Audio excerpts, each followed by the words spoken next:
opened a convenience store in Naruto.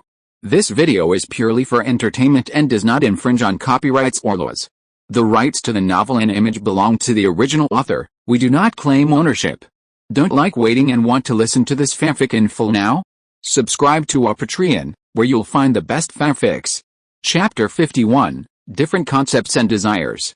You are the one who is completely trapped in the jutsu, Kakashi said. The fog is about to dissipate. Your future is only death. Zabuza was too confident in his mist-hidden technique, so confident that he didn't believe anyone could find him in his home turf, which is why Kakashi said this to him in return. Indeed, the thick fog blocked Kakashi's vision, limiting the range of his vision, but to find someone, one doesn't have to rely solely on eyes, one can also use smell and hearing. Animals' sense of smell is much more sensitive than humans. Humans have ninjas, and animals also have various types of animal ninjas, which are called ninja beasts. To put it simply, the difference between ninja beasts and ordinary animals is that the former have practiced, while the latter have not. The former are more intelligent and can understand human speech. Some can even have conversations with humans. However, ninja beasts generally do not move around in the ninja world. They usually sign contracts with ninjas and become the latter's summoned beasts. They will only come out when the latter summons them. The strength of ninja beasts should not be underestimated, and they are the fighting partners of many ninjas. The ninja dog is Kakashi's summoning beast. He himself is restricted, but his summoning beast is not. Ninja dogs, all of them have the word dog in their names, so you can imagine how sensitive their noses are.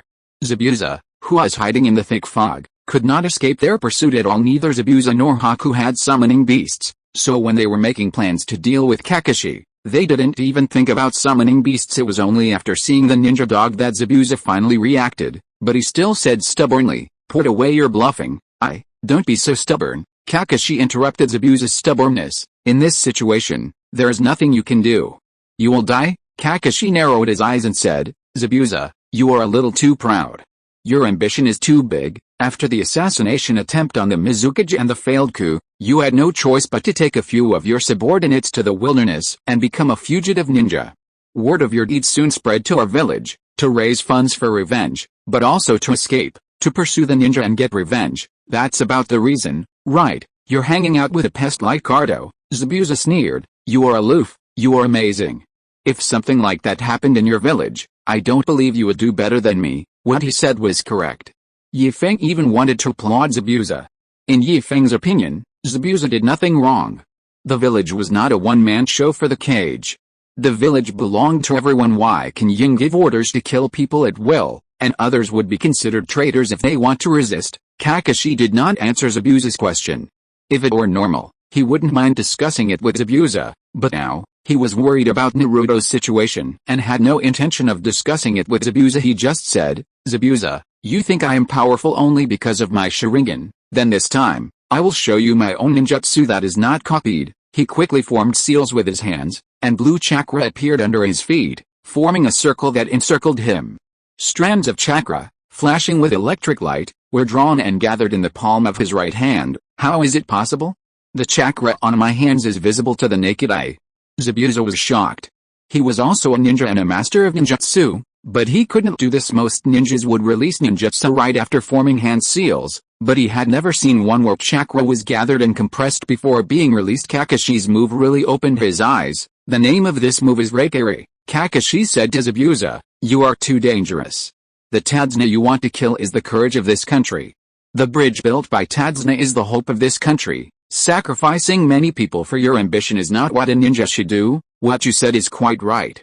I applaud you." "Never mind. I won't applaud you anymore. Sakura is still here.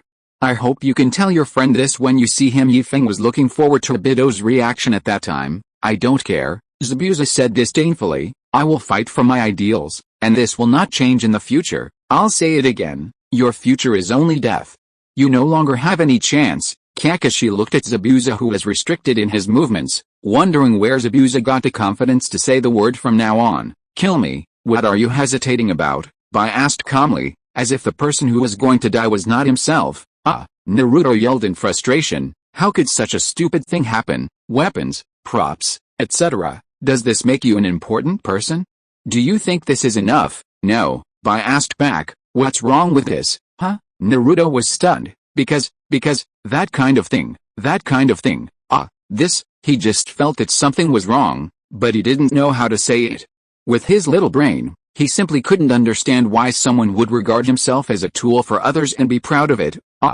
Feng sighed, because it is necessary. Uncle shop owner, what did you say? Sakura was puzzled by Feng's sudden words. She was concentrating on praying for Kakashi and others, and was almost frightened. Nothing.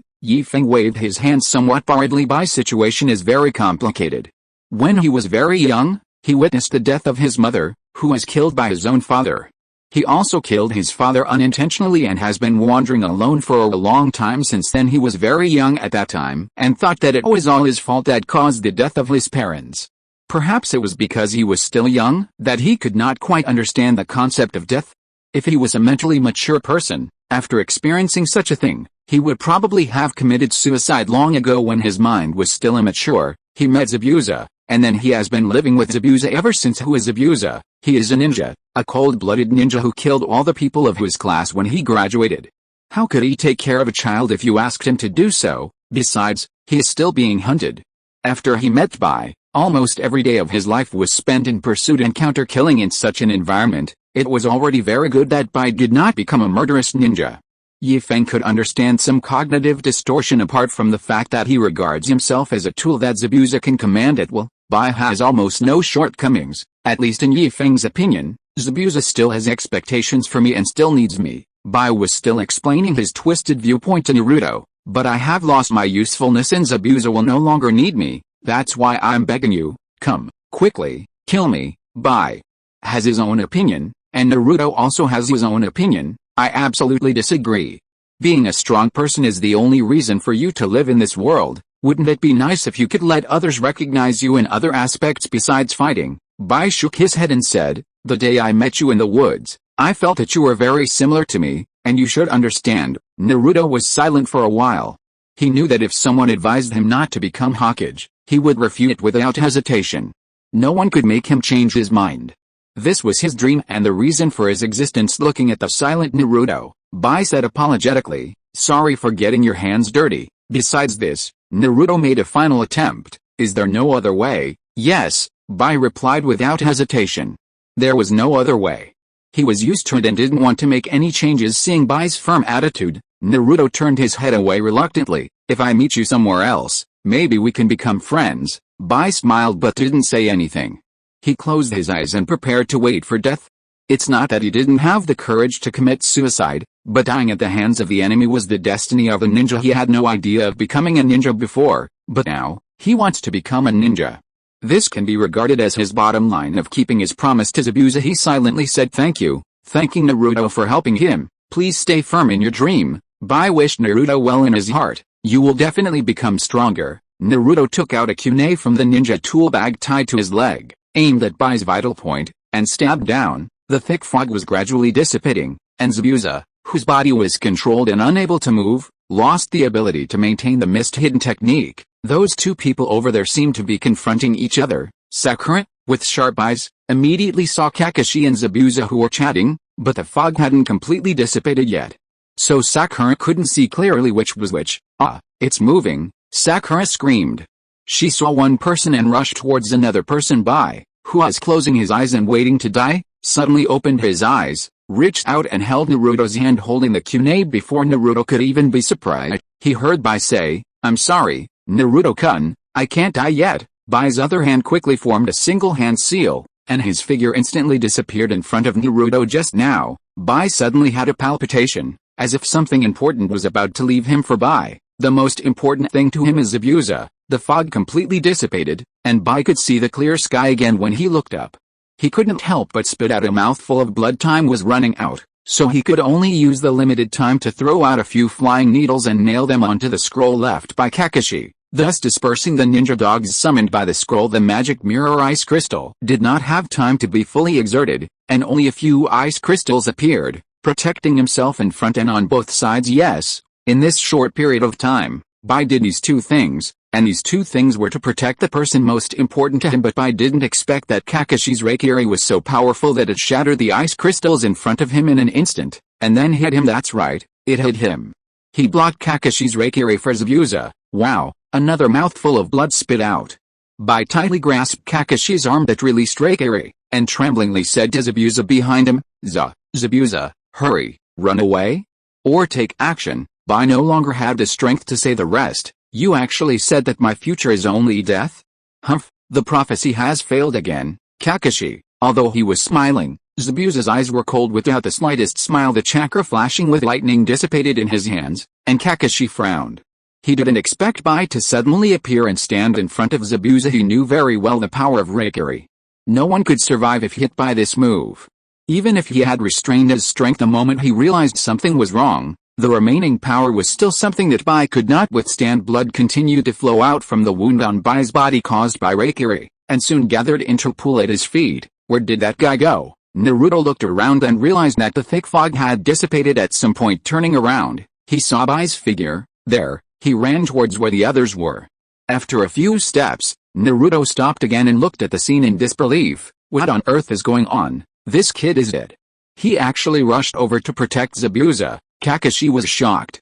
What kind of belief could make a person willingly die to protect another? Hey, well done, Bai. Zabuza snorted and suddenly picked up his knife and chopped down in front of him. In front of him was Bai, who blocked the fatal blow for him, and Kakashi, who was still holding on tightly even after Bai died. Kakashi was furious. Do you want to kill this child too? Really? I really picked up a treasure.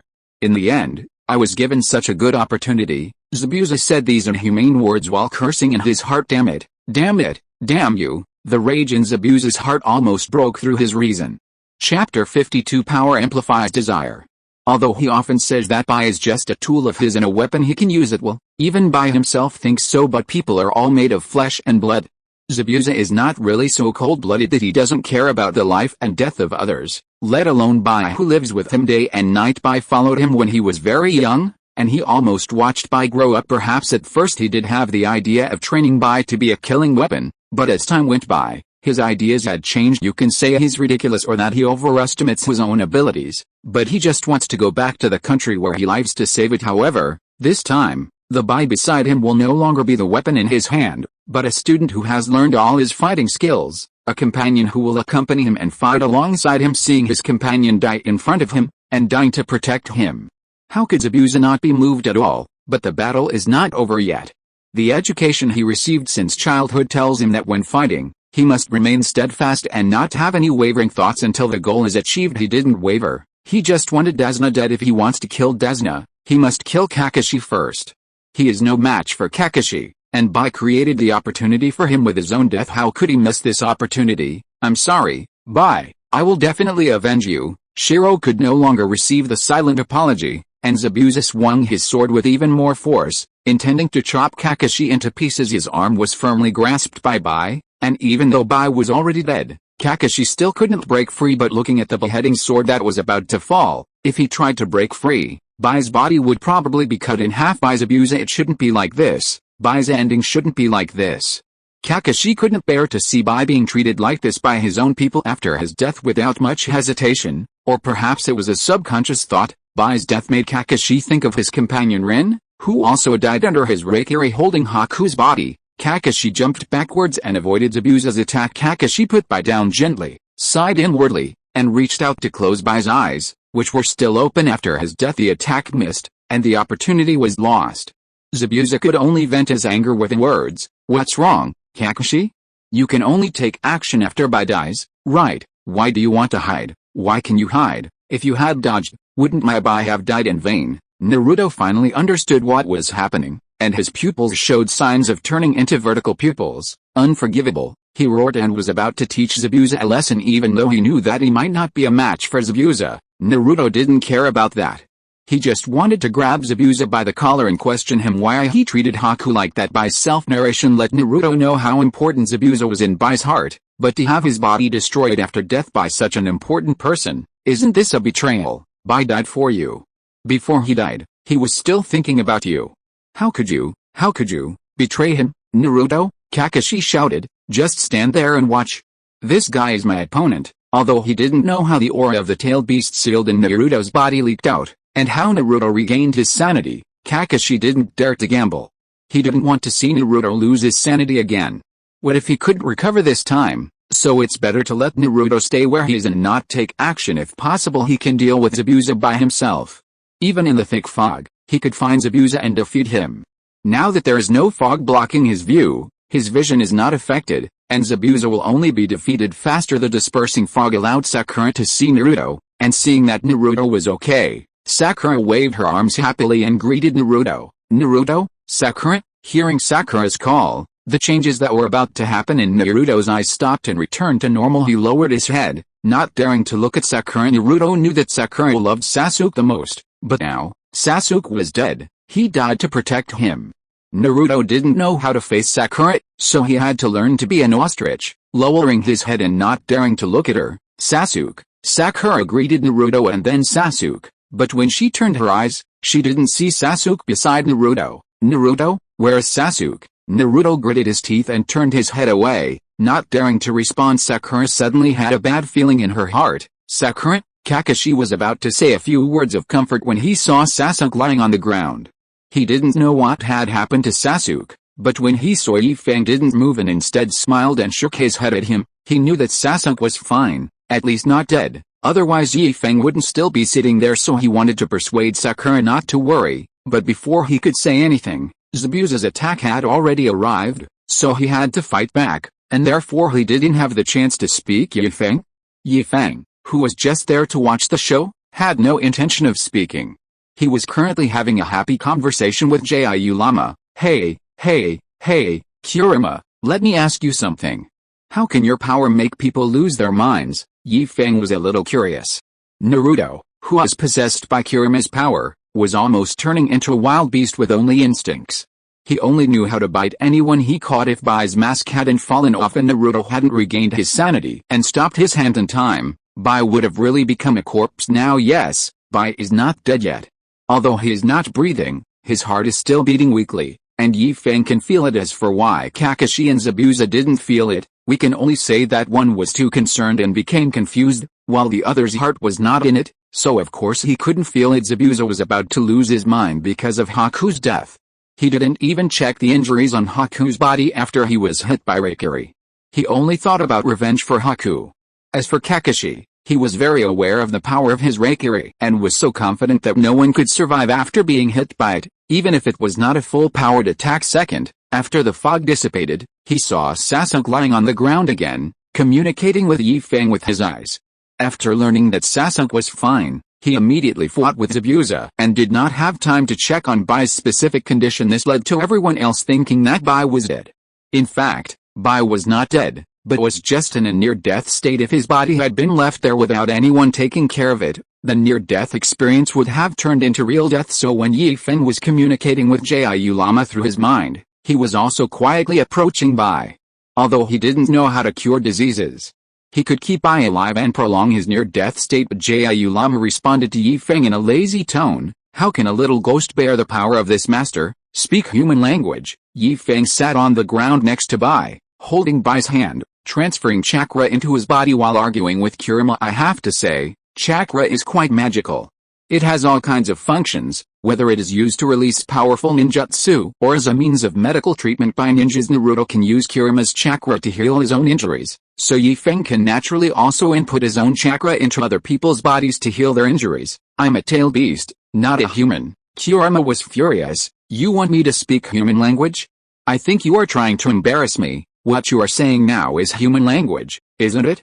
I want you to speak more directly, and then I'll give you 2 bottles of Coke when I get back, 2 more bags of potato chips. Jiu-Lama bargained, and next time I play games, I get to decide which game to play, and for movies, I get to pick one I like. Ramen, give me 8 or 10 bowls first. I want to taste it first. It must be cooked by Shiraku himself. Her daughters won't do. The more he talked, the more excited he became, and the more he went too far. He even wanted to taste 8 or 10 bowls of it. Bah, I've never been so extravagant. Feng was speechless. At most I'll give you 2 bags of potato chips. Deal. Jiu-Lama agreed readily. This was what it mainly wanted, but it knew that if it just asked for 2 bags of potato chips, Feng might not agree. But if it added the following conditions, then Feng would definitely agree. What is this called? This is called if you want to open the window, You have to take the initiative to offer to lift the roof first. It learned this from TV and it thinks this sentence makes a lot of sense, huh? I got fooled. Feng shook his head. It didn't matter. It was just a little gamble. He usually didn't restrict Lama from watching TV, movies, playing games, etc. in the store. If Feng is not there to watch, other people, whether they are human or not, can only watch movies or TV shows from their own world. If there are such things in their own world, the same goes for playing games. Other people, whether they are human or not, cannot see anything from the world Feng was in before. Only when accompanied by Feng can others, or non-humans, see it. As for snacks, there are restrictions for Kirima, because Kirima is an energy creature. It doesn't matter whether it eats or not, eating is purely to satisfy its cravings. Lama has a big appetite. If he eats to his heart's content, he can finish all the snacks in the store. The goods on the convenience store shelves will not have enough time to be automatically replenished. If you ask how Feng knew this, you can only say that he was too curious. He wanted to see if the convenience store products were automatically generated faster or if Lama ate them faster, so he let Lama try it. As a result, Lama was blacklisted by the convenience store and could only eat one snack item in the store every day. With the store owner's consent, it could only eat 2. The quantity is also 1, that is, 1 type of snack, and it can only take 1 bag or 1 bottle. However, the clever Lama found a loophole. He could only take 1 of the kinds every day, but he could eat other people's. Although there was also a rule of 1 of the kinds for eating other people's, it could be stacked. As long as that person did not eat it but gave it to him, he could get double the amount. 1 more person means double the portion, 2 more people means triple the portion, 3 more people means quadruple the portion, and so on, with no upper limit, until the shelf is empty. However, although the idea is beautiful, the reality is cruel. There is only 1 Feng in the store, and Feng will eat by himself and will never give the food to it. It also doesn't want to show up in front of other people. Therefore, Lama hasn't felt double happiness for a long time. The transaction was completed, and Lama also explained the reason. It was not my power that caused him to lose control. It was he who could not control this sudden surge of power. In addition, he was in an extremely angry and negative emotion at the time, so it was natural for him to lose his mind. After hearing what Lama said, Feng also understood that strength is strength. Strength is neither good nor bad. The key lies in the person who uses the strength. In the final analysis, it is related to a person's own desires. Just like some people, before they have power, they are timid, but after they have power, they instantly become fellow countrymen. Power magnifies a person's desires. Desires can be good or bad. After gaining power, some people work hard for world peace, while some people, after gaining power, do whatever they want and only want to satisfy their own selfish desires. When Naruto saw Sasuke die, he had only one thought in his mind, which was to kill Haku and avenge Sasuke. Coupled with Kirima's power, he felt that he could do it, and then he did it, and then he lost his mind when he saw the appearance under the white mask. A moment of hesitation caused his emotions to fluctuate, dispersing Naruto's rising desire, and he regained his clarity of mind. After figuring it out, Feng ended the conversation with Kirima, and continued to watch his own excitement while transmitting chakra to Bai. Chapter 53. Some are worried, some are happy. Sakura had already seen Sasuke lying on the ground, motionless, with cold hands and feet. Her mind was blank and she stood there in a daze. She wanted to check on Sasuke, but she didn't dare leave due to Kakashi's order for her to guard the Dazna family. If she doesn't leave, how can Feng continue to watch the fun? Feng, who was just there to watch the show, immediately said, "Go if you want to." Kakashi has already entangled Zabuza, so there is no way Zabuza can come over. Bai is already dead. We have no external threats anymore. You can leave and go check on Sasuke without any worries. Go, take one last look at Sasuke's current appearance, you won't see it again. Dazna also said, go and accompany him for the last time. Don't worry about me. Feng is right. Now we have no external threats. Feng's words made Sakura's heart tremble, and Dazna's words made Sakura lose all her scruples and she ran towards Sasuke. Sakura didn't even look at Naruto as she passed by him. Her mind was full of Sasuke. What are you doing standing in the middle of the road, looking at Naruto who was still standing there and really obeying Kakashi's words? Feng waved at him and shouted, come here, now is not the time for you to be sad, the battle is not over yet. Naruto was like a puppet, taking mechanical steps and came to Feng. He imitated him and sat down on the ground. Naruto said nothing, but Feng wanted to say, Ninjas are like this. From the moment you become a ninja, you should know that separation and death are the most common things for ninjas. You are like this even if one person dies. If you are on the battlefield in the future and your comrades die in droves, who will you cry for and who won't? You're crying. That's just in time. The enemy is sending you to meet your comrades. I'm not crying, Naruto said stubbornly. Yes, he didn't want to cry at first, but the more he listened to Feng talking, the more sad he felt like crying. What was going on? It's good that you didn't cry, Feng threatened Naruto, his tone becoming more and more frightening. You have to get used to this feeling. You have become a ninja, and you will inevitably go on missions in the future. Now that Sasuke is dead, when you go back, Team 7 will either disband on the spot or add a new member. No, Naruto muttered in a low voice, I will never allow such a thing to happen. Whether Sasuke is here or not, Team 7 will always exist, and there will always be a place for him. Naruto couldn't accept the fact that other people had joined and replaced Sasuke. In his heart, Team 7, which only consisted of Kakashi, him, Sakura and Sasuke, was the real Team 7. Feng didn't care what Naruto thought, and continued along his own bluffing line of thought. Let's not talk about whether other people will join. Let's just say that after you disband, your dream will still be the same dream, and you will still fight for your dream. Sakura is different. Look at Sakura now. Sasuke's death was a huge blow to her. Naruto looked up and saw Sakura holding Sasuke's body. Since her back was facing away from him, Naruto couldn't see the expression on Sakura's face. He could only tell that Sakura was crying by the way her shoulders were shaking. Hey, don't judge so arbitrarily. Let me make it clear first, in case you misunderstand, I don't know the secret techniques of the mountain tribe. I just guessed what you were thinking from the expression on your face. Feng patched up and said, shoulder shrugs don't necessarily mean you're crying, it could also mean you're laughing. Naruto glared at Feng. It's already this time, and you still. As expected, he resigned after returning. Okay, Feng raised one hand in surrender. I am crying. Sakura was crying very sadly, with tears streaming down her face. From this angle, it seems very likely that Sakura's snot mixed with tears would drip onto Sasuke's face. Poof, Naruto couldn't help but almost laughed out loud when he thought of Sasuke's face covered with snot. Fortunately, he reacted in time and realized that the current occasion was not suitable for laughing, so he covered his mouth tightly with his hands to prevent himself from laughing out loud. Hey, Feng pointed at Naruto in disbelief, as if he had discovered a new world. Did you laugh just now? Did you laugh? Naruto covered his mouth desperately and shook his head frantically. He could not admit it. He absolutely could not admit it. If he admitted it, how could he survive in the village in the future? Others are pointing fingers at him, so shouldn't he add another point? Look, this guy is the one who is gloating over his teammate's misfortune while his teammate's body was still cold. Yeah, what a piece of shit. Ugh, poo. Even if there were only him and Feng here, he could pay for a bowl of ramen and ask Feng to keep the secret for him, but the condemnation of his conscience was the most tormenting. Feng said with great sorrow, Naruto, I'm not saying anything bad about you.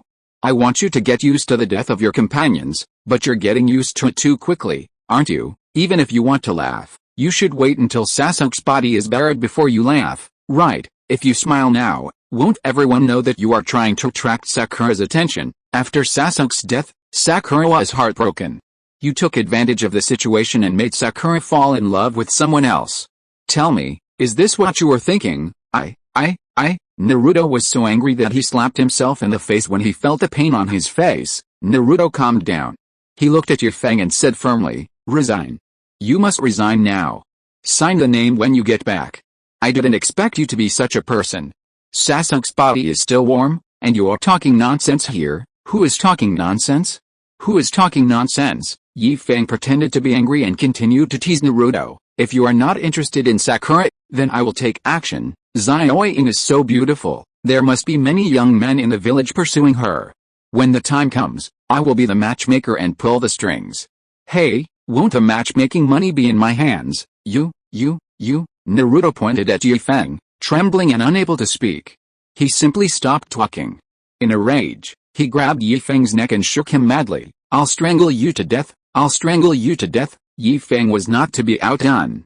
He stretched out two fingers with his other empty hand, and with a whoosh sound, inserted them directly into Naruto's nostrils. He lifted them up with all his strength, making Naruto's arms unable to move. Sakura didn't know how she came to Sasuke. Looking at Sasuke's peaceful face, Sakura knelt on the ground and stroked Sasuke's forehead. The expression on her face was a gentleness that Naruto had never seen before. "It's so cold, isn't this an illusion anymore?" Sakura wished so much that what she saw was just an illusion. They were still in the training ground in the village, playing the bell-grabbing game with Kakashi. That way, nothing would happen to Sasuke. I always scored 100 points in the ninja school exams. I also remembered all of the more than 100 ninja tips and always wrote down the answers with great pride. There was a test one day, and this question came up: please answer the 25th item of the ninja tips. Just like usual, I wrote down the answer. As she spoke, Sakura could no longer control her emotions. Tears flowed down her cheeks, and she sobbed. A ninja must not show his emotions under any circumstances.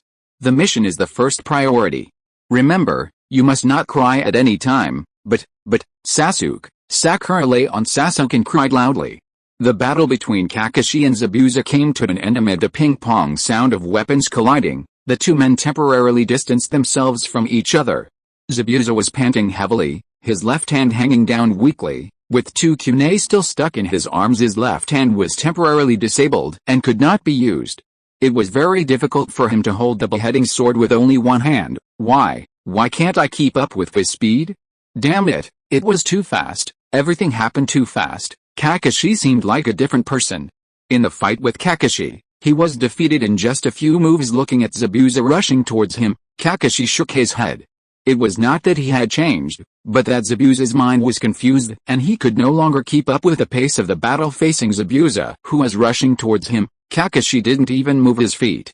He just threw a backhand punch and made Zabuza retreat a few steps. Damn it, Zabuza cursed inwardly, unwilling to give up, and rushed towards Kakashi with his sword again. This time Kakashi moved, and his figure flashed and disappeared from the spot. Zabuza's attack missed, and the beheading sword fell heavily on the bridge. Under normal circumstances, he would never make such a mistake. The moment he discovered that Kakashi was missing, he would change the trajectory of the beheading sword and chop it to other places where Kakashi might appear. Kakashi appeared again. He had come behind Zabuza, pinching the back of Zabuza's neck with one hand and holding a kunai with the other hand. "You can't defeat me now. Farewell, Demon Zabuza." As he spoke, the kunai was about to be thrust down. Zabuza did not sit there and wait for death. He changed the way he held the sword, holding the handle in reverse, and swung the blade towards his back. Kakashi's eyes narrowed, and he stabbed Zabuza's right arm with a kunai that was originally intended to stab Zabuza's back. He had to change his tactics. If he didn't, he would die, and Zabuza would probably die as well. The weight of the beheading sword was there. If the ninja swung it with all his strength, it would not be a problem to chop several people lined up in half. Puchy, the kunai pierced Zabuza's right arm. The injured arm made Zabuza unable to hold the hilt of the knife, and he involuntarily let go of his hand. The beheading sword fell to the ground and slid for several meters due to inertia until it hit the guardrail of the bridge and stopped. Kakashi also flew back and dodged to the side, whispering, "Now you can't use your hands, and you can't make hand seals. I told you, your future is only death." Just as Zabuza was about to fight to the death, a voice was heard. Oh, the battle is so fierce. Thump thump, the sound of the cane hitting the ground. The man behind the scenes, Zabuza's employer, the culprit who brought disaster to the land of waves, Cardo, who has many names, appeared. He stood in front of a group of his men, his hands on his cane, his left wrist still bandaged. He had a mustache, a lion head on his head, small brown sunglasses, and a suit-like outfit. Although he was not tall, he gave people a feeling of strong aura. "Kato, why are you here? And what's going on with your subordinates?" Zabuza frowned and asked unhappily. This was inconsistent with their plan. According to the plan, Cardo would not appear here, especially with so many subordinates.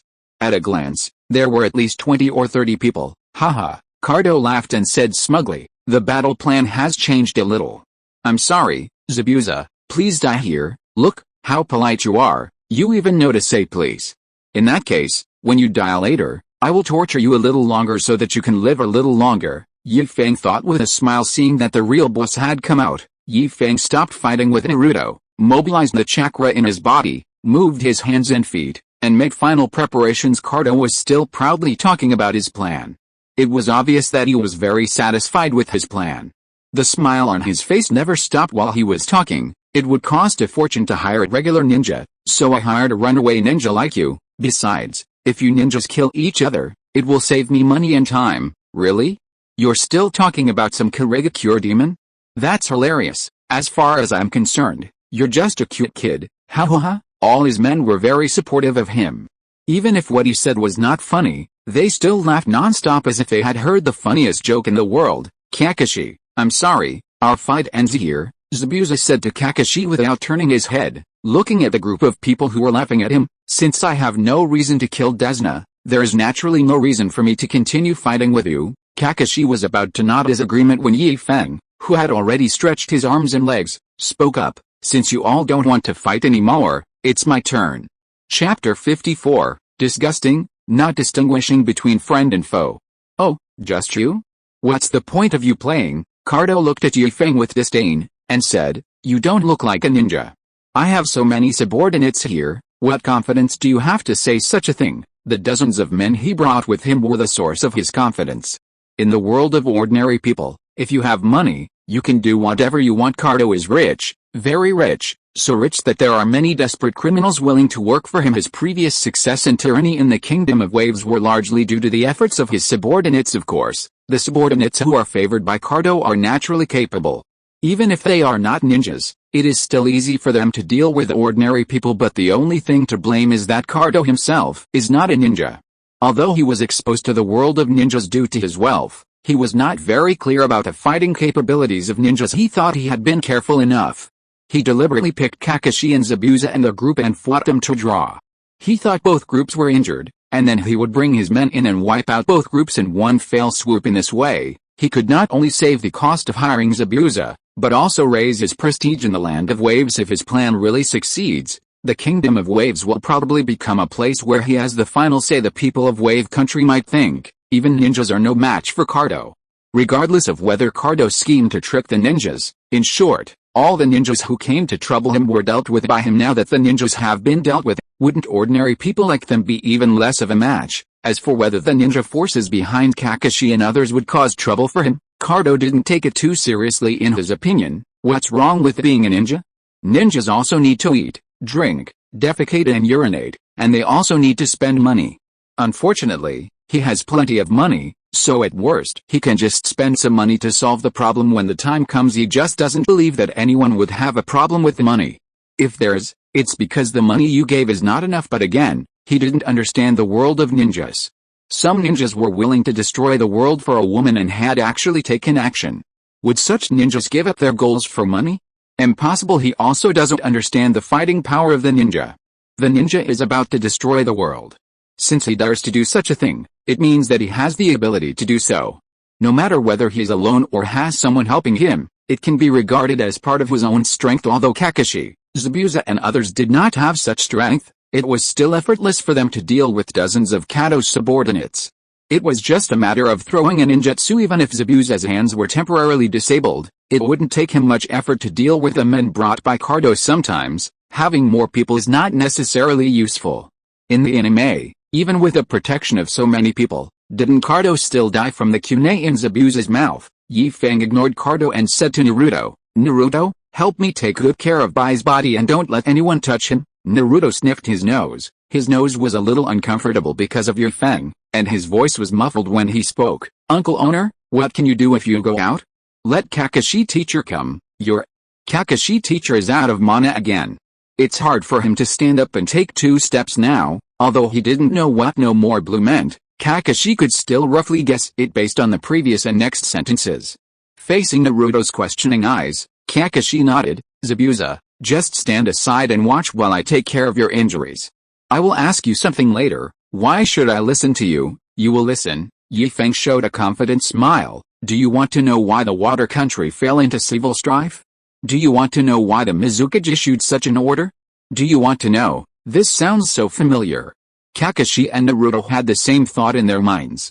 Will they say, "Action speaks louder than words," and then pull out a contract from somewhere? Oh, that's not the case.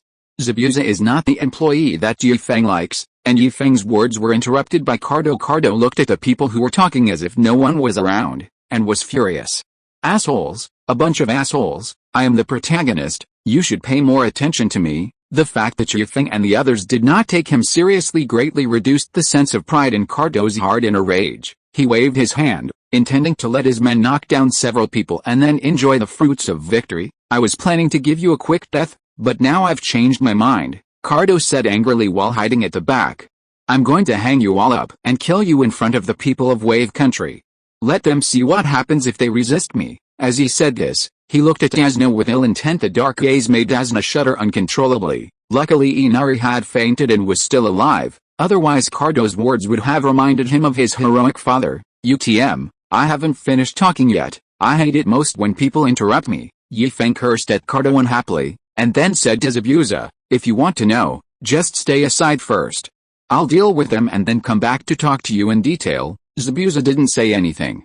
He walked to the side, leaned on the railing on the bridge, looked at Feng's back, but his heart was filled with waves. His original plan was to assassinate the Mizukage, then take the position of Mizukage and slowly change the current situation in the country. But from what Feng said, it seemed that there was another hidden secret. Not only that, he also developed a little curiosity about Feng's identity. His target was Dasna, and he was quite familiar with the basic situation of Dasna's family when Feng suddenly appeared. He originally thought that he was with Kakashi, but when he saw that Feng had been hanging out with the Dasna family and did not come out to help them when they were fighting, he changed his mind and thought that Feng was also a citizen of the Wave Country. This is also possible. After all, Zabuza is not from this country. The information about the Dasna family that Cardo gave him only recorded the Dasna family's immediate relatives. It is not impossible that one or two neighbors who have a good relationship with the Dasna family were missed. But what Feng said, and Kakashi and Naruto's different attitudes towards Feng, made Zabuza uncertain again. Let's not talk about how Zabuza guessed Feng's identity in his heart.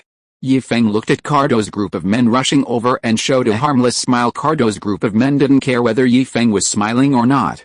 Before they came, their boss had said that whoever could catch a ninja would be rewarded handsomely. They don't know how heavy it is, but based on past experience, this heavy weight may allow them to not have to worry about their life in the second half of their lives even if they retire. Now why do they do this business? Isn't it for money so that they can live a better life? Now that the opportunity is right in front of them, how could they let it go? Therefore, they shouted "Ah!" and rushed towards Feng and the others. It has to be said that Cardo is very generous to his subordinates. Unlike hired guns like Zabuza, his subordinates have been working under him for a long time. He also knew that if he wanted to win the hearts of these desperate criminals, he would have to spend money, and money was the thing he had the most. This is also the reason why his men are willing to work for him, because Cardo is truly giving. Zabuza's situation is a different matter. It was because he always spoke in a condescending tone when talking to Cardo. When has Cardo ever suffered such an injustice? In the past, he was the one who was condescending, so Cardo held a grudge and wanted to get rid of Zabuza at the same time. Speaking of which, there is also the issue of White. In the first fight between Zabuza and Kakashi, Zabuza was seriously injured. While he was recuperating, Kato came to him to find out the situation. The rudeness in his words annoyed Bai, and Bai's attack caused some injuries to Cardo. The fracture of Cardo's left wrist was caused by Bai. Feng put his fingers together to form a hand knife. Blue chakra gathered in his hand and continued to extend outwards. With a chuckle, Feng said, "Have you ever seen a 40-meter-long sword? Today I will let you see it for yourself." After saying that, the speed at which the chakra extended outwards suddenly increased, and then Feng waved it in front of him. Before many of Cardo's men could react, the blue light blade had already swept across their bodies. Because the light blade was too sharp and swept across their bodies too quickly, they didn't feel anything. They rushed forward a few steps before realizing something was wrong, but it was too late. With a sound of puff puff, their upper and lower bodies were separated. Some people are tall, some are short, and the sizes of the bodies divided into two halves are also different. Some are on the chest, some are on the neck, and some are on the head. For a moment, the bridge was covered with red and white blood mixed with internal organs, as well as body parts divided into different sizes and faces with frozen expressions. The face was full of excitement and cruelty, and that was all that was left. The world became quiet, and with it came the sound of vomiting. Ugh, ugh, is the scene ugly? He's not very, ugly. Oh, question, he is. Alright, you don't have to answer. Just keep vomiting. Someone else will answer my question. Is Cardo dead? Can't you look at it yourself? Zabuza, who didn't vomit, answered his question. At this time, he was looking at the sea, trying to relieve his nausea. Although he killed people, and killed quite a few of them. The scene of one person's death and the scene of many people dying together give people a different visual impact. Besides, when fighting, who has the time to care about how the enemy dies? Now he saw it, and he knew that when a person just died, the intestines would move. And so much blood would gather together and bubble up with a gurgling sound. Ugh, Zabuza dry heaved, but held back his thoughts and didn't want to think about it any further. The more he thought about it, the more sick he felt. I can't see, that's why I'm asking you. Yifeng turned around and said to the people who were vomiting. Only then did everyone realize that Yifeng's eyes were closed. Kakashi, who had changed into a new mask, also closed his eyes and said, "He's not dead yet, but it seems he jumped into the sea." Before he closed his eyes, he saw Cardo vomiting and running towards the cross-section of the bridge. One side of the bridge is connected to the wave country, and the other side is connected to the land opposite the wave country. The side of the bridge facing the land has a small section that is not connected to the land. Just now, Cardo and his many men appeared from this side on a boat. Kakashi guessed that Kato wanted to escape by boat. The same way he came. The roar of the motor also confirmed his guess. It's good that he's not dead. I wanted to play with him for a while longer. You guys clean up first. I'll be back soon. Hearing the sound of the boat getting farther and farther away, Yifeng roped his way to the edge of the bridge, then jumped down. The people who stayed on the bridge looked at each other in bewilderment. How to clean up? Cardo drove the boat, stepped on the accelerator to the maximum, and drove forward without looking back. It didn't matter where he went, he just wanted to get away from the bridge as far as possible. Thinking of the miserable state of his men, Cardo could not help but curse. Mad men, really crazy men. He swore that as soon as he returned to where he lived, he would pack up and run away, and he would never come back to this broken country of wave again. Even if there were great benefits, he would not come. I seem to hear someone scolding me. Cardo, did you hear it? The sudden voice behind him frightened Cardo so much that his hand holding the steering wheel trembled involuntarily. Suddenly, the direction of the boat lost control and crashed into the rock wall nearby. With a loud boom, the boat caught fire. If you're listening to this novel on a channel other than Fanfic World, it means they downloaded and uploaded it without effort. We cordially invite you to visit our channel, Mundo Fanfic Novelis. There you'll find the original version of this story, and you can explore many other novels of various genres. We're waiting for you to immerse yourself in a world of incredible novels. Chapter 55: Psychological Torture. Yifeng came back carrying the unconscious Kato. However, he did not go up to the bridge. Instead, he stood on the sea and shouted to the people on the bridge, "I have brought Cardo back. Does any one of you want to stab him? If not, I will handle it myself." Hearing his voice, everyone leaned over the guardrail of the bridge and looked down. Kakashi waved at Yifeng, indicating that Yifeng should solve it himself. He had no intention of interfering. Zabuza wanted to stab Cardo a few times. Cardo was the first person who dared to play tricks on him like this. If it weren't for the injury on his arm, he really wanted to jump in front of Cardo to see the expression on Cardo's face. "Desna, what about you?" Yifeng shouted again. "Don't you want to stab the culprit who brought disaster to your country to vent your anger?" Desna shook his head. Maybe he would normally do that, but he didn't have the mood to do so now. The biggest obstacle hindering the completion of the bridge had been solved, and he would continue to build the bridge. The sooner it was completed, the sooner he would feel at ease and avoid any more trouble. Besides, his co-worker was still lying unconscious on the bridge, as well as his daughter-in-law and grandson.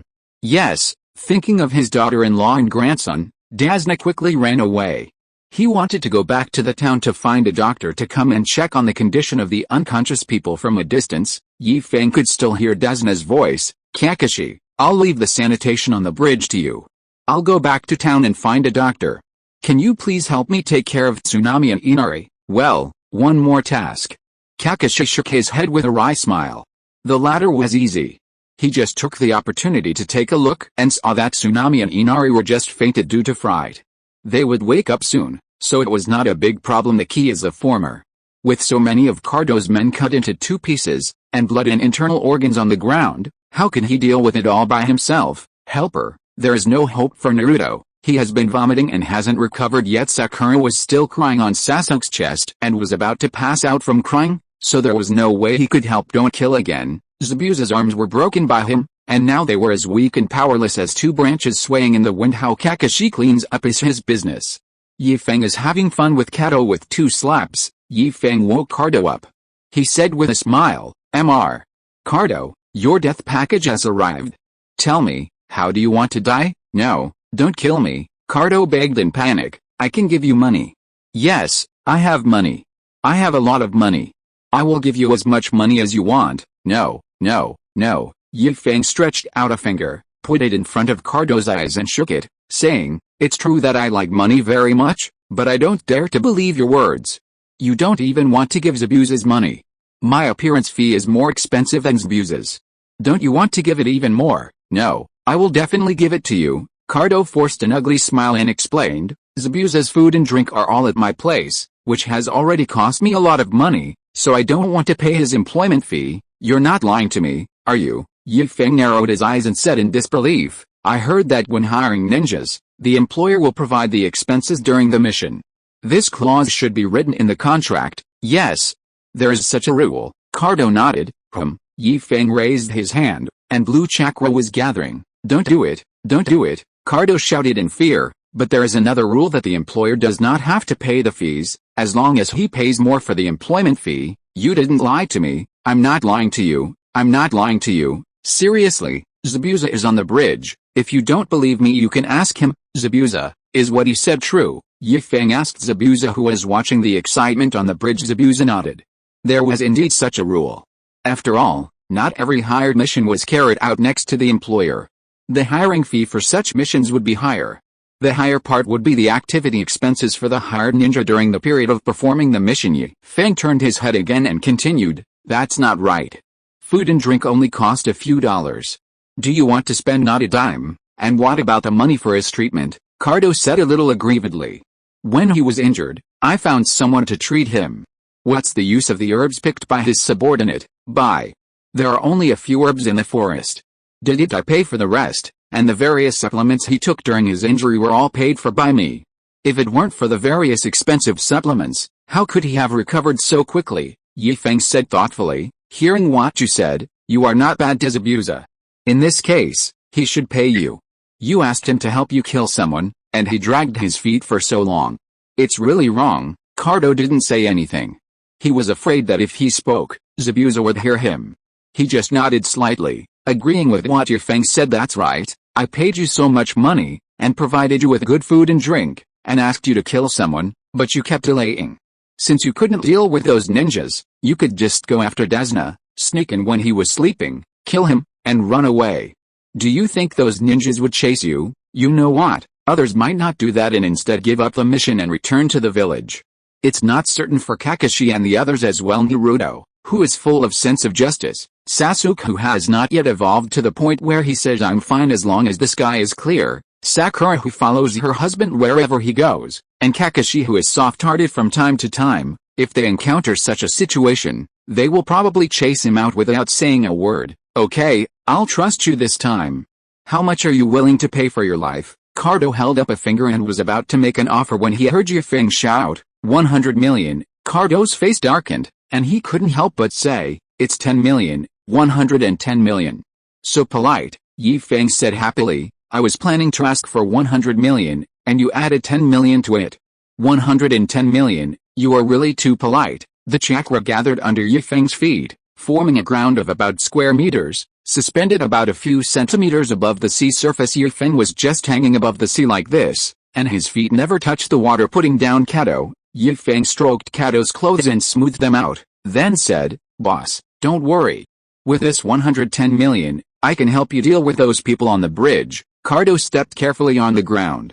The blue chakra ground was somewhat transparent, and he could clearly see the flowing seawater under his feet. Is this the magic of ninjutsu? Thought Cardo. However, he must make it clear about the money for buying his life. If he doesn't make it clear now, it will be even more difficult to explain it later. Cardo pushed his glasses up on his nose and said seriously, it's not 110 million, but 10 million, 21 million? It's increased again. Feng rubbed his hands, looking embarrassed. Hey, boss, tell me, how do you want those people on the bridge to die? Cardo was anxious. 210 million, how much money is that? That's 210 million. Even the shadow of the ninja village is not worth that much. If he really wants to pay so much money, he might as well take his life. Looking at the excitement on the sea, Zabuza snorted and said, Kakashi, it seems that your companion is not that good. Now he is discussing how much our heads are worth. I should be more expensive than you. Kakashi didn't care at all. Instead he analyzed with interest. Although you are a fugitive ninja from the hidden mist village, I am stronger than you. People with stronger strength will be more expensive. This is a well-known fact. After Kakashi said this, Zabuza also got excited. He denied it and said, that's not necessarily true. Although you are stronger and more famous than me, I have been a rebel ninja for so many years and have made many enemies. Some of them want to kill me. All in all, I am more valuable than you. If you are valuable, you should ask Cardo for it. You can't even pay your own employment fee, and you still have the nerve to tell me this. You're not much better than me. How much money did Dazna give you to do this? Zabuza said with a mocking look on his face. You don't need to think about it to know that you can't be paid much. In an environment like the Land of Waves, how many people can afford to hire you? At least I've been eating well recently. I've consumed a lot of expensive food and nutritional supplements. These alone cost more than yours. Kakashi was not to be outdone and said, yes, it is more expensive than mine. The prisoners were well fed before they died. A few meals in exchange for 2 ninjas. No, more than 2. The 2 men who attacked us when we just left the village were also your men, right? That makes 4 people. A few meals in exchange for the lives of 4 ninjas is a very good deal. Cardo is indeed a businessman and knows how to do business. Your calculations were not bad, Zabuza retorted. You regarded the battle with Haku as a training opportunity for your students. Now what? You've lost, right? One life for another, using a tool to exchange for the life of an Uchiha clan member. If you tell others about it, it won't be your loss anyway. That may disappoint you. Kakashi approached Zabuza and whispered, Sasuke is not dead yet. Do you know why Ye Feng took action now? That was an insurance policy.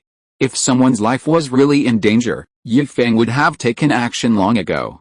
He didn't take action, which means that the person is fine. At this point, Kakashi suddenly had an idea. He turned his head abruptly and looked at Bai, with a faint smile on the corner of his mouth. On the sea surface under the bridge, Cardo was still bargaining with Ye Feng, not 210 million, but 10 million. Why did it drop back to 110 million? Ye Feng frowned and said unhappily, are you kidding me? I'm not kidding you. What I've always said is 10 million, Cardo said anxiously. 91 million, Ye Feng was shocked. My goodness, how much money is that? I have never heard of anyone having so much money in my life.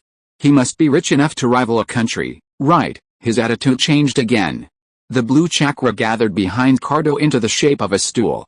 Ye Feng pressed Cardo's shoulders and pushed him onto the stool. Cardo didn't want to sit, but Ye Feng was too strong and he couldn't resist. Ye Feng's face was full of flattery, and the symbol of money appeared in his eyes.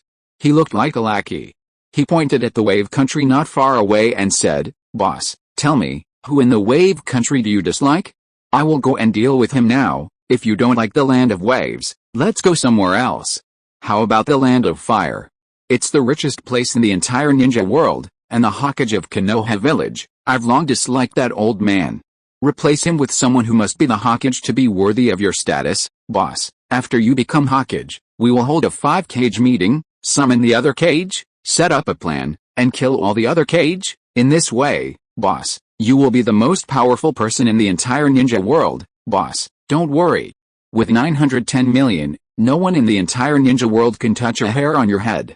I say that. Cardo had already collapsed on the stool, cursing in his heart. Madman. He is indeed a madman. It is true that Cardo is ambitious, otherwise he would not want to control the Kingdom of Waves, but he is also self-aware and knows that it is okay for him to act arrogantly in a poor country like the Kingdom of Waves, but if he dared to do so in a big country like the Kingdom of Fire, he would have died countless times. Still Hokage? He is more like a stool under the Hokages, but he could see that Ye Feng had no intention of letting him go and was just teasing him. He said resignedly, hurry up and kill me, don't want to play anymore. Ye Feng stopped flattering and looked unhappy. I haven't had enough fun yet, tell me how you want to die. I can give you a chance to choose. Is it okay to die of old age? That's not sincere. I'll give you another chance. It's so cool. Are you dreaming? Ye Feng was speechless. I don't even have a girlfriend, and you still want to have fun? Cardo stopped talking again. Let him do whatever he wants. It doesn't matter how he dies. Since you don't choose, I'll help you choose one. Ye Feng looked at the sea with some regret. What a pity, I just checked and there are no sharks nearby. If there were sharks, I could go fishing for sharks. Guess what the bait is for sharks? That's the correct answer. The bait is you. You are so smart. I applaud you, quack, quack. Feng actually gave Cardo a round of applause. Chapter 56 Free Fall Death. Now Cardo was really sure that Feng was a lunatic. He hadn't said anything yet. What the hell was he congratulating? Congratulations? Congratulations on his impending death. This method doesn't work. I have to try another one. Feng paced back and forth in front of Cardo, thinking about how Cardo would die. Suddenly, he hammered his palm and said, I've got an idea. How about we do a falling death? I will take you to an altitude of 10,000 meters, and then let go of your hand, so that you can experience the feeling of flying before you die.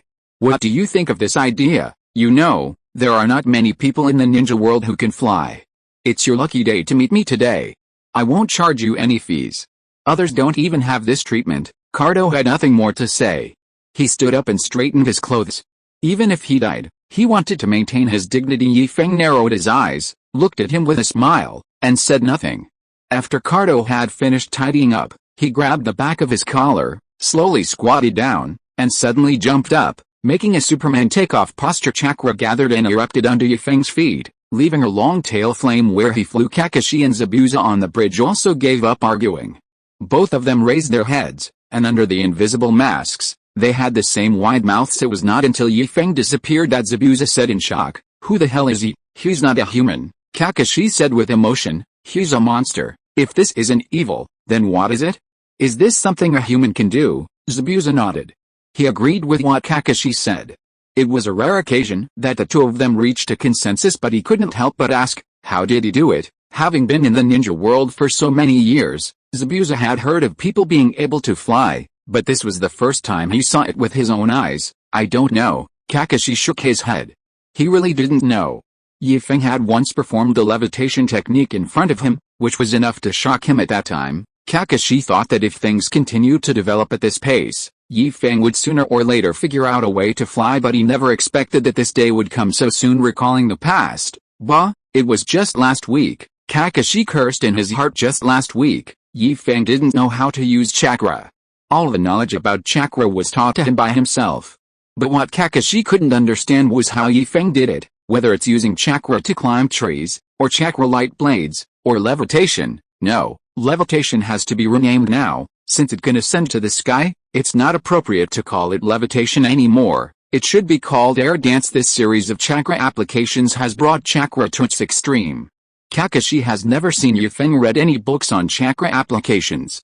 He doesn't even know whether what Feng is doing now with chakra can still be called ninjutsu. Before Kakashi could think too much, a scream came into his ears from far away, making him raise his head again. Cardo screamed in fear, his hands and feet flapping wildly.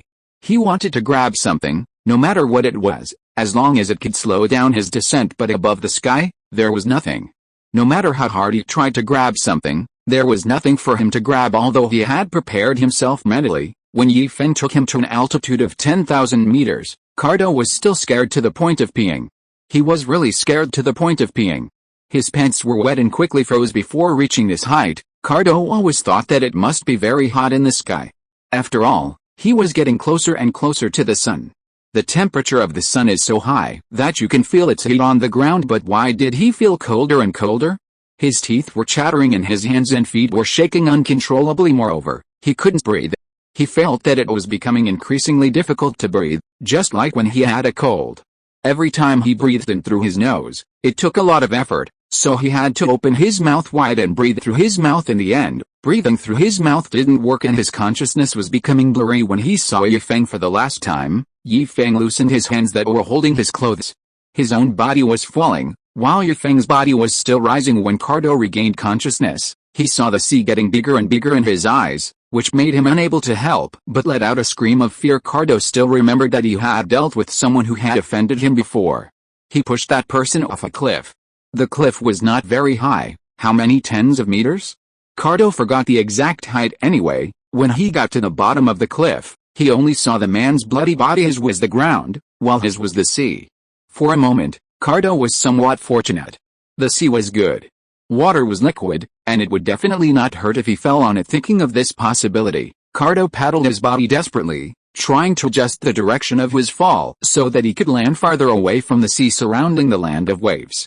Even if that was not possible, He would at least want to be farther away from the bridge. The sea is vast.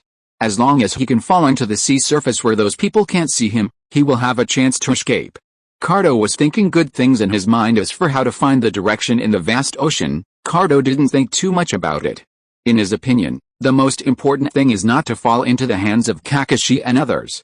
He can talk about the future later, and the person who caused him to end up like this was Feng. Cardo cursed in his heart, cursing Feng to rise higher and higher, preferably to the sun, so that he would die of heat getting closer and closer to the sea surface. Cardo adjusted his posture, put his hands together and raised them above his head, making a diving posture with a plop sound. Water splashed everywhere. The only thought that it hurts flashed through Cardo's mind, and then his consciousness fell into complete darkness. Cardo's body hit the sea surface, creating a big hole in the sea surface, which was quickly filled up by the surrounding seawater. His skin became loose and his shattered internal organs mixed with his blood flowed out from the holes in his body, dyeing the surrounding seawater blood red.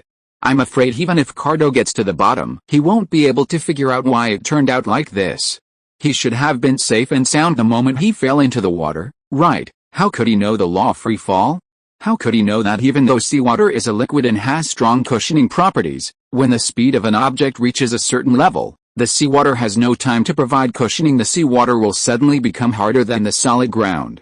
If your body hits it, it will be smashed to pieces, just like a watermelon you throw hard on the ground. Did Cardo think he would be fine if he just pretended to be diving? He didn't even look at how high the diving platform was and how high he was falling from. Naruto was startled by a loud noise not far away. He was vomiting and had no idea what was happening. He looked up curiously at the place where the sound came from, but accidentally saw the miserable condition of Cardo's men. The expression on his face kept changing, and finally he couldn't help it and started vomiting again. Kakashi and Zabuza just glanced at the place where the sound came from and then looked away. Both of them were experienced ninjas, and they certainly knew the consequences of falling into the sea from a high altitude. Although neither of them can fly, they both have similar experiences. As ninjas, they are proficient in various methods of killing. It doesn't matter if they don't know the principles, they just need to know that people will die if they do this. Cardo is dead, there is no hope, but the two of them were curious. Why didn't they see Feng descending? Could it be that it lost its way at high altitude and couldn't find the place where it took off? Zabuza kicked Kakashi and said, "Kakashi, use your Sharingan to see where the man named Feng is." "Okay," Kakashi responded, looking up and turning back and forth. After a while, he said, "I see it. It's behind you." "Where?" Zabuza was shocked. "When was it and why didn't he notice it? What if someone sneaks up behind me without me noticing?" For a moment, Zabuza regretted his own alertness, but when he turned his head, he found that Feng was not behind him, but only Naruto, who was vomiting acid after vomiting for so long. Naruto no longer had anything to vomit, and what he vomited now was all the acid in his stomach. "It's fun, right?" Zabuza looked at Kakashi with a dangerous look in his eyes. "Well, it's just a joke." Kakashi waved his hand without any apology. "I didn't expect that a dignified Kurigakure would be so naive. If you don't give me a reasonable explanation, we will inevitably have to fight again today," Zabuza said dangerously. But his two arms swinging in front of him made his words have no deterrent effect. "I need to save my chakra to clean up the bridge. Using the Sharingan will consume my chakra," Kakashi said, pointing to the bodies of Cardo's men not far away. "If you are willing to clean up, then I will use the Sharingan." "It's your choice," Zabuza snorted and said, "Do you think I am capable of cleaning up in my current state? Also, I never have the habit of collecting the bodies of my enemies." "That's it," Kakashi continued, looking up at the sky and said, "Wait a while, he will come back by himself." Having said that, Kakashi was still unsure. He had heard from Feng that, like Naruto, this was Feng's first time out of the village. Naruto was fine, at least he knew how to get back to the village. After all, he had been there once. Feng was summoned suddenly, and he didn't even know which direction the village was in. If he was really lost, Kakashi wouldn't find it strange. Fortunately, Feng was not that stupid. He didn't know the route back to the village, but he was confident that he would not get lost by descending straight up and down. Moreover, he also took a layer of insurance. A chakra thread invisible to the naked eye was connected to his feet, and the other end was connected to the bridge where Kakashi and others were. Kakashi, who possesses the Sharingan, did not notice it because he was looking up at the sky. He did not use the Sharingan to check the surrounding environment at all, so naturally he did not notice the chakra thread left by Feng. Not long after, just a few minutes after Cardo fell into the sea, Yi Feng came back with a chakra tail flame behind him this time. He stood on the bridge, his eyes still closed. Sorry to have kept you waiting for so long. The scenery up there is pretty nice, and I accidentally stayed a little longer. The scenery from high up in the sky was quite nice. When he found that Cardo could not hold on, he left Cardo behind and flew up to higher altitude. They said they would take Cardo to an altitude of 10,000 meters, but in fact it was not that high. Only a few thousand meters after leaving Cardo behind, Yi Feng passed through the clouds, stood above the clouds, and admired the scenery for a while. Chakra formed a solid outer layer outside his body, protecting him from all kinds of influences at high altitudes. Only after he had admired it enough did he return to the bridge. How is it? Is the sanitation cleaned up? Can I open my eyes now? Yi Feng asked, smoothing his hair that was messed up by the wind. Kakashi and Zabuza looked at each other and smiled slyly at the same time.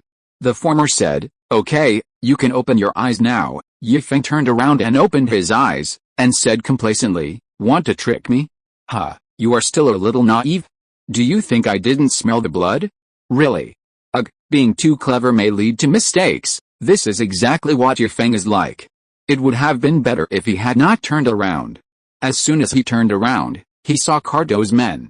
Those eyes that were still open were staring at him. Some of the blood had already turned cold, and some of the blood flowed into the sea along the cross-section of the bridge, attracting a group of fish to gather. The intestines, broken into several pieces and mixed in the blood, looked like all kinds of miscellaneous dishes and stews. It can be seen that some people had eaten a full meal before coming. The undigested food residues and the digested residues that turned into feces mixed together, emitting an unpleasant odor. Ugh, Yi Feng vomited even more violently. Chapter 57. A Man of Truth.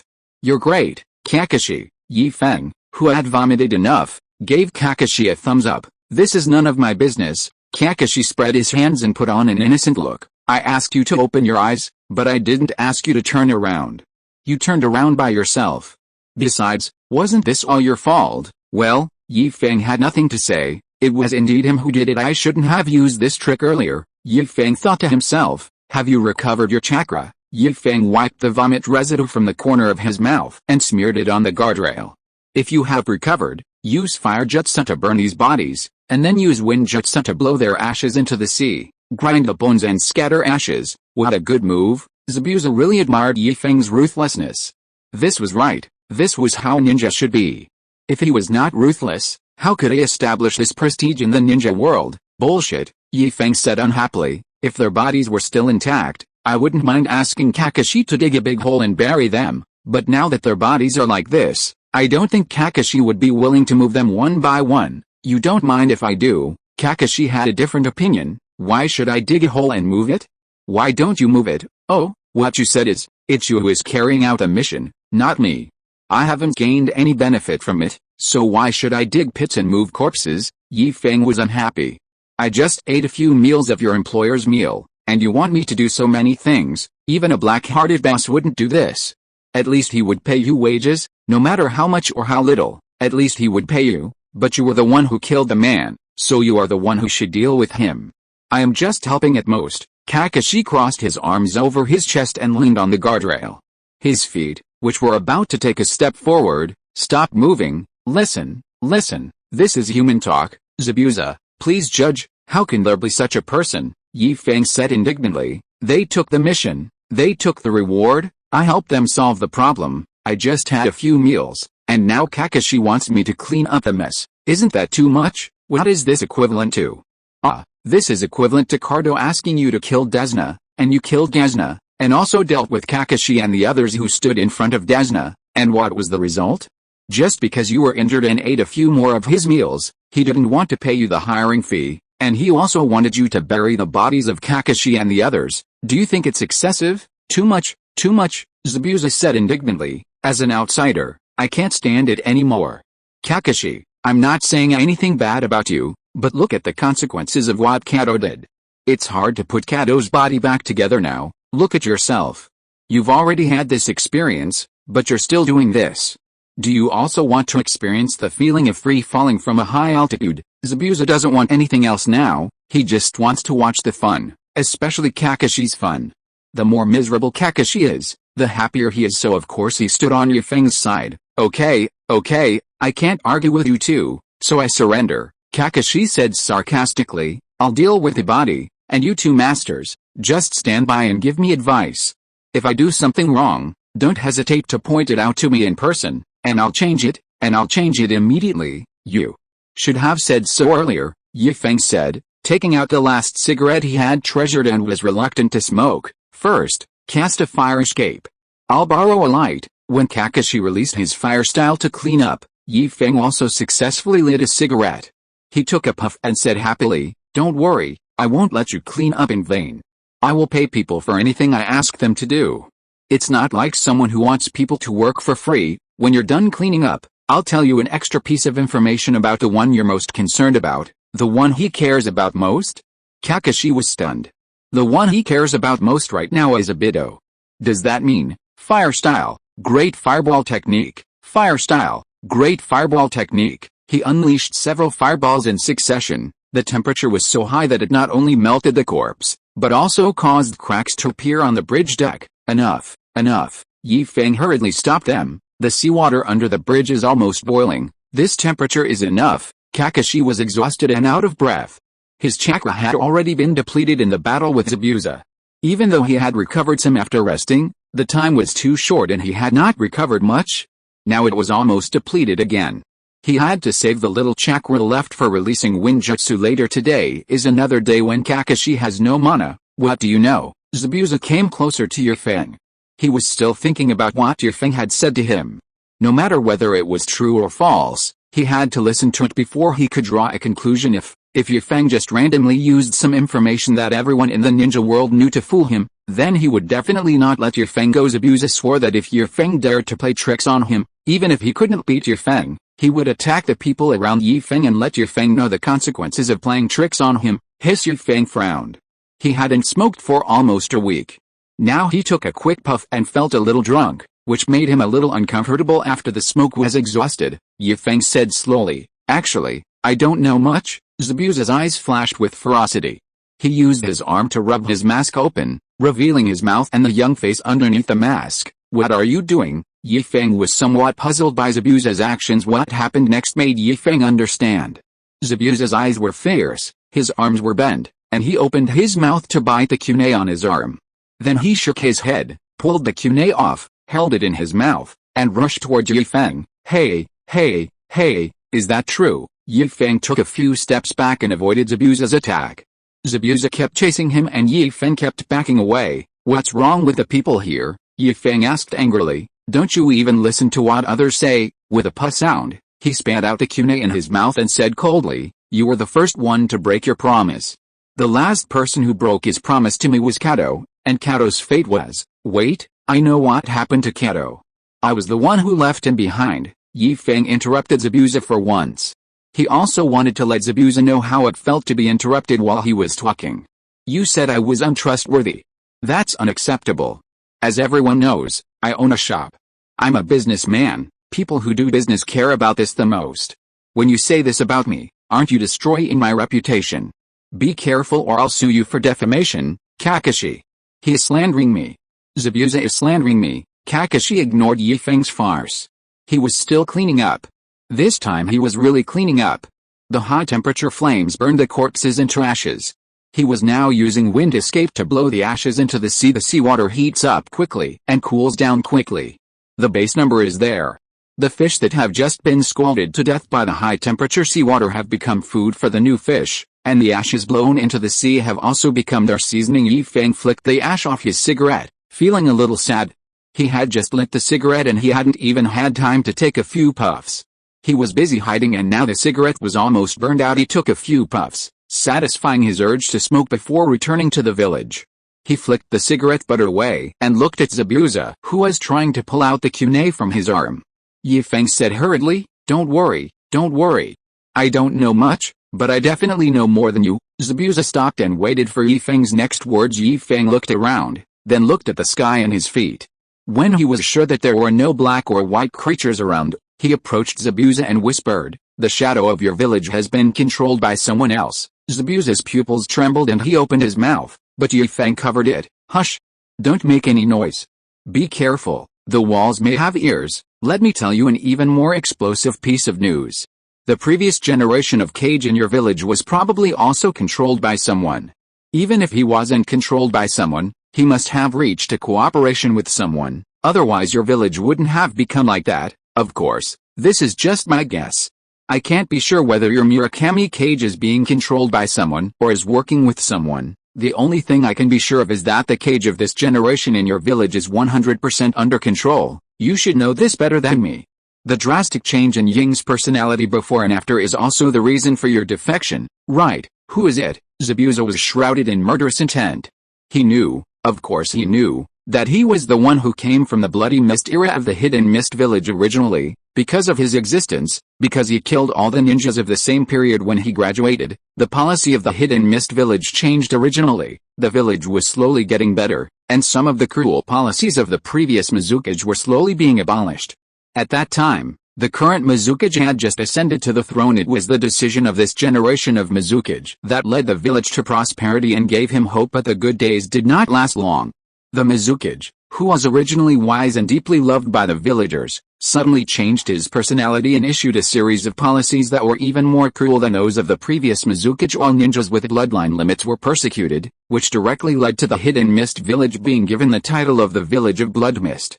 That era was also called the Age of Blood Mist. After a series of actions by this generation of Mizukage, the Land of Water fell directly into civil strife. And the ninjas of the Hidden Mist village were either killed or escaped. Why did he want to assassinate the Mizukage? Isn't it because you don't want to see your country and your village become like this? He wanted to kill the Mizukage, abolish all unreasonable policies, and restore his village to normal, but he always thought that the changes in the village were caused by the Mizukage. Unexpectedly, there was another black hand behind it, controlling everything. However, this also solved the doubts in his mind. He had never understood why a good person would suddenly change his personality. Now he knew that it wasn't that the Mizukage's personality had changed drastically, but that the Mizukage had simply been replaced by someone else. No wonder, I can't tell you who it is now. Why? Zabuza asked anxiously. Because I'm too lazy to explain it again, Yi Feng said to Zabuza as he looked at Kakashi, who was walking over after cleaning up. Didn't I just tell Kakashi that I wanted to tell him some information? I'll tell you later. Is there something about Kakashi involved here? Zabuza faced Kakashi and showed a cruel smile. He bent his arms, but was stopped by Yi Feng again. Don't keep thinking about killing people. Killing won't solve the problem. Although killing can solve the problem of the person who raised the problem, this matter has nothing to do with Kakashi. You will understand after listening to me. You've been waiting for so long. You're not in a hurry, right? Why not rush now? Kakashi came over and asked impatiently. Now can you tell me the information about that person? He's anxious, so are you. They all looked like prisoners who had just been released from prison and hadn't seen a woman for decades. Really? Who did they think he was? A businessman who opened a business? Oh, no, he is a businessman, but he is not that kind of business. Putting aside these groundless thoughts, Yi Feng said, don't be anxious. Zabuza is afraid that I will run away. What are you afraid of? We are from the same village. We will see each other every day. Why can't you ask any other day? Why do you have to ask today? I must know something today, otherwise your 2 barbecue meals will be invalidated, Kakashi said threateningly. He couldn't wait any longer. He had been waiting for a week. If he waited any longer, he would go crazy. Tisk, Yi Feng rubbed his teeth. He had almost forgotten about the barbecue. If Kakashi hadn't mentioned it, he wouldn't have thought about it. But how many barbecues did Kakashi owe him? 1 or 2? Why do I remember it was 3 meals? 3 meals, that's 3 meals. Kakashi didn't care about the number of barbecues. He just wanted to know the information about that person. No. Yi Feng shook his head. I am a pragmatic person. I will give you a few meals if it's a few meals. I never take advantage of others. Chapter 58, One Knife After Another. Do you believe what you said? You never take advantage of others? Then who did Naruto order the extra ramen for? Although Kakashi didn't say anything, the contempt in his eyes was very obvious. Yi Feng saw through it, and he said unconvincedly, Naruto's situation is special, and we can't generalize. Besides, I got it by exchanging knowledge. I usually told him so many great principles, but were they all in vain? Even if we don't mention this, I also taught him cooking. Now his skills are more than enough to be a chef in a restaurant. Even if he doesn't become a ninja in the future, he will not starve to death, right? Naruto can cook? Kakashi was confused. He really didn't know this. After all, he had been with Naruto for a month or so and had never heard that Naruto had this ability. You don't know, Feng said proudly. His current level is not bad. This is all thanks to me, so isn't it normal for him to treat me to a few meals? No, Kakashi shook his head. It's more than just a few meals, right? As far as I know, Naruto himself said that he usually pays for the food in your store. Isn't your training fee a bit expensive? First of all, I want to correct you. The term your store is inappropriate. You are also an employee of the store and have signed a contract, so you should say our store instead of your store. Furthermore, wait, Kakashi interrupted Feng and said, when you mentioned this, I remembered that Naruto also said that you never paid him a salary. How do you explain this? I want to explain, Feng snorted. He hasn't even worked a day. What can I explain? Explain why someone can get paid without working. How can such a good thing happen in the world? I can manage it. I can temporarily stop eating. The store doesn't have the conditions right now. Just by managing this, I can be considered a good boss. Zabuza was confused and at a loss. Weren't they talking about some intelligence? How did the topic turn to this? What are they doing? Are they discussing an employee's salary or the problem of a black-hearted boss? As a semi-insider, Zabuza couldn't stand it anymore. He was still waiting to hear the intelligence, so he said, you two, shall we talk about business? We are talking about business, Feng said with sharp eyes. As a person who is pragmatic and never takes advantage of others, there are some things I must make clear with Kakashi. If I say a certain number of meals, it must be a certain number of meals. 3 meals, I'm sure it's 3 meals. Kakashi didn't want to dwell on this issue anymore. It's just 3 meals of barbecue. He can afford it even if I remembered it wrong. It would just be a matter of missing or adding 1 meal, not forcing yourself, not forced, Feng said with satisfaction. That's right, I said I couldn't have remembered it wrongly. Don't think I took advantage of you. If I didn't tell you, would you know that person was still alive? Given that person's current status, do you know how much my information is worth? It's incalculable. A few barbecues gave me this kind of information. You are the one who took advantage of me. This was something Kakashi could not refute. Regardless of that person's current identity, this piece of information was indeed priceless to him. If anyone else knows about that person, he is willing to give any amount of money. But to be honest, it's not that I don't want to say it, it's just that the walls have ears. I have to be on guard. Feng said helplessly. There are masters of stealth behind that person, and there are more than one. If they really want to hide, there are really few people in the entire ninja world who can find them. Although I just checked and there is no sign of them nearby, it is better to be cautious. Zabuza, if you can enter Konoha, we will find an opportunity to talk it out. There are things here that not only concern you, but also Kakashi. This is a serious matter. I'm afraid that if I tell you now, you may not be able to return to the hidden mist village alive. Zabuza frowned. He was still a traitor ninja.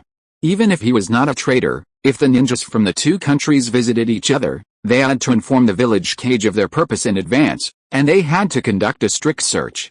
Only after confirming that there was no danger could they enter other ninja villages with his current identity. If he dares to show up in public, he will be hunted down by ninjas from any other country.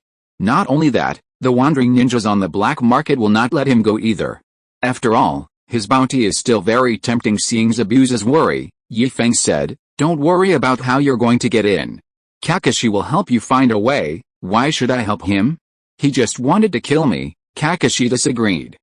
Feng said it easily. If Zabuza's identity was not a problem, he could indeed bring Zabuza in. His words still had some weight in the village. The 3rd Hokage would give him face, provided that he could guarantee that Zabuza would not cause damage to the village or do something that was not friendly to the village. But the key point is that Zabuza is a traitor ninja. Traitor ninjas are unforgivable to any ninja village and will be killed without mercy in this situation. Kakashi couldn't understand why he should take such a big risk and bring Zabuza into the village. Feng said indifferently, I don't care, Zabuza, you heard it. It's not that I didn't tell you, it's that someone doesn't want you to hear it. I'm not afraid of danger, Zabuza said firmly. For my country and my village, I have already put my life and death aside. Can you tell me directly here that someone wants to kill me? They can give it a try. You are also stubborn. Do you know how complicated this matter is? You let me talk about it here. Feng was furious. He pointed at everyone on the bridge and said, if I tell it now and it is leaked out, you, everyone on the bridge, everyone in the ninja world, whether they are ninjas or civilians, will die. Including me. Don't you want to listen?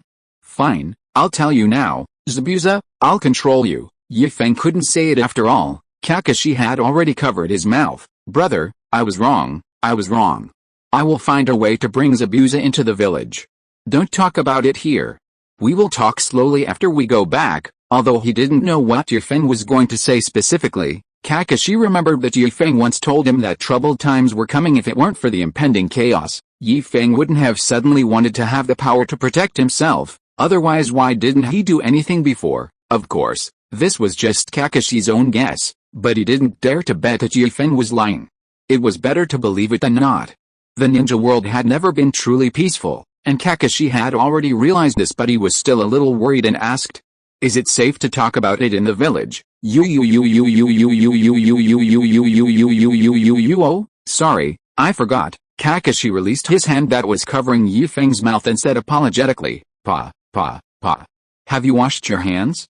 Why do they smell salty? Feng said Pa repeatedly.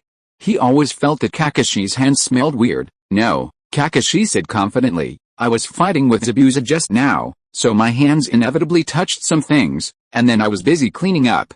You don't have to worry about this. I didn't touch this, so I didn't have time to wash it. Besides, there is no condition to wash my hands now. There is plenty of seawater, but it's too late now. The area under the bridge is now a playground for fish. The blood flowed into the sea, attracting many fish. They came following the smell of blood. Kakashi's fire escape caused the temperature of the nearby sea area to rise, and many fish died in the high-temperature boiled water, becoming the first batch of innocent victims. The fish that came later were having a happy party, eating their corpses with the ashes as seasoning. Now, lying on the guardrail and looking down, I can see so many fish crowded in the sea area that a person with trypophobia would faint on the spot if he saw this. Forget it. Feng waved his hand and said, let's talk about business. It's not safe to talk about it in the village. Which ninja village doesn't have spies from other ninja villages? The safest place is in my store. I am very confident in the defense of my store. When we discuss things in there, we can prevent outsiders from eavesdropping on us. Okay, that's all I'll tell you. As for how to choose, you can make the decision yourself. I'm going to watch the fun. Sasuke was still lying on the ground, and Sakura was still crying on Sasuke's chest, crying so hard.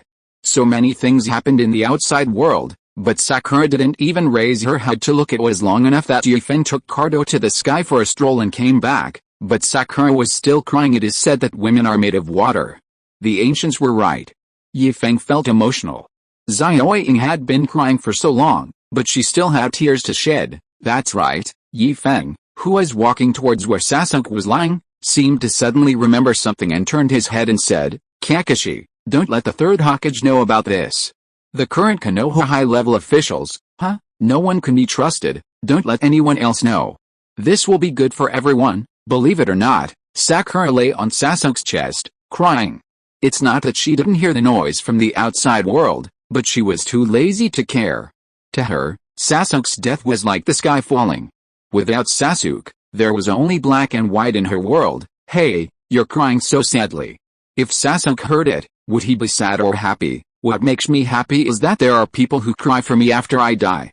What makes me sad is that I can't see that person for the last time when I die. If it were any other time, Sakura would have jumped up and yelled at Feng for being a jinx, but now she just looked up at Feng, said nothing, and started crying on Sasuke's chest again. Tisk, why are you crying? Sasuke isn't dead yet, really? Really? Xiaoying asked sobbingly. Even if what Feng said now was false, she was willing to believe it was true. Really? It's more real than real gold? Feng patted his chest and said, he is an employee of my store. How could I watch him die? But what? Sakura asked anxiously. Feng touched his chin and said distressedly, but it is certain that Sasuke was seriously injured. Zabuza told me just now that Haku's flying needles are coated with a special poison. This poison is colorless and odorless, making it hard to guard against. By the time the victim realizes they have been poisoned, it is often too late. Although this poison takes a long time to take effect, it is very powerful. It will make people move slowly without them noticing, and when it finally takes effect, they will become a vegetative state. Then, what should we do? Sakura asked in panic. Is there any way to cure this poison? Feng nodded. Yes, the person with the best medical skills in the entire ninja world comes from our village. Her detoxification skills are also unique, the best in the ninja world. Tsunade, one of Konoha's 3 ninjas, you should have heard of her name. She can definitely cure the poison in Sasuke. Of course Sakura had heard of them. Who in Konoha hadn't heard of the name of the 3 ninjas? The 3 ninjas had been famous for a long time and were very powerful. I don't know how many people admired them but the key point is that Orochimaru, one of the 3 ninjas, defected. Jiraiya wandered around the ninja world and seldom returned to the village, not to mention Tsunade, who has not returned to the village since the Second Ninja World War and is in a state of loss of contact. Where can she find Tsunade? I know where Tsunade is. Sakura instantly felt hopeful, but it's too late. Hope was shattered again. Not only that, Yi Feng was still attacking with a knife. This poison only makes the victim look like a vegetable, but it doesn't actually turn him into a vegetable. It will slowly erode the cells in the human body. By the time we find Tsunade, Sasuke's cells will probably have been devoured and his body will be cold. It will be useless even if we find Tsunade. Then what the hell are you talking about? The stick figure glared at Yi Feng and cursed. Don't look at me like that. Tsunade can indeed save Sasuke, provided that she is here now. Unfortunately, she is not here. However, there is another way to save Sasuke. I wonder if you are willing. Chapter 59, Deception After Deception. What method? Sakura asked excitedly. No matter what the method was, as long as it could save Sasuke, she was willing to do it. This poison has a name. It's called love flower poison, Yi Feng said. It's easy to cure this poison, but it's also difficult to cure it. It's so difficult that almost no one can cure it. If this poison is used on the battlefield, many people will die. Do you know why? Xiaoying shook her head. How could she know? This was the first time she even heard the name love flower poison. To be honest, if Yi Feng didn't have the method to save Sasuke, Sakura would have impatiently grabbed Yi Feng's neck and forced him to answer. She had already made up her mind. If Yi Feng continued to procrastinate, she would go to Zabuza to ask for it. Yi Feng had also said that it was Zabuza who told him all this, but Sakura didn't know that Zabuza was also confused at this moment. Yi Feng left Zabuza and Kakashi and let them make their own choice. The result of the choice came out soon. Kakashi decided to take Zabuza back to the village and not let anyone else know. Zabuza also assured Kakashi that he would never do anything to embarrass Kakashi in Konoha village, and that he would leave immediately once he got the information he wanted. After both parties reached a verbal agreement, they wanted to follow Yi Feng to watch the fun. Originally, Zabuza was still curious, thinking that Cardo had been dealt with and there was nothing happening now, so where was the fun to watch? When he and Kakashi came to Yi Feng and the others, he realized that he also had a part in the excitement. He was wondering, when did he tell Yi Feng about this? If Yi Feng hadn't told him, he wouldn't have known that the white flying needle was smeared with poison. What is this all about? Yi Feng continued to make up his lies, because the love flower poison is very difficult to cure. Unless you make a special antidote for it, it will be useless even if you know another way to detoxify it. It is worth mentioning that even Bai, the creator of the love flower poison, has not developed an antidote, because this poison was originally concocted by him by accident. He only knows how to make it, but not how to cure it. As for how Bai knew the other solution, I can't tell you. Without the consent of the person involved, I can't talk about it, right? Sakura's fist hardened, and the stick figure kept waving his fist at Yi Feng. Stop talking so much. Do you want to say more? If you don't, Sasuke will be dead. Just wait. When Sasuke wakes up, I will beat you up. Young people are just impatient. Yi Feng glanced at Xiaoying with dissatisfaction and said, if I don't tell you clearly in advance, what if you think I'm lying to you later? Please continue. Xiaoying suppressed her anger, gritted her teeth, and squeezed out these words from between her teeth. Zabuza's teeth were grinding. He also wanted to beat Yi Feng up. Why couldn't he just say it directly? Why did he have to say so much in a roundabout way? Can't you just get to the point? You can just tell me how to solve it directly. How to choose is the girl's business. It's useless to talk about this. Why are you so excited? Yi Feng glanced at Zabuza and made a gesture of invitation. Why don't you tell me? You know it too. I know nothing. Zabuza cursed in his heart, thinking that if I knew, I would definitely not say such useless nonsense. Sakura also looked at Zabuza expectantly, but to her disappointment, Zabuza turned his head away and didn't look at her. Sakura looked at Kakashi for help again. Kakashi touched his nose awkwardly, raised his head and looked at the sky. Look, I have to tell you. Yi Feng shrugged and said, who is Zabuza? He was the enemy who wanted to kill you just now. If I didn't have the evidence against him now, would he be so honest? He would have fought with your teacher Kakashi a long time ago. The danger has not been resolved. He is still your enemy. It is unrealistic to expect the enemy to tell you how to detoxify, and Kakashi, he was listening when Zabuza was talking. Do you know why he didn't say no? Before Xiaoyan could answer, Feng gave the answer directly. That's because he's lazy. You don't know, I was the one who carried the bodies of Cardo's men to the bridge and threw them down one by one. He just moved his mouth and released a few fireballs to bake the bridge surface. I did all the chores. Kakashi's fist hardened. Bullshit, when did you ever move a corpse? You just took a look and vomited. Zabuza touched Kakashi's shoulder and shook his head at him. Silently, Kakashi understood and he endured it, but I don't know if it was an illusion, but Kakashi felt like he saw a hint of gloating in Zabuza's eyes. Okay, let's get back to the point. Feng was finally going to talk about business. No wonder Naruto complained about him in his heart. He always went off topic while talking, but it didn't matter, he could always make it right in the end. To cure the poison of the love flower, a kiss from the loved one of the person who has been poisoned is necessary to cure the poison. Who would keep their loved one by their side all the time? On the battlefield, that's even more impossible.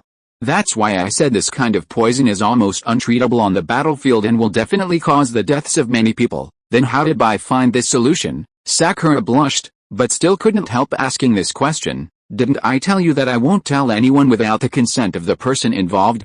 Feng refused to answer Sakura's question and glanced at Zabuza obscurely. Sakura understood immediately and looked at Zabuza in disbelief. Zabuza understood it immediately, and was he still being vague? Feng's eyes were almost fixed on him. Combined with what Feng said before, what about the kiss of the beloved? What does that mean? Did he mean that Bai was experimenting on him? No, he couldn't bear it anymore. He wanted to go to war with Feng. He wanted to defend his dignity as a man. He wanted to tell Sakura that he, Zabuza, had normal hobbies. Just as he was about to make a move, an arm appeared in front of him and stopped him. The one who stopped him was none other than Kakashi. This time, it was Kakashi's turn to comfort Zabuza. Kakashi also shook his head at Zabuza, and the meaning in his eyes was very clear. Calm down, brother, calm down, Brothery, I can endure it. A rare miracle happened. Even though Zabuza's arms were powerless, his fists were clenched tightly. Zabuza also had the same illusion as Kakashi. He saw gloating in Kakashi's eyes. Well, I've told you the antidote. You can try it now.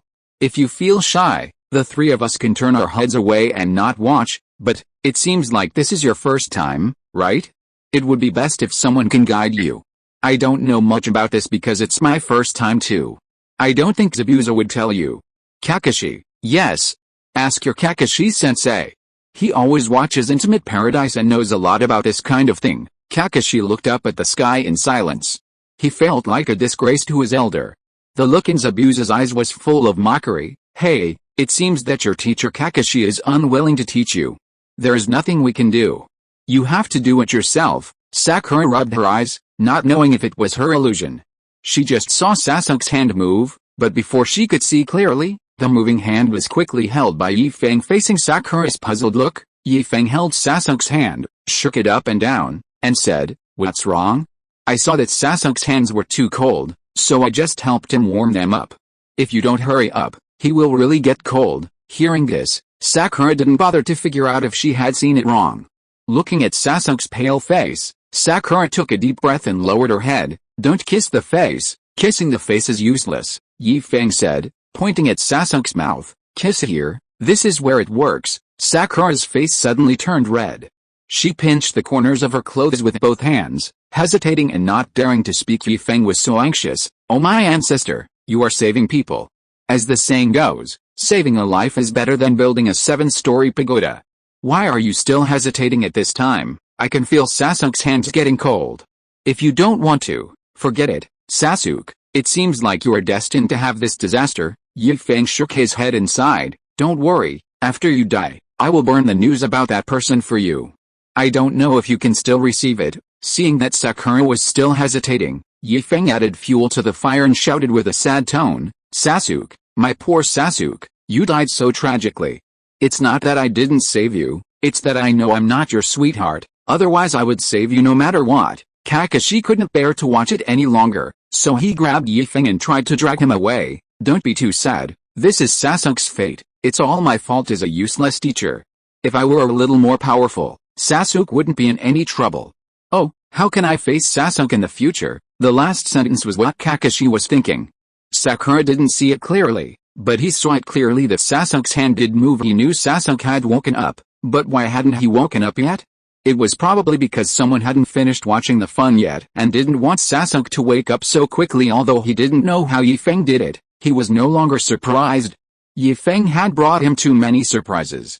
Now, no matter what Feng did, he would not find it strange. Just now Feng gave him a veiled look. It was really veiled, not fake. He understood what it meant. It was nothing more than letting him add fuel to the fire. What can he do? He can't win the fight, and the handle is still in Feng's hand. He has no choice but to join. Sakura was shy and angry. If there was no one around, she would have kissed him without hesitation, but there were 3 pairs of eyes watching her. She was still a girl after all. Even if she was a bit fierce normally, she was still a girl with so many people watching her. Isn't she allowed to be shy? But Feng and Kakashi's words were too creepy. They seemed to be saying that Sasuke was dead. They didn't act like elders or teachers at all. Really? Sakura felt a little resentful in her heart. How could she say that? Having made up her mind and mustered up her courage, Sakura took another deep breath and lowered her head again. This time, she kissed him correctly. After the kiss, Sakura raised her head, looked at Sasuke who hadn't changed, and asked anxiously, "Why is there no reaction? Could it be that Sasuke's lover is not me?" Sakura's face turned pale at the thought of this possibility. Impossible. You are the girl he has been in contact with the longest. Who else could be his sweetheart if not you? Feng comforted him. Then he said to himself, this shouldn't be the case. This method is correct. Why is there no reaction? That's right. Feng slapped his thigh, as if he remembered something. Why did you pat my leg? Why not pat your own? Kakashi rubbed the place where he was patted and said with a bad look in his eyes, if Feng doesn't give him a reasonable explanation, he can't blame him for not cooperating. Oh, I'm afraid of pain. Very good. This reason is very reasonable. He patted someone's leg because he was afraid of pain. Kakashi agreed with this reason. Zioing was still eagerly waiting for Feng's explanation. Feng didn't beat around the bush and said directly, didn't I tell you just now that it must be the victim's first kiss? Wasn't his first kiss you? Wasn't that his first kiss just now? Sakura shook her head. Feng didn't mention the first kiss. It was her first kiss, but it wasn't Sasuke's first kiss. Sasuke's first kiss was, Naruto, what? What's wrong? Naruto was startled by Sakura's roar. He was still listening to Feng's words and stayed beside Bai without moving, but he changed his position. He had vomited too much just now and was afraid that it would flow onto Bai's body, so he moved Bai's body to the side. He was watching a few people whispering together, but he was too far away to hear what they were talking about. Come here and bring Bai here. I need your help with something. Feng waved at Naruto and shouted. Chapter 60. The end of a play. Naruto held Bai's corpse in his arms and walked over reluctantly. He walked very slowly, looking back every few steps, as if something had fallen there. Why are you dawdling like this? Hurry up, Feng urged. If you don't come over, Sasuke will be dead. Sasuke was already dead, and Naruto was muttering in his heart. Although he didn't want to admit it, the fact that Sasuke died in front of him was a fact. Sasuke died to protect him, and he didn't know how to face Sakura. He was very afraid that Sakura would ask him, why did Sasuke die but you are fine? Or ask him, why didn't you burst out your strength earlier, so that Sasuke wouldn't have to die? He couldn't answer these 2 questions. He didn't know why Sasuke, who hated him so much, would die to protect him, nor did he know what was going on with that sudden burst of power. His memory of how he defeated Bai was very vague. He didn't even know what happened. He only knew that when he regained consciousness, he was standing in front of Bai, who was determined to die, and the ice crystal of Bai's ninjutsu magic mirror had been shattered. He knew nothing, only that Sasuke was dead. Dead in his arms. Roads have different lengths. No matter how long the road is, it will eventually reach its end. No matter how long Naruto took, he finally arrived in front of the people. He put down Bai's corpse and wondered why Feng called him over. He was still confused, but Sakura couldn't wait to speak. Uncle Owner, Sasuke's first kiss was with Naruto, in front of our whole class. As for whether Sasuke had kissed anyone else before, I don't know, Feng said thoughtfully. There is no other way. Let's give it a try. This is Sasuke's last hope. If Naruto is not good enough, then, Feng shook his head and didn't say anything else, but Sakura already understood what Feng meant. which was that Sasuke was really hopeless. Come on, Naruto, kiss Sasuke. Trying hard to hold the rising power in his hands, Feng could feel the chakra gathering in Sasuke's hands. He said to Naruto calmly, Naruto still didn't know what was going on. Why did he kiss Sasuke's body? Even if Sasuke was still alive, he would never kiss Sasuke. He likes Sakura. If he kisses someone else in front of Sakura, wouldn't it make Sakura misunderstand him, or what? It's not like you haven't kissed before, but, Naruto felt a little embarrassed. It was true that he had kissed her, but it was a misunderstanding, an accidental kiss, and it didn't count at all, at least in his opinion. It doesn't count. I don't have time to explain to you. You just need to know that if you kiss him, you are saving him. Will you kiss him? Feng could hardly hold Sasuke's hand any longer. If he used more force, Sasuke's hand would be broken. Don't let the situation happen whereby didn't cause much damage to Sasuke, but he was the one who caused the greatest damage. That would be funny. When Naruto heard that they wanted to save Sasuke, he immediately stopped being shy. Sasuke died to protect him, and now he only needed to give a kiss to save Sasuke. What's wrong with that? It's just a kiss, let alone a kiss. Even if there are a few more kisses, or even if it's a little more excessive, what's the harm? In his little head, he couldn't even think of why a kiss could be connected with saving people. Zabuza and Kakashi took a step back at the same time. They had to retreat as they were afraid that their faces would be splattered with blood. Saying I'm coming, Naruto lowered his head without any distractions. After all, Naruto is an experienced person, so he didn't make the same mistake as Sakura by kissing her on the face. His target was very clear, which was Sasuke's pale mouth. A lot of people had illusions today, and Naruto also had an illusion. He could see Sasuke's mouth seemed to move. It moved again. Feng withdrew his hand, stood behind Zabuza and Kakashi, poked his head over their shoulders, waiting for the biggest excitement to come. Silent communication takes place through eye contact. Kakashi, why don't you look closer? Feng, I'm afraid of blood splashing on my face. Zabuza, boring. Zabuza, and you, Kakashi. You are a dignified copy ninja, but you actually deceived a few kids. You don't act like a teacher at all. Kakashi, haven't you been watching me the whole time?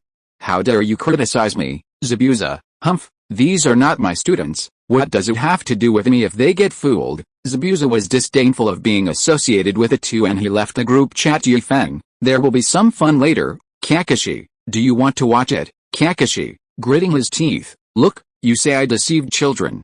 Then I will deceive adults. I will not say anything in a while. Let's see what you will do. The communication ends and the group chat is closed. Sasuke suddenly opened his eyes and saw Naruto pouting and getting closer to him. He didn't have time to think and reacted subconsciously. He broke free from his restrained hands and slapped him. Snapped. A slap containing the power of chakra hit Naruto's face. Before Naruto's happy expression because Sasuke opened his eyes could appear on his face, he was slapped away. Naruto stopped on the ground, holding his swollen face, bewildered. What happened? What happened? Why did you hit me? Naruto asked the question in his mind. Idiot. Sasuke struggled to sit up, his pale face full of relief. Fortunately, he stopped it in time. Sasuke, you're finally awake. Sakura happily hugged Sasuke's body, completely forgetting that there were still white flying needles stuck in Sasuke's body. Her hug caused some of the flying needles to penetrate a little deeper, causing Sasuke to groan in pain. I'm sorry. Sakura apologized quickly. She was so happy. I forgot you were injured. It's not a wound, it's a flying needle. Sasuke was speechless and pushed Sakura's shoulder with his hand, trying to push Sakura away, but Sakura was still in a state of lost and found mentality, and she hugged very tightly. Sasuke tried hard several times but failed to push Sakura away. He couldn't help but say, "Can you let me go first? I can't breathe." Sakura reluctantly let go of Sasuke's hands, stood aside with a silly smile and didn't say anything. She is also a smart person. She was too concerned just now and didn't understand some of the loopholes in Feng's words. Now that she sees that Sasuke is fine, her IQ has taken the upper hand again. The stick-drawn figure gave Feng a thumbs up, and Feng winked at the stick-drawn figure. Uncle shop owner, I hope what you said is true. If I find out that you lied to me, I won't let you go, Sasuke said coldly. He had woken up a long time ago. I did not kill him, but just put him into coma. He thought he would die after falling into coma. After all, given the situation at that time, he could feel the murderous intent in Bai. He was also the only one who could see Shiro's movements clearly at that time.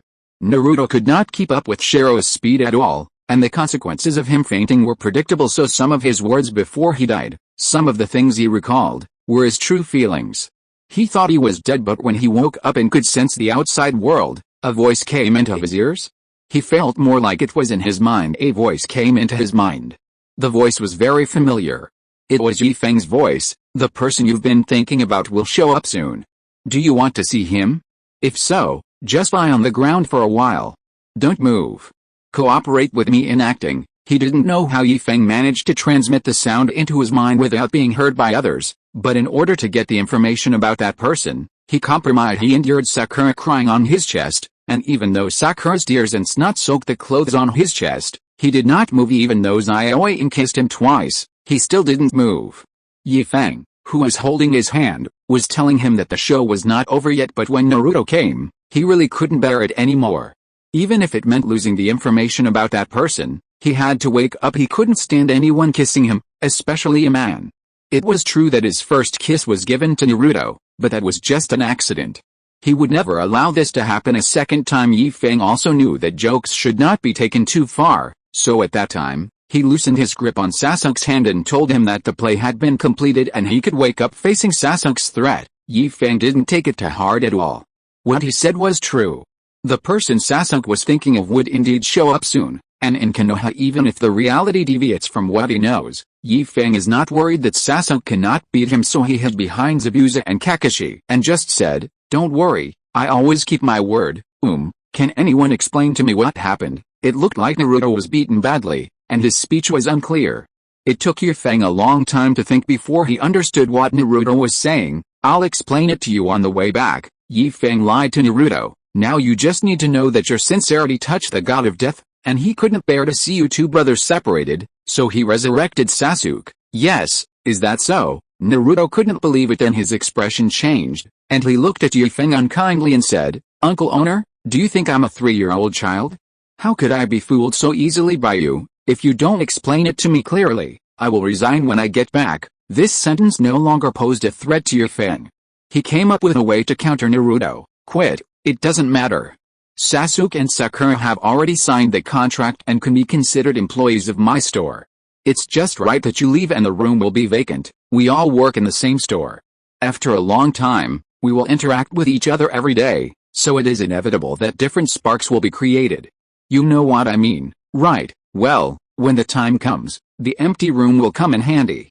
A room, a bed, the applause of love, the birth of life. Do you think it's a boy or a girl, or maybe twins?" Hard. Naruto's fist was hard. A bootlicker couldn't stand this. Naruto couldn't help but kneel on the ground, his face pale, just like Sasuke, and yelled to the sky, "No!" In a trance, Feng seemed to hear the sound of music. Snowflakes are falling. Hiss. The sound of steam rising. White smoke rose from Sakura's head. Her face was so red that she almost looked unrecognizable. Sasuke also clenched his fists.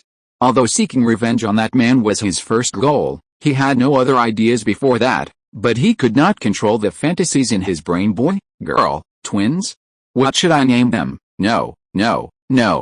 Sasuke shook his head, trying to get these thoughts out of his mind. How could these thoughts appear in my mind? Only Sakura would think these things, right? Oh, this is what Sasuke doesn't understand. The girl would think about it, the boy would think about it too. Didn't you see that Naruto has evolved into a bootlicker?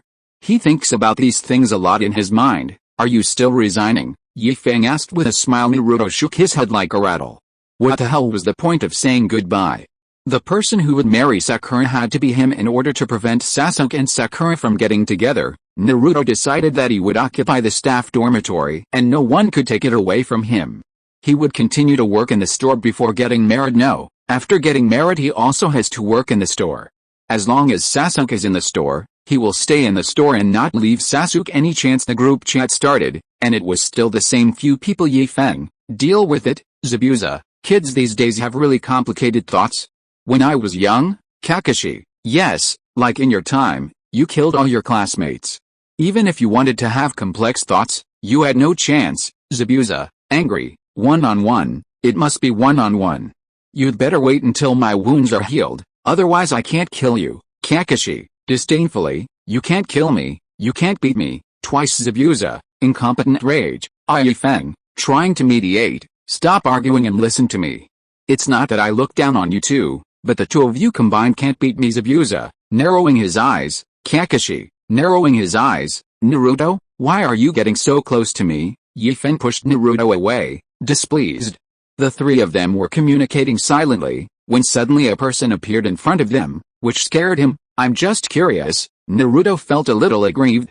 He saw Feng and the other two huddled together, looking at each other, and wanted to come over to see what they were doing. In addition, he also wanted to know, Uncle Shop Owner, Mr. Kakashi, when did you become so close to Zabuza? Chapter 61. Another scene begins. Sasuke also wanted to know. Before he fell into coma, Kakashi and Zabuza were fighting to the death. After he woke up, he didn't open his eyes. He didn't know what happened. He could only hear the noise coming from his ears. When he opened his eyes, he found that the two were not only standing side by side, but Feng's arms were also on their shoulders. What surprised Sasuke even more was that Zabuza didn't react at all, as if such an action was very normal. You don't understand this, do you? Feng raised his eyebrows and said, friendship between men is earned through fighting. If you want to be stronger than Zabuza, you can do it. HMPH, Zabuza snorted, but did not refute. Feng not only knew the information he wanted to know, but was also stronger than him, which was why he could face Feng with a normal attitude. Okay, now that we've seen enough fun, it's time for us to get down to business. Once Dasna comes back, we'll head back to the village. Won't you stay a few more days? Sakura was a little worried about Sasuke's physical condition. Sasuke had woken up, but the flying needles in his body made Sakura worry that if they were not treated in time, there would be sequelae or something. The medical facilities in the village are better. There's no point staying here. Let the doctor bandage it briefly later, Feng said, and gave instructions. Xiaoying, you should remove the needles from Sasuke's body first. When the doctor comes, he can bandage it directly without wasting time. Naruto, help Sakura. Sasuke, after Sakura removes the flying needle, you will use your chakra to seal the needle hole to prevent blood from flowing out. This is also a good opportunity to practice controlling chakra. Your teacher, and Zabuza will deal with Bai's corpse first and see how to deal with Bai's afterlife. Speaking of Bai, Zabuza's eyes flashed with sadness, and he said stubbornly, no need to deal with it, just throw it into the sea. This is the fate of ninjas. Not every ninja who died in battle could be buried peacefully. Most of the tombs in the major ninja villages were cenotaphes. There is no way around it. Whether in peacetime or wartime, being a ninja is a high-risk profession, and one might die in the execution of a mission. There are many ninjas whose bodies have not been found. Some of them don't even have bodies because the integrity of their bodies was directly destroyed by the enemy's ninjutsu. Even so, they are considered lucky, as at least there are still some limbs left. Over time, the ninjas reached a consensus, or made up their minds, that they no longer cared whether they were buried after death or not. After all, they had no say in the matter. As long as they can complete their mission before death, they will be worthy of their identity as ninjas. Ninjas should die in battle. No, Naruto was a little excited. Bai is also your companion. It's not like we don't have time now. We should at least give Bai some respect. How can we just throw him into the sea? Naruto disagreed with Zabuza's approach. It's not that he didn't know the fate of ninjas, but he didn't think that this should be Haku's fate. There are ninjas whose only remains are in cenotaphs after death. That's because others couldn't find their bodies, so they had to bury them with their clothes. This wasn't a battlefield, where there was no time to deal with the bodies of their comrades. They had plenty of time. Bai's experience reminded Naruto of himself. His experience was very similar to Bai's, but the difference was that he found a goal to fight for his whole life, while Bai also had a goal, but his goal was to sacrifice himself and illuminate others. Now that Bai's goal has been accomplished, Naruto believes that Bai's affairs after his death should be handled better so that his sacrifice will not be in vain. That's right, Feng also chimed in. Bai died to protect you, after all. Just now, when Sasuke died, Sakura cried so sadly. It wouldn't take you much effort to dig a hole and put Bai's body in it. Why do you have to act so cold-blooded? You've made others misunderstand you. I know you're a hard-mouthed person with a soft heart. Tell me, are you crying secretly in your heart? Feng spoke the following words close to Zabuza's ear. Naruto and the others did not hear it, but Kakashi next to them heard it clearly. He couldn't help but think, is Zabuza hard on the outside but soft on the inside? He really didn't see that. Could it be that he had spent too little time with Zabuza? How did Feng know that? Thinking of how Yi Feng knew a lot of things, Kakashi suddenly realized that Yi Feng must have gotten this information from somewhere. Kakashi suspected that Yi Feng had a powerful intelligence network behind him, spread throughout the ninja world, otherwise he would not know so many things that could be called secrets. Shut up, Zabuza scolded angrily. I've said before that Bai is just my tool. I value his ability, not himself. Just like Cardo used me, I was also using him. Now that he is dead, he is of no use to me. I never waste my time on people who are of no use to me. Anyone with a discerning eye could tell that this was a lie. Yi Feng curled his lips and said nothing. Kakashi also heard something unusual in Zabuza's tone. Plus, he already knew that Bai was not dead, but Yi Feng did not say it. Combined with Sasuke's experience and Yi Feng's lively words, Kakashi was very rational and did not say anything. Neither of the two old silver coins said anything, only the three little ones were a little angry, and Naruto was the most angry among them. Sasuke and Sakura were okay. One had no idea what happened from beginning to end, and the other only knew the first half but not the second half. The two were angry, but they just felt it was not worth it for Shiro to have a companion like Zabuza. If these words came from the mouth of a companion who lived with him day and night, how sad would he be if he were still alive? You bastard, are you serious about saying that? Naruto was feeling a little depressed. He was so angry that he didn't know how to blame Zabuza for his behavior. Just thinking about what Bai had said to him made Naruto feel a little dizzy. That guy, pointing at Bai's body. Naruto's chest kept rising and falling, and he shouted loudly, he really likes you, he obviously likes you so much, but you, don't you have any conscience at all? He's already dead, why can't he go with dignity, throw it into the sea? How could such words come out of your mouth? After becoming as strong as you, will I really become so cold-blooded? He is your companion, he values your dream more than his own life. That guy even lost his life for you, not even having your own dreams, dying as a tool. This kind of thing, it's too painful. Naruto, who didn't cry when Sasuke died, is crying now. Yi Feng wondered curiously, if the identities were reversed, and it was Naruto who died at that time, would Sasuke's Sharingan be able to rise to a higher level? Naruto cried, and Zabuza also shed tears. He was not really cold-blooded, he was just good at disguising his emotions and suppressed all his emotions deep in his heart. The reason why he was defeated so quickly in the fight with Kakashi was because Bai's death made him upset. He had been suppressing himself and not looking at Bai. He was afraid that if he saw Bai, he would really burst into tears.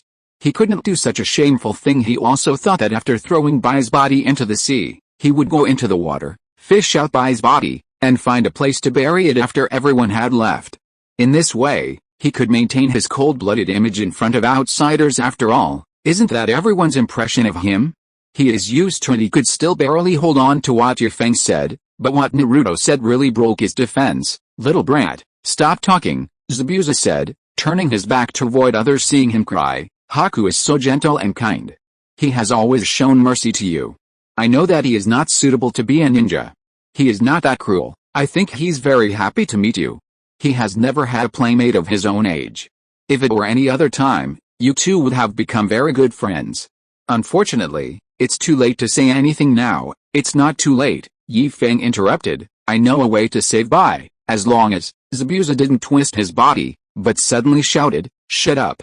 Do you think I'm as easy to fool as those little brats? Yi Feng spread his hands and said innocently, I haven't said anything yet, without caring about the person involved standing next to him. Yi Feng immediately said, they were deceived because they were stupid. I didn't expect you to be so stupid. Even ordinary people know common sense, but you, as a ninja, don't know it. What do you mean? What do I mean? Turn your head around and talk to me again. Zabuza wiped his tears and turned around. If you don't give me a reasonable explanation, enough, Yi Feng said impatiently. I've heard this threat several times today alone. Looking at everyone present, Yi Feng began to preach. You are all ninjas. Doesn't the ninja experience say that to judge whether a person is dead, you can't just rely on your eyes? You should at least check it with your hands, right? There was no time on the battlefield, and there is no time now. You didn't even check a person's breathing or heartbeat, and you made a judgment on a person's life or death just by looking at him.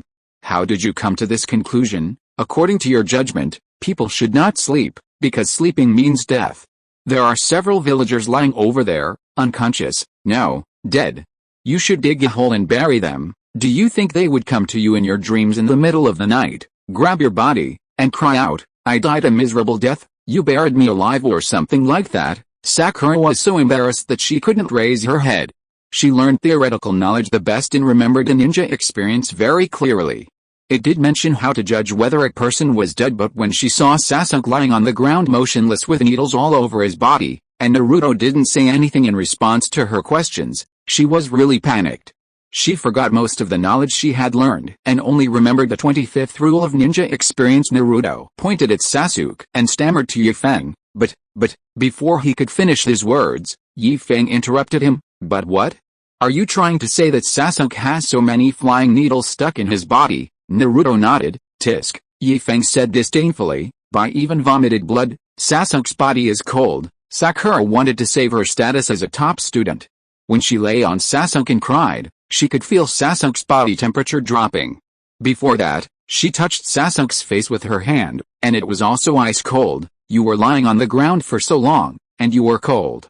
Didn't you hear his heartbeat when you were crying on his chest? Sakura shook her head. She didn't care at the time. She just remembered crying. Feng teased. Sasuke, look, Sakura is taking advantage of you without even knowing what state you are in. Aren't you at a disadvantage?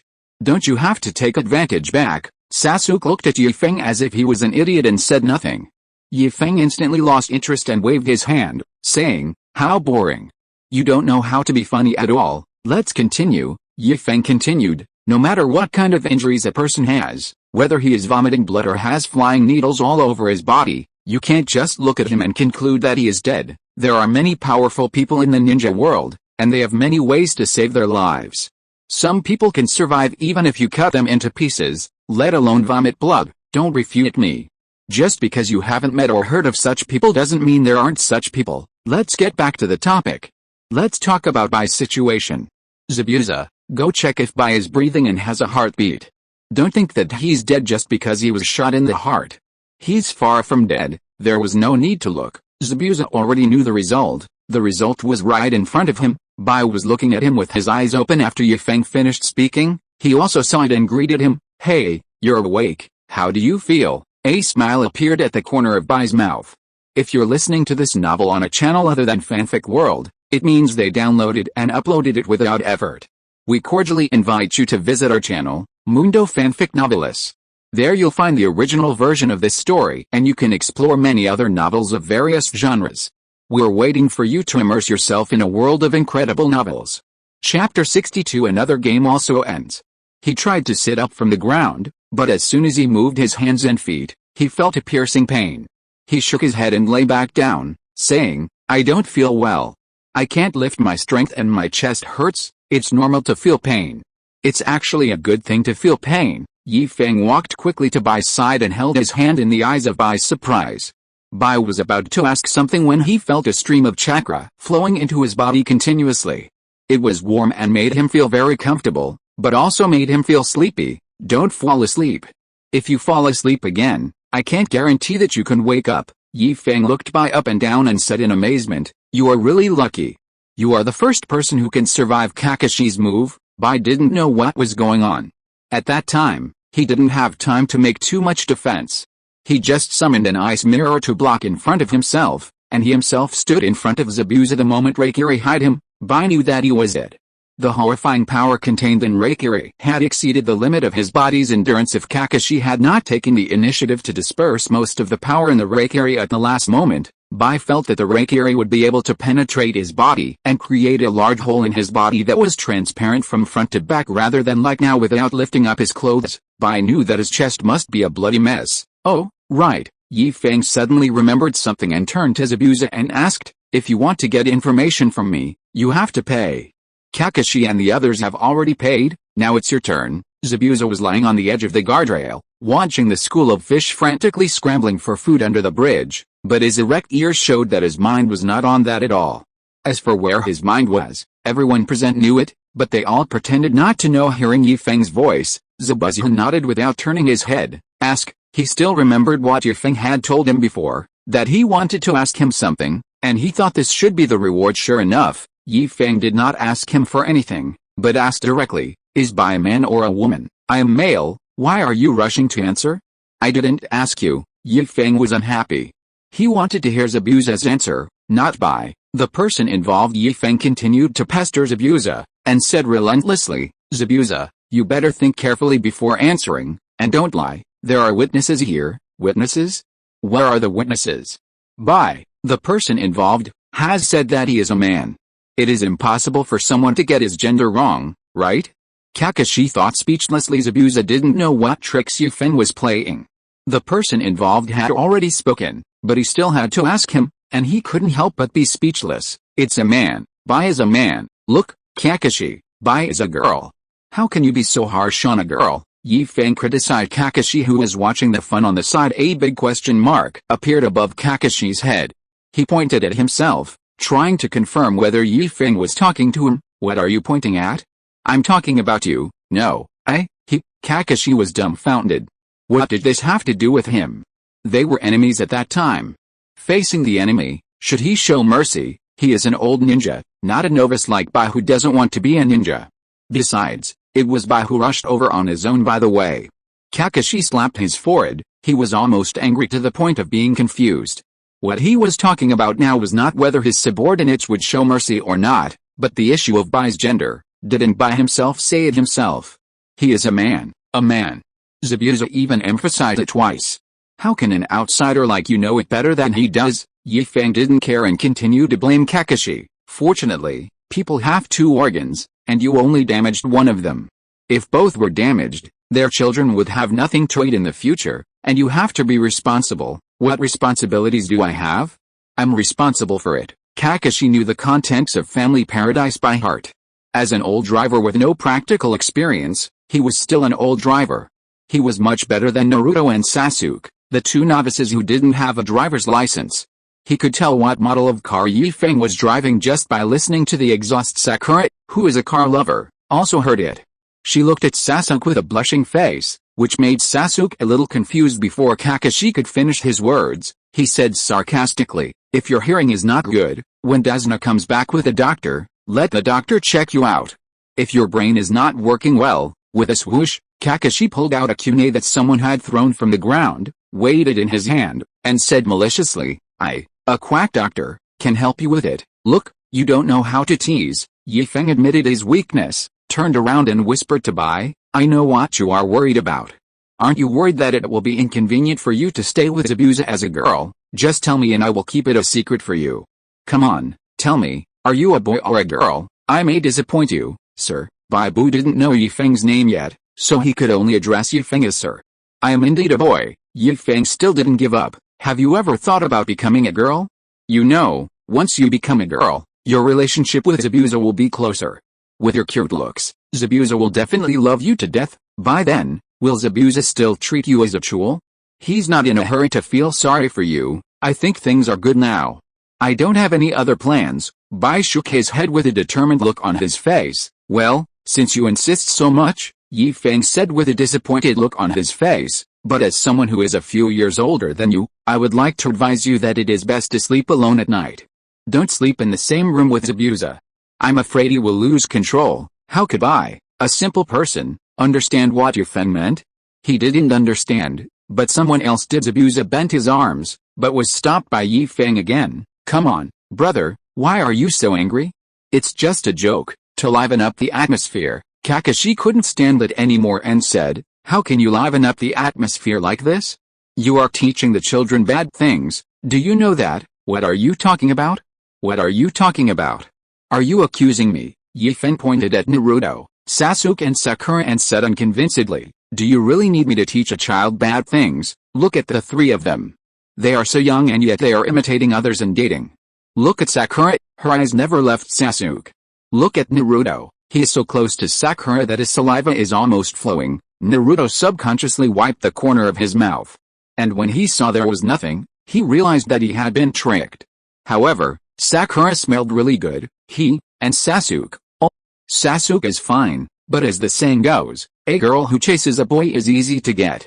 With Sakura's determination, sooner or later, Sasuke's body and half of his heart will belong to Sakura. What about the other half? Sakura couldn't help but ask. The stick figure bared his teeth and claws. Mine, all mine. The other half belongs to Naruto, Feng said with a grin. Zioi, remember to send me wedding invitations when you two get married.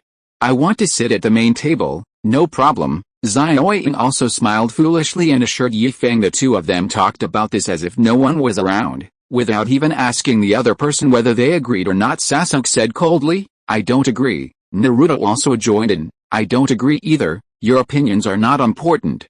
I told Xiaoying. Yi Feng didn't even look at the two of them, and continued to confirm with Xiaoying. Xiaoying, it's settled. Xiaoying made an okay gesture, which was taught to her by Yi Feng. Bai was a little confused at this time. The topic jumped too quickly and his thoughts could not keep up. Yi Feng let go of Bai's hand and said to Bai, I was just joking just now, don't take it seriously. Now let me tell you about your injuries. My chakra only temporarily stabilized your injuries and prevented them from getting worse. As for curing them, that's not something I can do. I'm not a professional medical ninja. To be honest, I didn't expect you to wake up. For follow-up treatment, you have to come back to Konoha with us. Konoha village has the best medical conditions, which are not available anywhere else. Bai opened his mouth and wanted to say something, but Yi Feng spoke before him. Don't worry, Zabuza will go too. Oh, that's okay, he will go wherever Zabuza goes. Bai swallowed back what he wanted to say. After watching all the excitement, Yi Feng returned to his idle state. He came to the bridge, lay on the guardrail, and imitated Zabuza, watching the fish under the bridge scrambling for food. How is he doing? A voice came from the man who was hard on the outside but soft on the inside, who was obviously worried to death but pretended not to care. Yi Feng pretended to be confused. Who? You know who I'm talking about? The voice turned cold. I don't know. You didn't tell me, so how should I know? I know only if you tell me who that person is. If you don't tell me, how can I know who you want to ask? What if the person I tell you is not the one you want to know about? Then you got the information for nothing. So you have to tell me who that person is before I can tell you who that person is. Has anyone ever told you that you talk too much? The voice became even colder. No, Yi Feng shook his head. He had always been honest and had a good relationship with everyone who knew him. No one had ever accused him of being nagging. Well, now I have it. The voice seemed to be thinking about the next words, and after a while it spoke. How is Bai's situation? Oh, you are talking about Bai. Yi Feng pretended to be suddenly aware and said in a long-winded manner, if you want to ask about Bai's situation, just ask directly. If you don't ask, how do I know you are talking about Bai? Only after you're asked, did I know you were asking about Bai. You, shut up. The voice was unbearable, and his true face was revealed. It turned out that the person who was talking to Yi Feng was Zabuza. Zabuza looked funny with his arms drooping, leaning on the guardrail and sticking his head out to look under the bridge, but that did not stop him from speaking in a cold tone. Keep it short, he quickly added, and get to the point, catching the key words, brief and key point. Yi Feng directly replied with 3 words, I don't know, are you kidding me? Zabuza looked fierce, and tried to bend his arm, but he couldn't bend it because his arm was cramping. Looking at Zabuza's arm shaking unnaturally, Yi Feng guessed the reason and couldn't help but burst out laughing. Haha, I knew your arm would cramp sooner or later. Your arm is injured, but you're still so dishonest. You deserve it. He was gloating over his misfortune, but forgot that Zabuza still had another arm that was not cramped. He tried to bend his arm, but failed as Yi Feng, who was quick-eyed and quick-handed, stopped him. Yi Feng suppressed his laughter, shook his head and said, life is so beautiful, but you are so irritable. This is not good, not good. One arm is cramping and the other arm is being held down, but it doesn't matter. Zabuza still has his feet. He kicked, but missed and Yi Feng dodged it, waving his hands. Yi Feng put away his playful intention. No more play, no more play. I saw Tasna. Let's talk business. I really don't know. I'm not a medical ninja. I don't know how to diagnose injuries or anything like that. I can only make sure that Bai's injuries will not get worse. He needs treatment, so he has to go to Konoha. You are still a rebel ninja, so it's not safe to take Bai to other places, but judging by Bai's appearance, I think he will have to recuperate in Konoha for a while. With his current physical condition, it is not suitable for him to travel back and forth. Is it safe? Zabuza was a little worried. Konoha village was the most powerful ninja village in the ninja world, and its defense was also very strict. It was already very risky for Kakashi to bring him in. If he brought one more person in, the risk of exposure would be even greater. Once their identities are discovered in the village, Kakashi and Yi Feng may not be able to protect them both. Chapter 63 Popular Science on the Return Journey. Whether it's safe or not, it's safer than where you are now. Yi Feng was telling the truth. Looking at the current condition of Zabuza and Haku, Two rebel ninjas with no fighting power at all. There were many ninjas on the black market who wanted to get this piece of fat meat from them. That's right. Zabuza also understood. Here, they are over here. Desna finally came back, bringing a group of people with him, walking in a hurry. It's no wonder that he came back so slowly. Due to the threat from Cardo, few people in the entire Wave country dared to deal with Desna. The workers who built the bridge with him kept quitting, and the few who were left were either alone or their entire families were prepared to be in trouble with Cardo. There is no shortage of brave people everywhere. In the entire Wave country, Desna is not the only one who dares to resist Cardo. It's just that most people are just waiting and watching, and they are not submissive. They don't dare to resist when Cardo oppresses them. Well, maybe they are just waiting for an opportunity. A meaningless sacrifice is not a sacrifice, it is suicide. If you die, there is nothing left. But if you are alive, you can still do something. This is also why, in the anime, Inari, a single child, can knock on the doors of the villagers, because they know that the time has come. The high-end combat power of Cardo's side has been held back, and the rest? We are all human beings, and we will die if we are hit by a knife, so who is afraid of whom? It was also obvious that Desna encountered the same problem as Inari. When he went to knock on the door of the clinic, the doctors inside did not dare to open the door. After hearing his voice, he could only beg and swear, saying, Kato is dead, and so are Cardo's men. Now the dark cloud hanging over our Wave country has dissipated. You can come out, and the bridge can be built without any hindrance. Our good days are coming soon. But the door of the clinic was still closed, and the doctor couldn't be sure whether what Desna said was true or false. Desna had no choice but to seek help from other doctors. He knocked on every door, and on the door of every clinic he knew. He spoke and shouted over and over again, perhaps because of a guilty conscience, or perhaps because he wanted to give it a try. The door of the clinic opened and the doctor came out with the first person taking the risk. The villagers who heard the noise also opened the door and came out. More and more people gathered behind Desna, forming a vast ocean. The doctors carried medicine boxes, the villagers held hoes, sickles, and all other weapons that could be used to hurt people. With the idea of fighting to the death, everyone followed Desna and began to charge. They shouted unstructured slogans to boost their own momentum and to intimidate possible enemies, because they didn't know whether what Desna said was true, but they don't want to wait any longer. How long do they have to wait? When will it end? If they cannot nip the danger in the bud, how will they face their ancestors after they die? They don't want their descendants to live in dire straits with no end in sight. Courage has never been lost, it has just been hidden, and now is the time for courage to return. With so many people coming, the rest of the things became easy. The unconscious worker, as well as Tsunami and Inari, were carried back to the clinic by the villagers. Sasuke and Bai were both given simple bandages by the doctor. The country of Waves is small and poor, and there are no ninjas on the island, let alone medical ninjas, which are rare among ninjas. It's okay for doctors to treat minor illnesses and injuries for ordinary people, but they can't cure injuries like Bai, so just bandage them, and that's enough. Some villagers stayed here.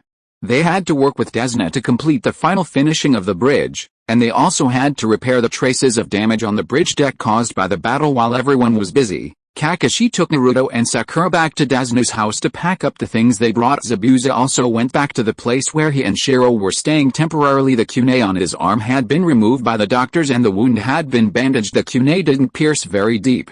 Kakashi just used the kunai to make Zabuza temporarily lose the fighting power in his hands. A large part of a ninja's strength can only be exerted in coordination with the hand seals. When Kakashi and Zabuza were fighting, Zabuza's hands were injured and he couldn't cast hand seals, so the only outcome was death. And at that time, Zabuza didn't have time to remove the kunai from his arm. As for why he didn't take it down after the ceasefire, Feng guessed that Zabuza might have forgotten, or maybe he was still worried about Bai's condition and didn't pay attention to this. Feng knew that Zabuza was a guy who was tough on the outside but soft on the inside. He said that he didn't care, but in his heart, he cared about Bai all the time. Although the kunai was removed, Zabuza couldn't lift heavy objects for a while. Fortunately, he and Bai didn't have much stuff, just a few pieces of clothing and some cash. Oh, I forgot to mention that the money belongs to Cardo. Zabuza and Haku both live in Cardo's house. Now that Cardo is dead, his money has become ownerless. Whoever picks it up owns it. I don't know whether it was because Cardo was arrogant or he thought that numbers would give him an advantage, but he didn't leave anyone to guard where he lived. All his men were brought here by him and walked ahead of him. There was no one at home, which was why Zabuza dared to go back alone. Although he had not lived in Cardo's house for a long time, His ninja instincts made him accustomed to checking the nearby guard forces as soon as he arrived at a place. Zabuza had already investigated clearly how many people there were in Cardo's family and how many subordinates he had. Zabuza did not take extra money, he only took his share, which was the hiring fee that Cardo promised him. This also made Feng, who found out about this matter afterwards, curse Zabuza for being an idiot and regret not going with Zabuza. That's money, free money, it's a waste if you don't take it. Unfortunately, it was too late when Feng found out, as he had already returned to Konoha after everyone came back. Feng and his group politely declined the villagers' enthusiastic invitation to stay and set out on the journey back to Konoha. It is worth mentioning that with Feng as an outsider, Inari did not have much contact with Naruto. The little brat is still a little brat. Perhaps Inari will gradually become sensible as he grows older, or perhaps he will still be trapped in the shadow of his father's death and unable to extricate himself. But that is none of Feng's business. Everyone has his or her own way of living, and Feng is not willing to interfere. But things have come to this point, he can't just pretend he didn't see it, right? Feng couldn't let Tsunami and Inari stay at home alone, nor could he let Naruto oversleep, and just happened to run into Cardo's men, who took Tsunami and Inari hostage, and Naruto went to stop it from happening. As I said, avoid things that can be avoided. If they cannot be avoided, it means that Feng is unwilling to intervene, or that Feng did not see it after all. Saving the ninja world has never been Feng's dream. Talking about saving the world with a talkative otaku like Feng is undoubtedly like talking to a cow. When he's interested, Feng will turn over. When he's not interested, it doesn't matter. He is so willful, especially after knowing that he has the power to protect himself. Walking on the forest path, with lush trees on both sides, Kakashi walked in front leading the way, Sakura and Sasuke walked behind him, Zabuza and Feng stood on both sides of Bai, one on the left and one on the right, and Naruto followed at the end, panting, "Uncle, shop owner, why did this guy follow us?" Naruto was so tired that he was out of breath. He was panting while speaking. "Also, why do you want me to carry this broken sword? Can't he carry it himself? Kid, watch your words." Zabuza turned around suddenly and said in a bad tone, "This is a beheading sword, a weapon that many people in the ninja world dream of. It is an honor for you to carry it. I don't want this honor. Such a heavy sword will definitely not be easy to use," Naruto retorted, breathing heavily. "I agree with this statement." Feng nodded. "Zabuza, I wonder if you have ever heard of this saying, the weirder the weapon, the faster you die. Haven't you heard of it? Then just treat this sentence as if I said it myself." Admittedly, this statement is not absolute. If you meet the right person, even the most bizarre weapon can exert a good power. But if that person doesn't use it well and fails to hit the enemy, and dies first, then it's not surprising. There are many such cases in the ninja world, just like the great sword Samehoda, one of the other 7 ninja swords that is as famous as your weapon. That sword has life and will actively choose its favorite master. If it encounters someone it doesn't like, it will devour that person. There is such a strange knife. Sakura was a little curious. It was the first time she heard of a weapon with life. The world is so big that there are all kinds of strange things, Feng said while taking advantage of the time. Let's not talk about the distant ones, let's talk about the near ones. The 7 ninja swords, the blunt sword Gauki, is said to be able to break any defense. It is composed of an axe that is said to be a sword, but in my opinion it looks more like a short-handled axe, and a hammer. I guess their owners are afraid of losing one of them, so there is a rope tied between them. Thunderblade Feng, there are 2 of them too. 2 identical blades? They should be blades, but I don't understand why there is a barb near the handle and the tip of the blade on both blades. The big sword Samehoda, as I said just now, is a living sword, with barbs all over the blade. It is usually wrapped in a bandage. When the bandage is removed, you have to be careful, because it means the owner of the sword is going to get serious. Bakuto Fimo, a summoning scroll with a hilt. This is how I understand it. One side of it can be used as a normal blade attack, and the other side can be used for explosive attacks. The blade can be unfolded like a scroll, and detonating talismans can be summoned from it. It's almost unlimited summoning. As long as you have enough chakra, you can keep summoning. The owner of this knife must be very rich. Detonating talismans are very valuable. If someone gets it, he will be very happy. Double blade, flounder. It is a big catfish with 2 handles. It can be evenly separated in the middle and used as 2 weapons. That's why it's called a double blade. There is a slanted air hole on each side of the blade that looks like an eye. The air hole can emit chakra light balls, which have strong destructive power, long knife, sewing needle. You can think of it as an ordinary needle that has been magnified many times. At least it looks similar. There is an extremely sharp and thin steel wire tied to its handle. If you meet someone who uses it, you must be very careful. This thing can be very dangerous. It is hard to guard against. I think this sword is very suitable for Zabuza. Although Zabuza looks a bit feminine with this sword given his tall stature, it is absolutely perfect for Zabuza to use this sword in conjunction with a mist hidden technique. The other one is the broken blade, the beheading blade. Although it's called the broken blade, this blade has special properties. It can repair itself. Since its owner is here, I won't tell you why it's special. The hole in it and a semicircular notch are the reasons why it's called the beheading blade, because they can easily wrap around someone's neck. Just pull gently, and the head and body will be separated, but there is a drawback. This knife cannot be used against people with high defense, otherwise it will be easy for them to counterattack. Think about it, if you use the hole in the middle to put a ring around someone's neck, and you want to pull it back, but you find that you can't, and the other person is fine. If you use less strength, and the other person uses this hole to spin in circles, then the owner will be thrown away, right? Humph, Zabuza, the owner of the beheading sword, snorted disdainfully. Who would be so stupid? Who would be so stupid? Yi Feng said with a hint of amusement on his face. If you use this trick on Killer Bee from the Hidden Cloud Village, I guarantee you will have a surprise discovery. Chapter 64, Chat on the way back. Killer Bee from the Hidden Cloud Village? Zabuza's eyes narrowed. If it was him, it would be possible he knew about Killer Bee, although he had never seen him, but he knew from other ninjas how terrifying Killer Bee was.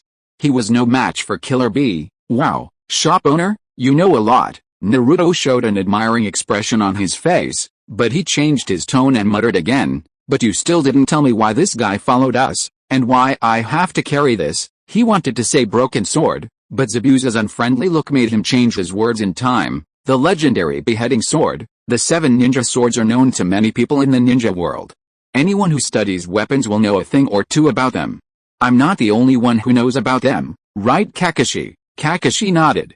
Indeed, the 7 ninja swords were very famous and he knew a little about them, but not as much as Yi Feng knew. He could hear that Yi Feng hadn't finished speaking yet. He was thinking that Yi Feng might know the characteristics of each of the 7 ninja swords. Look, let me tell you. Yi Feng spread his hands and continued. As for why Zabuza followed us, just understand that he is our prisoner.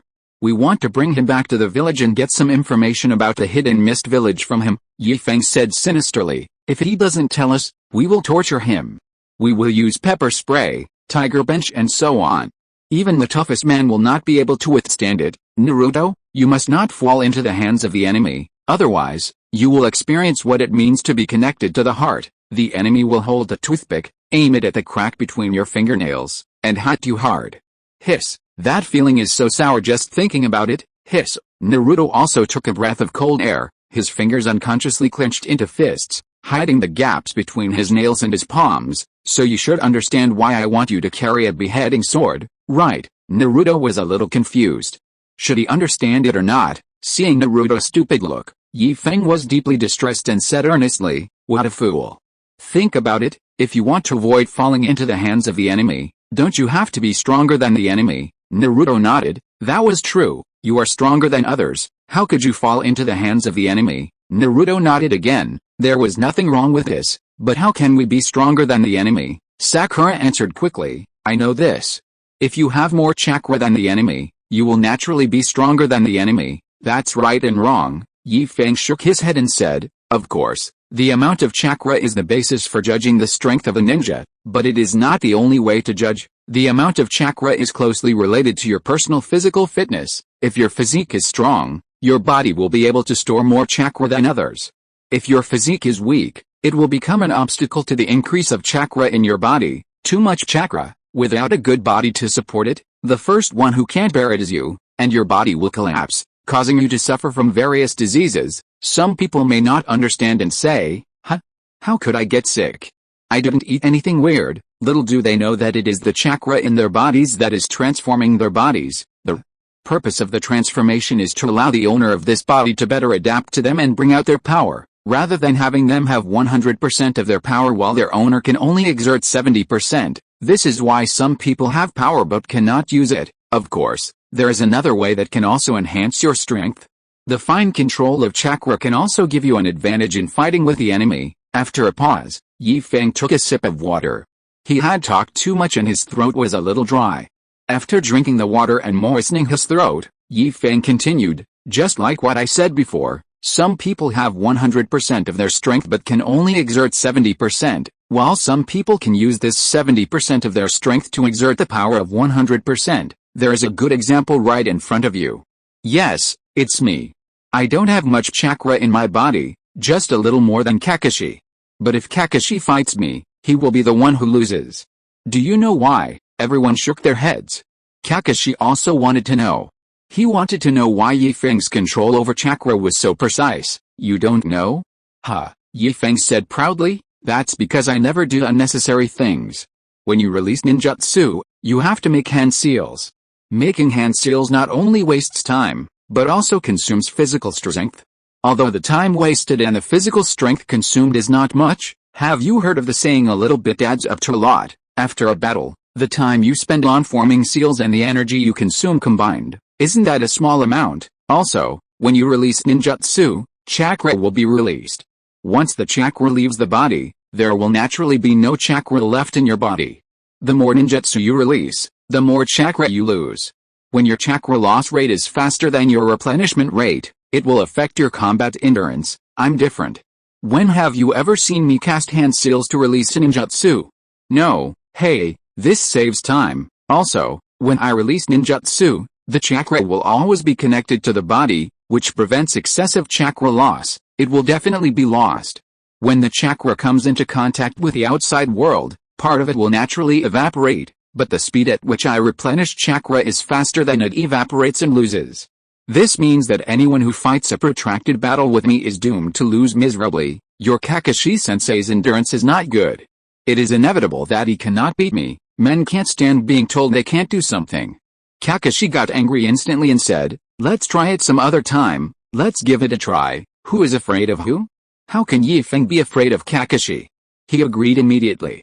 After taking another sip of water to moisten his throat, Yi Feng said to Naruto, after all I have said, I believe you understand. I let you carry the beheading sword on your back to train your body. When your body is strong, your strength will naturally increase. If you don't want to carry me, then let Sasuke carry me. By then, Sasuke's strength will become stronger and stronger, and the gap between you and him will become bigger and bigger.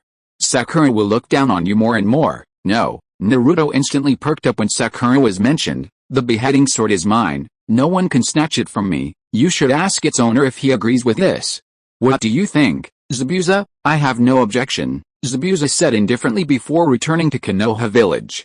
He was happy to have free labor. After all, the beheading sword was a relatively heavy thing. He had been carrying it for a long time and was used to it. He might not want to stop carrying it. He was not afraid that Naruto would not return it. The beheading sword was taller than Naruto, and if Naruto used it as a weapon, it would only affect the display of his own strength. Yi Feng? When Yi Feng picked up the beheading sword, his face was full of disdain, and he obviously looked down on it. There is no need to talk about the other people. Bai is with him. Sasuke has never even looked at the beheading sword. Sakura's mind is all on Sasuke, and Kakashi also has his usual weapons and will not think of taking his beheading sword for a moment. Zabuza didn't know whether to be thankful or sad. He was thankful that no one here would steal his weapon. He was sad that the beheading sword was very famous in the ninja world, and there were many people who wanted to get it, but he just happened to meet a few guys who were not interested in the beheading sword. Alright, Yi Feng clapped his hands and said, then you should carry it on your back before returning to the village. By the way, Kakashi, you and Kai have a very good relationship, so please introduce them to me when you return. What do you want to do with him? Kakashi was a little wary. Yi Feng was too mysterious. Just the fact that he knew a lot of secrets in the ninja world gave him reason to suspect that Yi Feng had selfish motives in approaching Kai. He made up his mind that if Yi Feng didn't give him a reasonable explanation, he would never let Kai and Yi Feng meet, and he would ruin it if he had the chance. Look at you, always suspecting this and that. What's the point if you just suspect and don't do anything? Yi Feng was unhappy. Looking at the expression on Kakashi's face, he knew what Kakashi was thinking. Wasn't he just suspecting that he was approaching Kai with ill intentions? I want to find Kai and ask him to be my personal physical training coach. Yi Feng did not lie, this was his real thought. He also wanted to exercise his body. After all, only with a good body can he better exert his strength. Okay, if you don't want to help, then I'll do it myself. Yi Feng didn't have to rely on Kakashi's help. After I go back, I'll go to the village and post a task, specifically asking Kai to be my physical training coach. Naruto, you can come along too. If you can learn Kai's real skills, then you can walk sideways in the ninja world. Naruto didn't even know who Kai was, nor had he heard of him. He obviously didn't believe what Yi Feng said. Is that Kai really that powerful? Sasuke also pricked up his ears quietly. He didn't care about anything else and was only interested in the topic of improving strength. You don't know this, right? Hey, let me tell you. Yi Feng took another sip of water, and then he started to talk at length. Speaking of Kai, we have to first mention his father, Dai, whose full name is my Dai. Although Dai is just a Jinan, the title of Jinan is not something that everyone can have. Jinan is not to be feared. What is feared is the Jinan of Konoha village. Especially when this Jinan has the title of Tail, it means that this person will definitely achieve something in the future. Let's talk about it. Just as he was about to talk, Yi Feng suddenly remembered that there were outsiders here. He thought about the wording and continued. Let's talk about someone you all know, Jiraiya, one of the three ninjas. When he was a child, he was also called the last one. But now, everyone in the ninja world knows him. How strong is he? I don't need to tell you about it, right? Let's talk about his other aspects. He has taught a total of 6 disciples. You wouldn't know 2 of them, so I won't talk about them. It's not appropriate to talk about the other 3 either. The only one left is the last one, who is also the most famous one, the 4th Hokage Minato Namikaze. The 4th Hokage was his apprentice. This shows how powerful Jiraiya is. Kakashi's breath was in his throat, but when he heard that Yi Feng didn't say much, he felt relieved. He glanced at Naruto with a complicated expression, not knowing what he was thinking. Yi Feng was still talking excitedly, and didn't notice Kakashi's strangeness. Let's talk about Dai again. Many people may not have heard of him, but Zabuza should know his most famous deed. Zabuza is very powerful, right? Although he is just average in my opinion, his strength is rare in the ninja world. Before he became a rebel ninja, there were 6 people in his ninja village who were as famous as him. The 7 of them were called the 7 ninja swordsmen. You heard it right. The 7 of them were the masters of the 7 ninja swords I mentioned before. I have to complain here. There are 7 swords, but apart from the broken blade, beheading sword and the thunder blade, Feng, none of the other 5 swords look like swords. I don't even know who named them. Before Zabuza inherited the Vulcan sword, the 7 ninja swordsmen were still other people. It was only because they met my Dai, who kicked 4 of them to death, that Zabuza was able to take the position. Speaking of which, Zabuza has to thank my Dai. Without my Dai, he wouldn't have the beheading sword. HMPH, Zabuza snorted and said nothing. Although what Yi Feng said was true, he would never admit that he was able to get the beheading sword because might gave it to him. It was clearly his own efforts that earned him the beheading sword. Chapter 65, Quality over Quantity. From Zabuza's attitude, you can tell whether what I said is true or not. Yi Feng didn't pay attention to Zabuza's snort, and continued. Dai was able to defeat the 7 ninja swordsmen with just the strength of a Jinan, and even killed 4 of them. This shows how strong his taijutsu is. His son, Kai, inherited everything from his father and surpassed him even more. He's known as the proud blue beast of Konoha. Based on his taijutsu alone, he has the strength of a Jonin. It's really scary when you think about it, everyone. Don't you think that the 7 ninja swordsmen are all Jonin?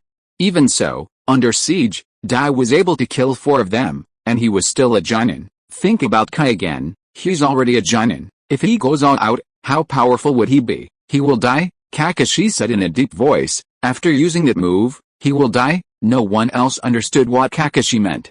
Yi Feng understood that Kai's strong strength was not only due to his physical skills, but also the 8 gates ninjutsu he practiced, which played a key role in it. When the 8 gates of ninjutsu are open to the 8th gate, the gate of death, the caster is doomed to die. This is something that everyone who knows how to practice the 8 gates knows. However, nothing is absolute. Yi Feng whispered mysteriously, that's not necessarily true. What? Kakashi didn't hear clearly. Nothing. Yi Feng waved his hand and said, I'm not looking for him to learn that move from him. Besides, I'm not a ninja, so I'm not qualified to learn even if I want to. Naruto won't learn it either. His talent means he's not suitable for that kind of development. Why? Naruto was a little anxious. Regardless of whether he had talent or not, he just wanted to know why he couldn't learn it. Quality is more important than quantity. Sometimes knowing too much is not necessarily a good thing, just like your teacher Kakashi. Why me again? Can't you use someone else as an example? Kakashi thought in frustration. You were right in front of me. I have a ready-made template. Who else can I use as an example if not you? At the same time, Yi Feng thought so in his heart. Before he finished giving examples, Yi Feng went deeper and said, don't be fooled by the fact that your teacher Kakashi knows many ninjutsu. He's known as the copy ninja or the copy ninja, it doesn't matter. What's the point of knowing so many ninjutsu? It's true that he can use a myriad of ninjutsu to catch his opponent off guard, but if he continues like this, without external help, he will never be able to achieve the same high achievements as his predecessors. Why? This time Sasuke couldn't help but ask. For him, who was eager to improve his strength, as long as there was a way to improve his strength, he wanted to try it. But when he heard Yi Feng say this, he felt a little scared. Oh, young master finally spoke. You haven't spoken for so long, I thought you were poisoned and made mute. I was wondering if Zioin should treat you. Yi Feng teased. Sasuke didn't pay attention to Yi Feng's teasing. He was used to Yi Feng's nonsense. He didn't pay attention to Sakura's constant nodding. He just asked again, why? He desperately wanted to know the reason. He was afraid that he would be like Kakashi, who had learned too many things and whose strength would stagnate after reaching a certain level. That was something he didn't want to see. He didn't know how strong that man was. But he knew that if he only had Kakashi's strength, he would not be a match for that man. Don't be impatient, master. I'm about to tell you about it, Yi Feng said after taking another sip of water. It is precisely because he knows so many things that his thinking has become somewhat rigid. When fighting with others, he will always subconsciously look for ways to break through the situation from what he knows. Rather than improvising, you have to know that during a battle, the situation is changing all the time. You can't just mechanically apply the methods you know to it. It's good to be experienced, but trusting your experience too much can also become your fatal weakness. How many people think they can handle it? From my own experience, the problem at hand is a small one. I just need to do this and do this again, and I can handle it. People who think this way will often step into the enemy's trap step by step. I guess it's not until the moment of his death that he will figure out where the problem lies. Take the previous battle between Kakashi and Zabuza for example. Zabuza used the mist hidden technique to block Kakashi's vision. If Zabuza hadn't been so reckless and had been showing mercy, Kakashi would have died long ago. Why did Zabuza lose so quickly in the end? It was because Bai died in front of him that he was so confused that he couldn't control the rhythm of the battle. Bai, you didn't see it. Zabuza was like crazy at that time. If it wasn't for Cardo showing up later and them stopping the fighting, Zabuza would have turned into a mad dog and bit Kakashi to death. Speaking of dogs, I'm a little hungry. Kakashi, can you summon a few ninja dogs? Even just one will do. I saw that the dog lying behind Zabuza was quite fat. It should be enough for us to eat. Uncle shop owner, we've gotten off topic. Naruto spoke up in time. He saw Kakashi had already taken out a kunai. If he didn't say anything, he was afraid that Kakashi and Yi Feng would start fighting. Oh, sorry, I can't help it, I can't help it. Yi Feng smacked his lips regretfully and returned to the topic. Kakashi didn't have no way to break it at that time. Just like me, my vision was not affected at all in the thick fog. Kakashi could do it, and you can do it too. As long as you focus the chakra in your eyes, your vision will be greatly improved. Although it won't give you special abilities like the Sharingan and Byakugan, it will still allow you to see farther and have stronger vision penetration. Your method is not suitable for everyone. Kakashi shook his head and denied it. Not everyone can control chakra as finely as you do. The eyes are one of the most vulnerable parts of the human body. If you don't take good care of them, you may end up going blind. Yi Feng only used one sentence to make Kakashi speechless. Your Sharingan was given to you by someone else. Kakashi was speechless. What could he say? Yi Feng was telling the truth. So, Sasuke, you have to remember that all those who are not surnamed Uchiha and have Sharingan, their Sharingan was stolen. Yi Feng warned, people like you who have special powers in your eyes cannot awaken without the blessing of special bloodline power, but precisely because awakening is so difficult and the eyes are so magical, the eyes of people like you are the object of many ninjas' pursuit. Here, let me say one more thing. Be careful of the man in the village who has his right hand wrapped in bandages and his face wrapped in bandages, covering one eye. If that man was the one who did it himself, then the person I'm talking about is the one who directed that man to do it. He should bear the greatest responsibility for the destruction of your family. Who is it? Sasuke roared. His Sharingan appeared in his eyes, staring at Feng intently. Because of his furious mood, his chakra was uncontrollably radiating, and the bandages wrapped around his body were stained with blood. There was a lot of noise coming from the nearby forest. Many small animals were disturbed by the breath released by Sasuke. They fled in all directions. Birds also chirped and flapped their wings to fly away. You say too much? Kakashi held Sasuke's shoulders hard to prevent him from getting angry and doing irrational things, and said to Feng. Feng didn't mind making matters worse, and added fuel to the fire. Kakashi, your father's death is also related to him. No, in other words, your father's death was caused by him. Crack. It was Kakashi's turn to break the defense. He exerted force unconsciously, but forgot that his hand was still on Sasuke's shoulder. He exerted force and made Sasuke frown. Uncle shop owner, the topic has gone off track again. Naruto came out again to smooth things over. He didn't know who that person was, but he knew that he couldn't let Feng continue talking. It was obvious that there was something wrong with Kakashi and Sasuke's mental state. Feng also frowned. Something was wrong. It wasn't someone else who was wrong, but himself. He seemed to be too complacent. Is it because he has become powerful and has become arrogant? Why does he speak without restraint? Patting his face, Feng cheered up and apologized. I'm sorry everyone, there are some problems with my mentality. After I go back, I will retreat to just my mentality.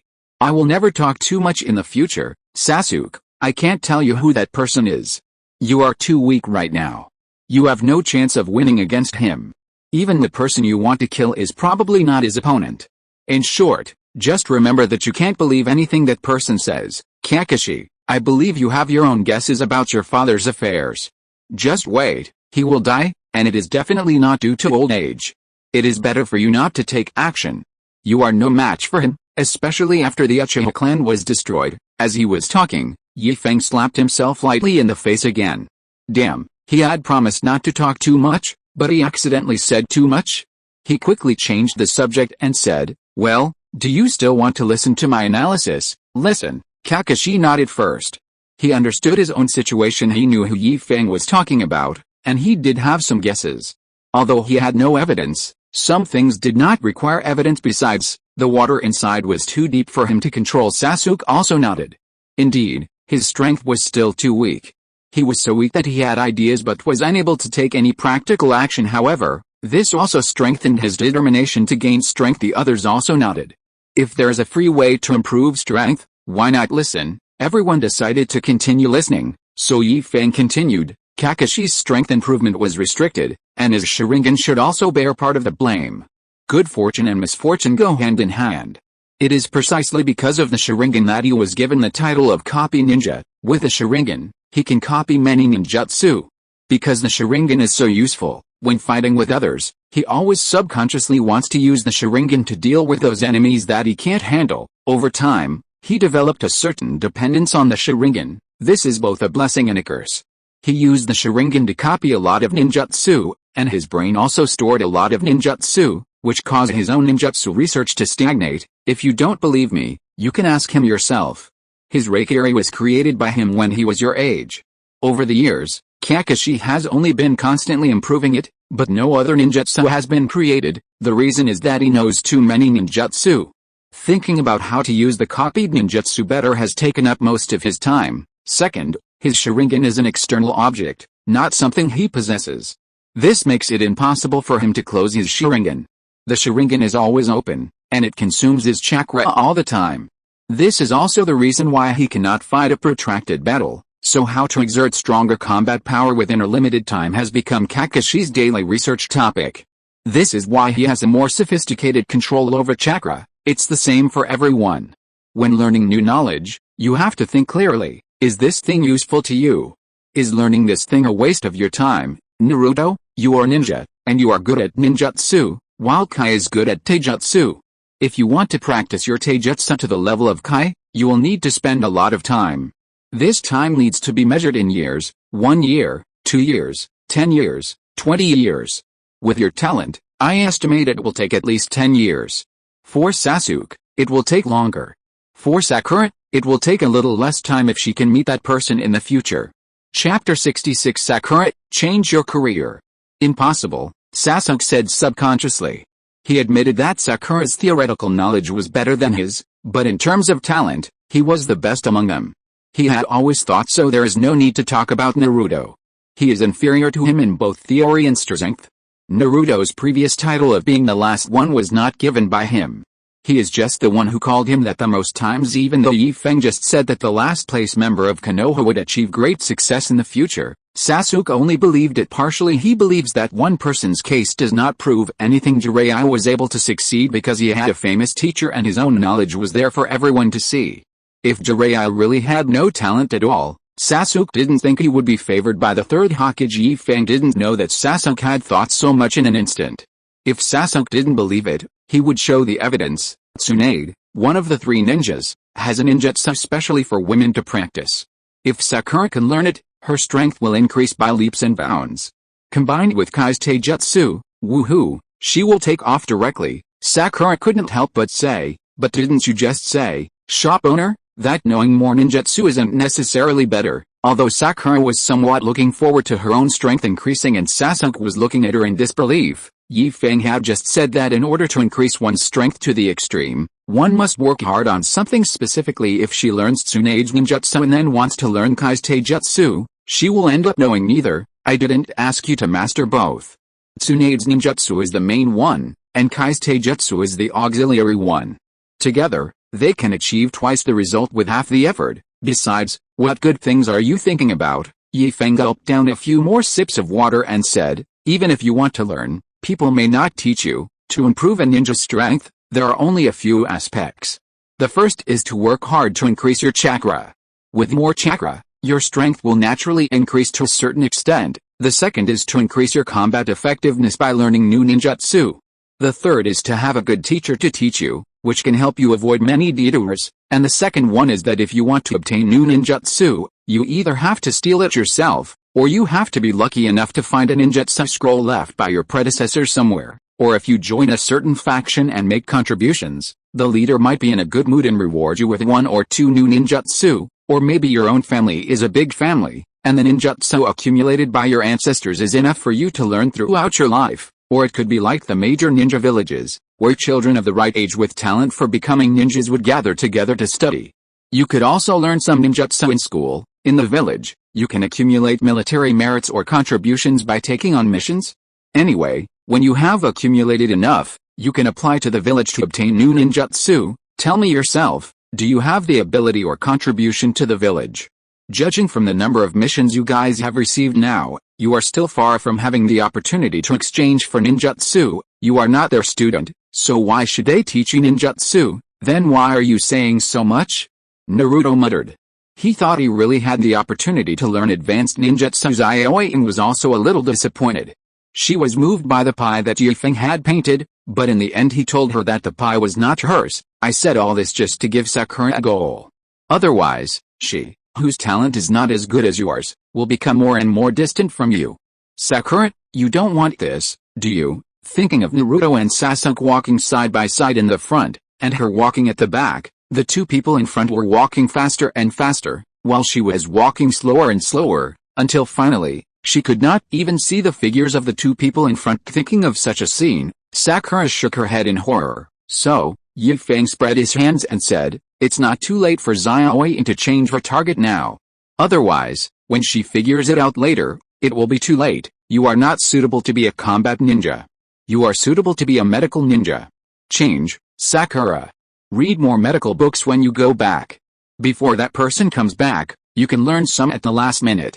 Maybe she will accept you as her student. Tsunade is coming back, medical ninja, one before and one after, different problems. The former is Kakashi and the latter is Sakura. Feng mentioned Tsunade earlier, and then mentioned that Sakura should transform, so Kakashi couldn't help but think of more. Xiaoying didn't expect that Feng would suddenly ask her to transform, and she was a little worried. Medical ninjas are always in the rear and rarely appear directly on the battlefield. Sakura is worried that once she becomes a medical ninja, she will no longer be able to go on missions with Sasuke. What? You said there's Naruto? Look, it's color over there. You can let Naruto rest there. Well, Tsunade is coming back. Feng nodded in response to Kakashi's question. Why? Kakashi frowned. What's going to happen to the village? You know, Tsunade hasn't returned to the village for many years. Now she is coming back, which makes Kakashi wonder if something big is about to happen in the village and Tsunade has to come back, otherwise the situation cannot be maintained. The peace of the village was broken. Even if it was only superficial peace, Kakashi had reason to suspect that someone would take advantage of the situation to fish in troubled waters. If the situation was more serious, it was not impossible for a war to break out directly. Who can blame Konoha for being such a powerful family? The Land of Fire is the most prosperous place in the entire ninja world. I don't know how many countries are in the Land of Fire. Once the Fire Nation's military power or Konoha village encounters problems, it is only natural for other countries to take advantage of the situation. Come one by one. I'll answer Sakura's question first, Feng said calmly. Sakura, you don't have to worry. I know what you're worried about, so I asked you to learn from Tsunade. Tsunade's medical skills are among the best in the ninja world, but her strength is also among the best in the ninja world. In today's ninja world, few people can rival her. If you learn from her, not only will your strength increase, but your medical skills will also rise sharply. Think about it, when you go on a mission with Sasuke in the future, if he gets injured and no one else can help, won't you be his only hope? Can you take advantage of him openly? Sakura laughed foolishly. But then she frowned and said, but how can I become Tsunade's disciple? Come closer, I want to tell you something in secret, don't let them hear it. Feng waved to Xiaoying, motioning her to come closer. After Xiaoying came over, Feng covered his mouth with his hand and whispered a lot in Xiaoying's ears. Xiaoying nodded and shook her head, and finally said doubtfully, is it really okay to do this? Don't worry. Feng gave a thumbs up and showed Kai's signature smile. Sakura returned to Sasuke's side half believingly. Feng also began to answer Kakashi's questions. Tsunade will be back soon, after this incident. What incident? Kakashi frowned even more tightly. And the ominous premonition in his heart became stronger and stronger. Feng did not answer directly, but asked, are there any activities in the village recently? What kind of activities are there? What kind of activities are there? Kakashi was thinking hard. Feng really asked him the right question. He usually went out on missions and rarely paid attention to what was going on in the village. For a while, he really couldn't think of it. Well, I'll do it myself. Seeing that Kakashi really couldn't remember, Feng gave a hint. Chunin exam. Don't ever ask me what unexpected situations will happen during the Chunin exam. I won't tell you, and I don't want to care. It's time for a reshuffle in Konoha village. What is the Chunin exam? Naruto asked with his hands raised. Feng didn't know what to say to this question. He sighed and said helplessly, Naruto, I take back my evaluation of you. You are indeed very talented, but your brain doesn't seem to want you to be a ninja. Why don't you stop being a ninja and come back with me to look after the store? Naruto was shocked. This was the second time. The last time someone said this to him was Kakashi. Now even Feng said so. Naruto began to doubt whether he was really cut out to be a ninja. What on earth did you learn in the ninja school? Feng said angrily. Don't stare at Sakura every day. If you divert some of your attention, you would have surpassed Sasuke long ago. Sakura at least didn't neglect her studies while paying attention to Sasuke, and she always ranked first in the exams. What about you? You are not good at theory, and you are not good at practical skills. It's really a waste of your great talent. If your talent was given to Kakashi, he would be invincible now. You have to know that your Kakashi teacher was already a Jonin when he was your age. Speaking of this, Kakashi, you too, have you ever thought about turning off your Sharingan in all these years? How do I turn it off? Kakashi retorted. Why had he never thought of it before? But he couldn't turn it off. He tried every possible way, but couldn't. If you can't turn it off, can't you tap into the potential of your Sharingan? Your Sharingan is much stronger than you think, and much stronger. How to dig it out? Kakashi retorted.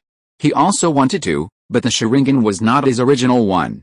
The secret of the Sharingan was known to everyone except the people of the Uchiha family. Over the years, he had only met Feng, an outsider who knew the secret. The Uchiha family is gone, and Sasuke's Sharingan level is not as high as his. Before he met Feng, how could he know how to improve the level of Sharingan? It's very simple, just. Feng paused as he was about to say, hey, you want to frame me, right? Do you think I will fall for it? Kakashi stretched out 2 fingers. Feng showed 3 fingers. Kakashi lowered one, and Yi Feng added another one. Deal. Kakashi agreed. What's the deal? Others were confused. What happened? Naruto, in particular, was even more confused. He knew that Yi Feng would change the topic while talking, but wasn't this deviation a bit too far? How could he still make a deal? Sasuke had a smile on his face. He knew what was going on, so he didn't waste any words and directly made an offer. He'll pay for one meal for you, and I'll pay for the remaining 2 meals for a week. It's just money, he has plenty of it. The entire Uchiha clan's inheritance belongs to him. Okay, master, that's very generous. Yi Feng smiled brilliantly. When you two go back, come to my room and we'll talk in detail. I promise you'll get great value for money. There was something ambiguous about these words, and there was something wrong with the way Xiaoying looked at Yi Feng. Yi Feng cleared his throat and changed the subject again. Ahem, let's talk about the Chunin exam now. The Chunin exam, as the name suggests, is an exam for Jinan to advance to Chunin. The Chunin exam is held twice a year to select outstanding Jinan. Once you are promoted successfully, not only will your treatment be improved, but the level of missions you can take will also be increased. Naruto, you should know this, so I won't say much. Let's talk about the other things. Every ninja village will hold the Chunin exam. Not all of them are called the Chunin exam, but the meaning is the same. Some Chunin exams will only be held in one's own village, and the ninjas who participate will also be Jinan from their own village. For some Chunin exams, the village will invite its allies and ask them to send people to participate. It may be to show off their strength or to increase the connection between allies. In short, the latter is jointly held. The Chunin exam of Konoha village will be held in a few days. There will be contestants from other countries coming to participate. All of you who graduated from the ninja school will participate. As for whether you can be promoted successfully and become a Chunin, it depends on you. I would like to remind you that there are masters among them. They are so powerful that, except for Naruto, all of you combined cannot beat him. Chapter 67, Circling Deception. Impossible, Kakashi blurted out. It's not like he hasn't participated in the Chunin exam, nor has he never seen the Chunin exam. Not only are contestants required to be Jinan, there are also age restrictions. Those over a certain age will not be allowed to participate at all. This is to prevent the latter from becoming too strong and crushing the others, causing the game to become one-sided. Basically, the ages of the contestants are not much different. Kakashi believes that with the situation of Sasuke, Sakura and Naruto, if everything goes well, there will be no problem in promoting them to Chunin. Kakashi, do you know what the 2 sentences I heard the most during this trip are? Yi Feng held up 2 fingers. Kakashi was about to ask Yi Feng if he regretted it when he heard Yi Feng say, one is why and the other is impossible. As he spoke, Yi Feng bent his fingers and said, I am almost tired of hearing these 2 words. I have told you that the world is full of wonders. Tell me yourself, with your strength, if you were to participate in the Chunin exam now, would you be able to crush others? Isn't it nonsense? Kakashi finally found a point to refute from Yi Feng's words. What is my strength, and what is their strength? Oh wow, Yi Feng began to expose Kakashi's shortcomings. Your strength has been fixed since you were about 12 years old. Over the years, apart from the increase in combat experience, has your hard strength increased? Hey, you have nothing to say, Yi Feng said proudly. I never speak without a purpose. I always have a basis for what I say. You know Naruto's peculiarity, but Naruto is not the only one. There is a contestant who is the same as him. Think about it yourself. If it comes out, the other contestants combined won't be its opponent. This is no longer a crushing victory. This is almost a dimensionality reduction attack. You mean it will appear in Konoha? Kakashi certainly knew why Naruto was special. Not to mention Naruto's identity. The tailed beast in his body alone was special enough. In order to control the tailed beast, they sacrificed so many people, and this only sealed the tailed beast in Naruto's body, not killed it. Killed the tailed beast? They, the Leaf Village, don't have that strength right now. But when Kakashi heard Yi Feng say that another tailed beast would appear in their Konoha, he felt a chill all over his body.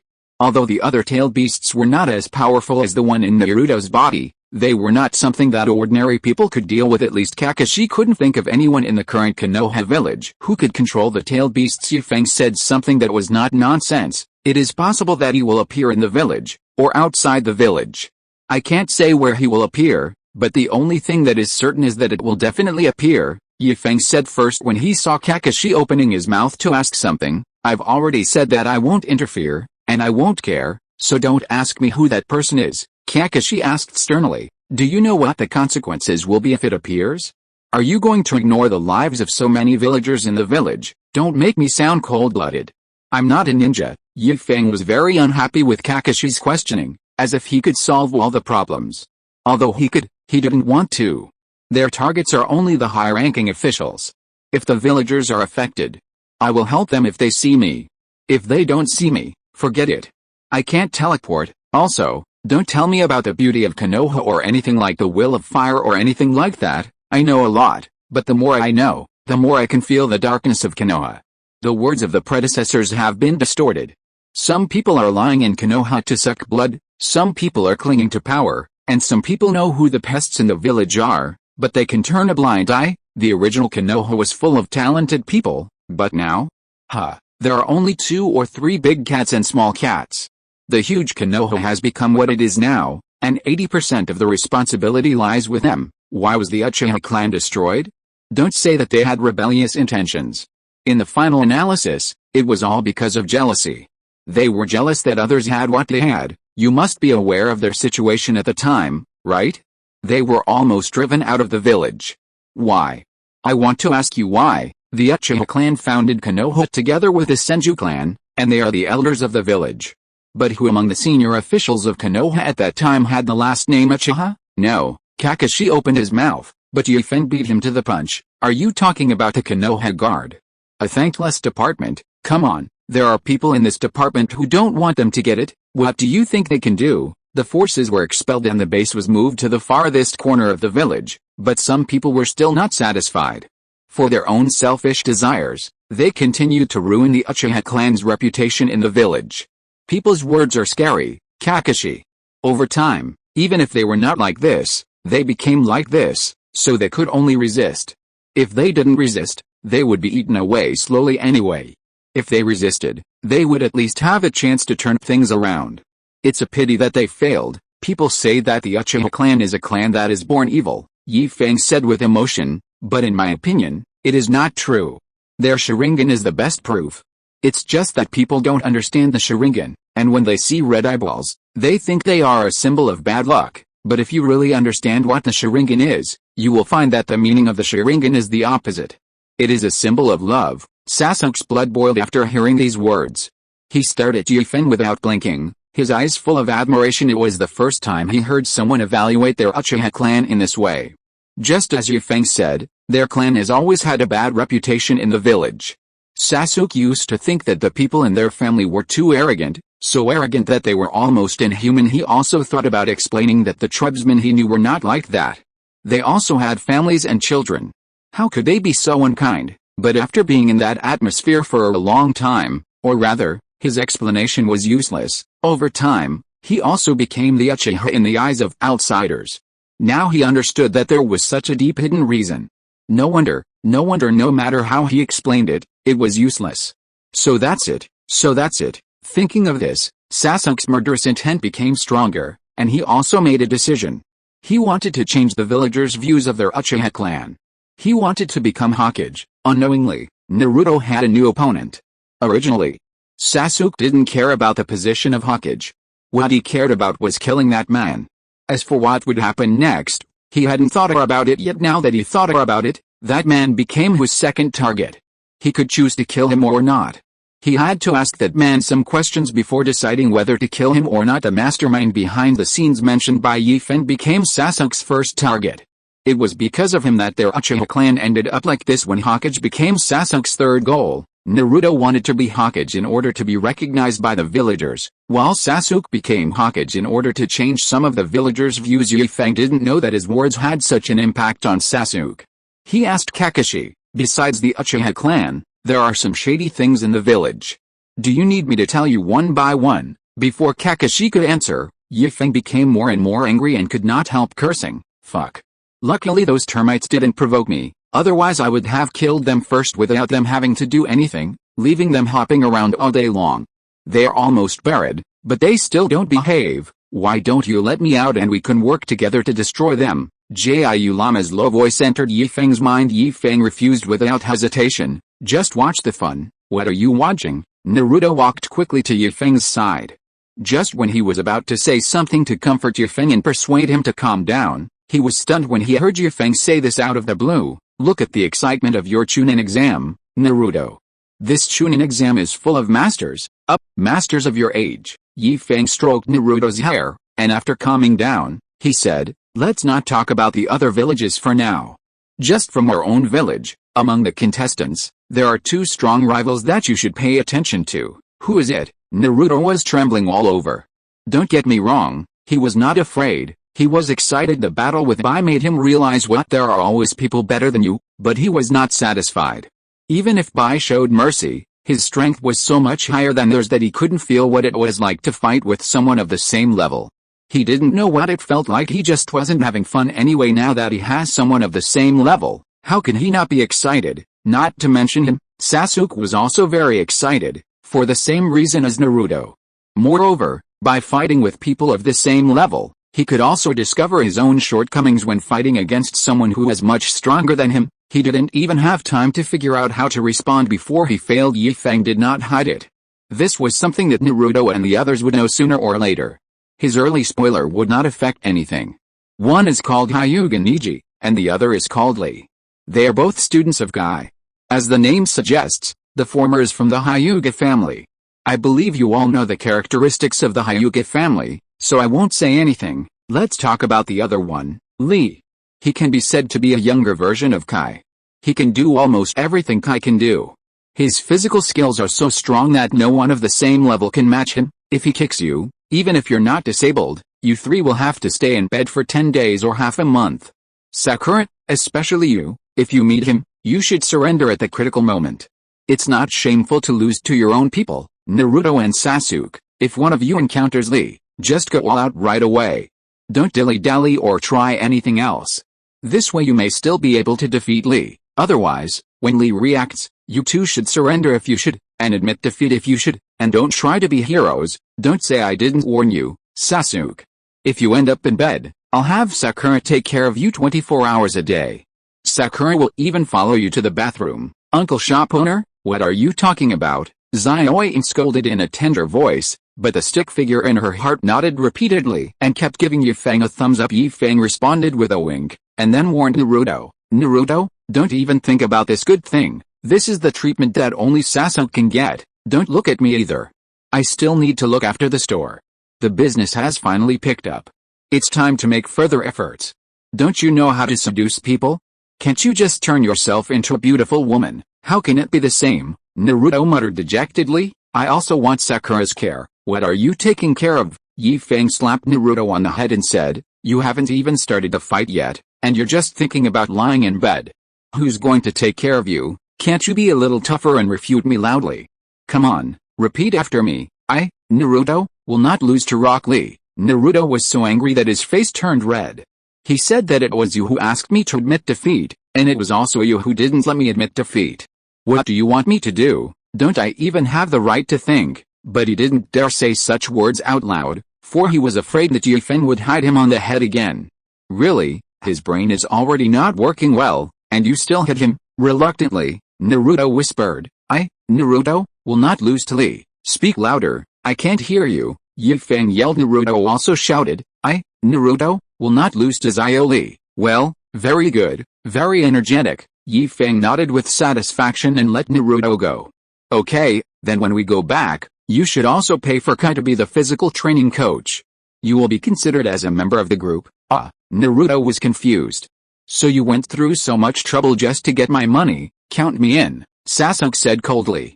He didn't care how much money he paid. What he was interested in was Kai, who was so highly praised by Feng. Okay, you'll be one of them. Feng saw that Zioin also wanted to raise her hand, and quickly stopped her, zinging, just forget it for now. During this time, you should read some medical books and try to lay a good foundation before Tsunade comes back. There will be plenty of time for Kai's matter later. Chapter 68. Return my hard-earned money. On the way back, time was spent in Feng's chattering. He was basically the only one talking the whole time. Some of his words were useful, while some were complete nonsense. Even Naruto, who was energetic and talkative, was defeated by Feng. Others would occasionally talk to Feng, but Bai didn't. From the time he said goodbye to the islanders of the wave country to now when he was about to arrive at Konoha village, Bai basically never spoke a word.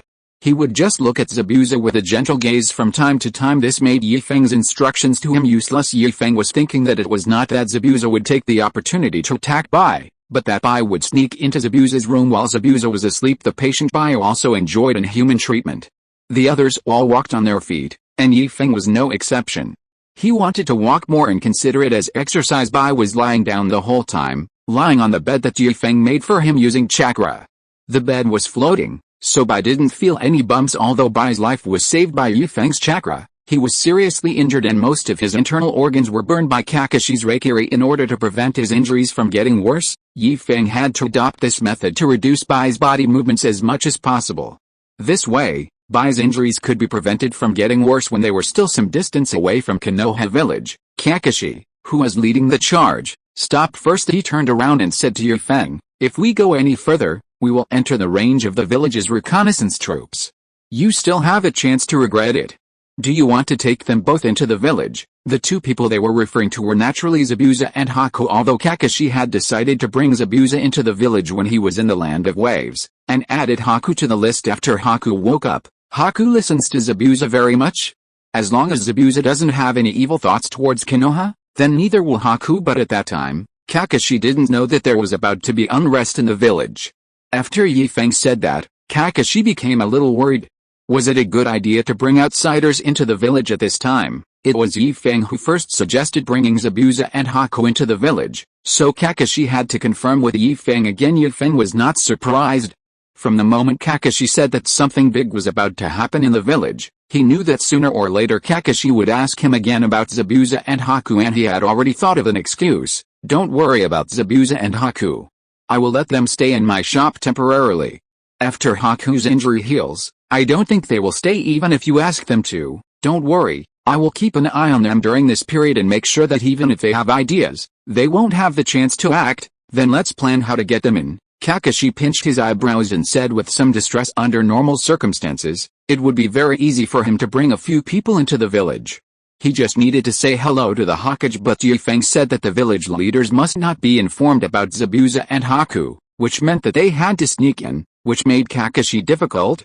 Yifeng was a little stunned. "Don't tell me you haven't thought about this question along the way." "I have thought about it, but it is not applicable now," Kakashi said confidently. "I forgot about the Chunin exam earlier.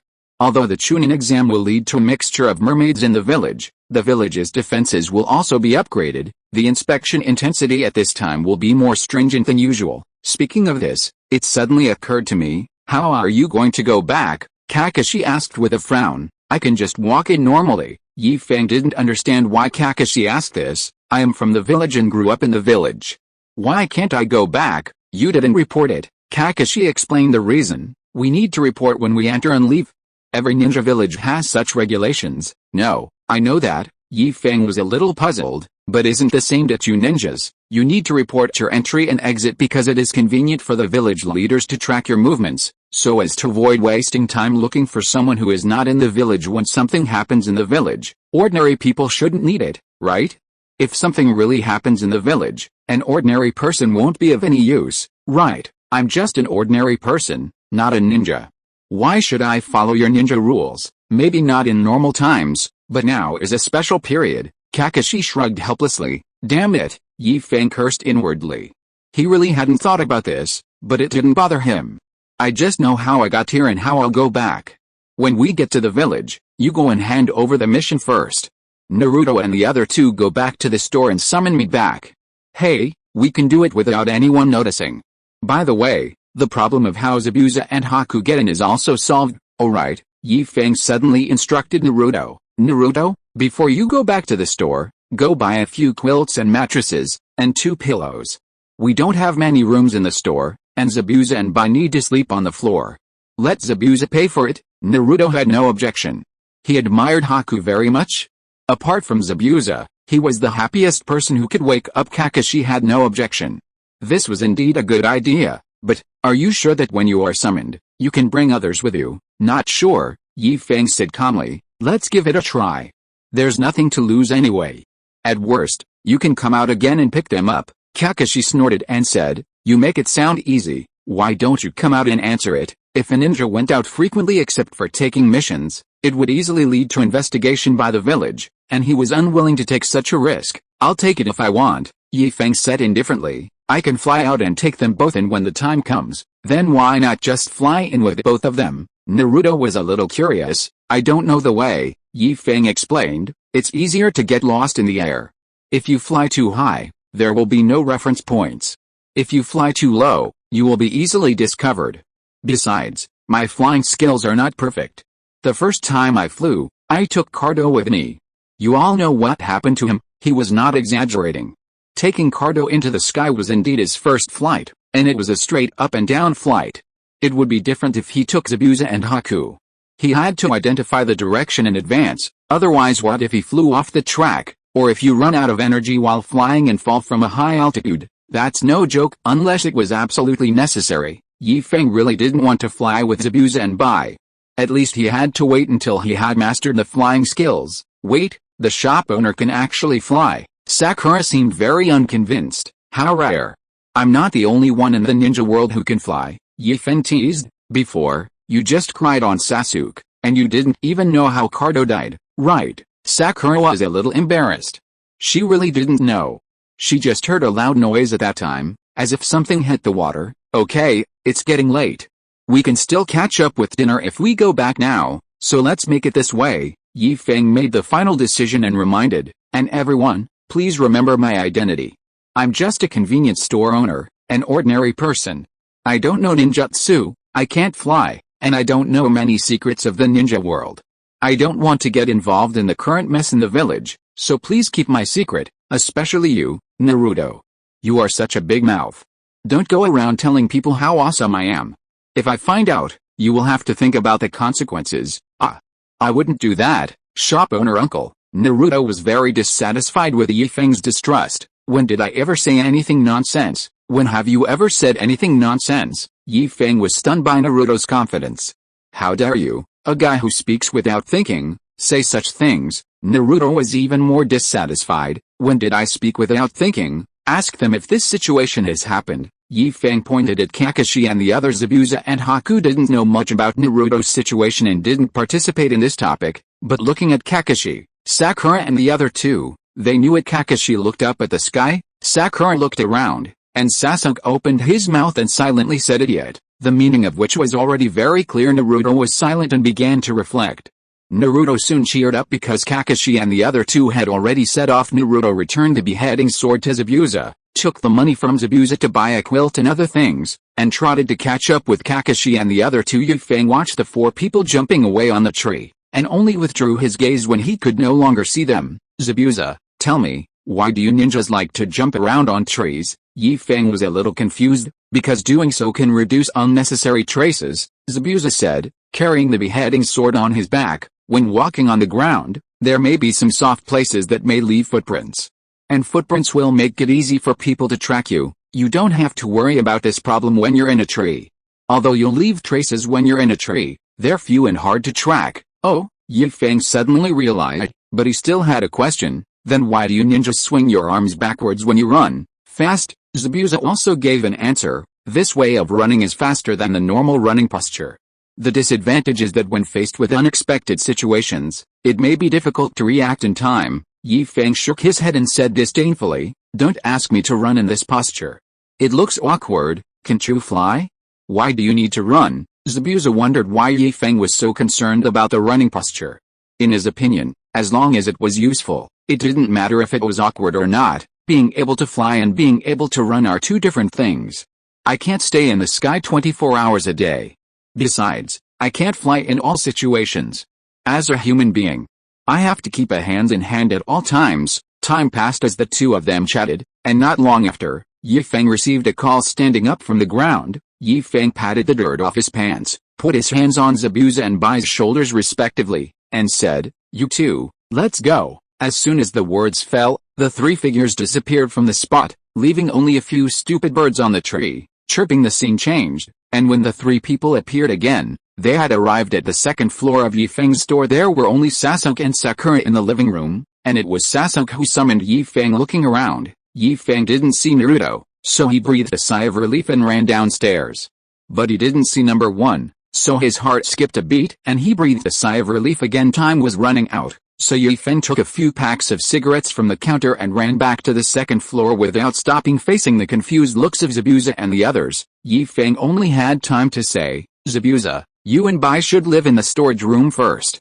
It's called a storage room, but there aren't many sundries in it. Sasuke, when Naruto comes back and asks you where I am, just say I went out and won't be back for a while." Several people were even more confused, but Feng didn't say much. He ran to his room and locked the door before they knew what was happening. Naruto's roar came from the stairs. "Uncle shop owner?" The sound was accompanied by the sound of heavy footsteps on the stairs. Naruto walked up to the second floor with heavy steps, put down the quilt and other things he had bought, and without even looking at the people in the living room, he went straight to the door of Feng's room, put his hand on the door handle, and wanted to open the door and go in, but the door had been locked by Feng, and it was impossible for Naruto to open it. Seeing that he couldn't open the door, Naruto slammed it unwillingly and shouted, "Uncle Owner, I know you are in there. If you have the guts, open the door. Don't hide in there without making a sound. Give me back my hard-earned money. Woohoo, I saved up the money for so long, and you two squandered it all." Woohoo, Naruto cried so sadly. That was the money he had prepared to buy weapons. On the way back, he was thinking of using the money to buy back the weapons he lost in the battle with Haku, but in the end, woo.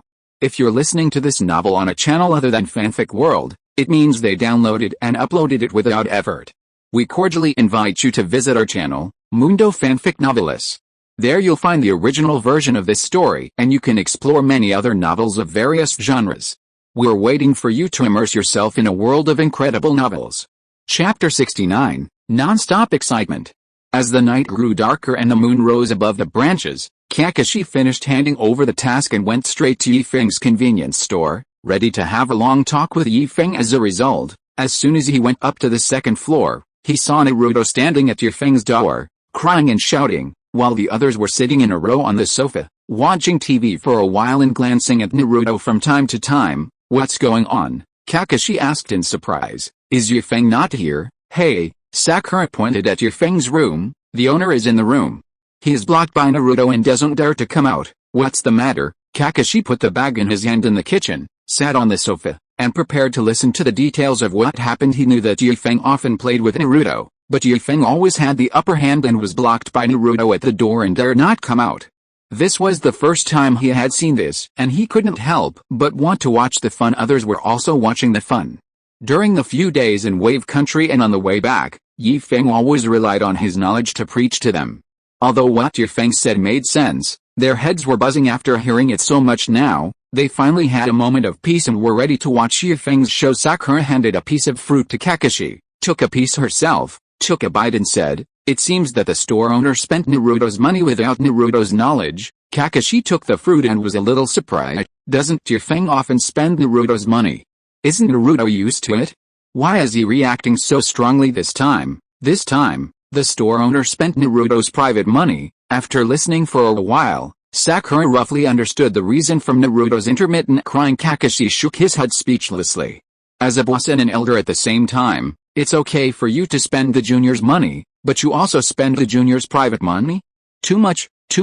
He couldn't bear to watch it." Kakashi walked over to Naruto with the fruit, patted Naruto's shoulder, and handed the fruit to him again. "You've been shouting for so long, your throat must be dry, right? Come, have a piece of fruit to replenish it." After Naruto took the fruit with tears in his eyes, Kakashi continued, "If you want your shop owner to come out, you can't just cry. You know he has a heart of stone. It's easy to get him out.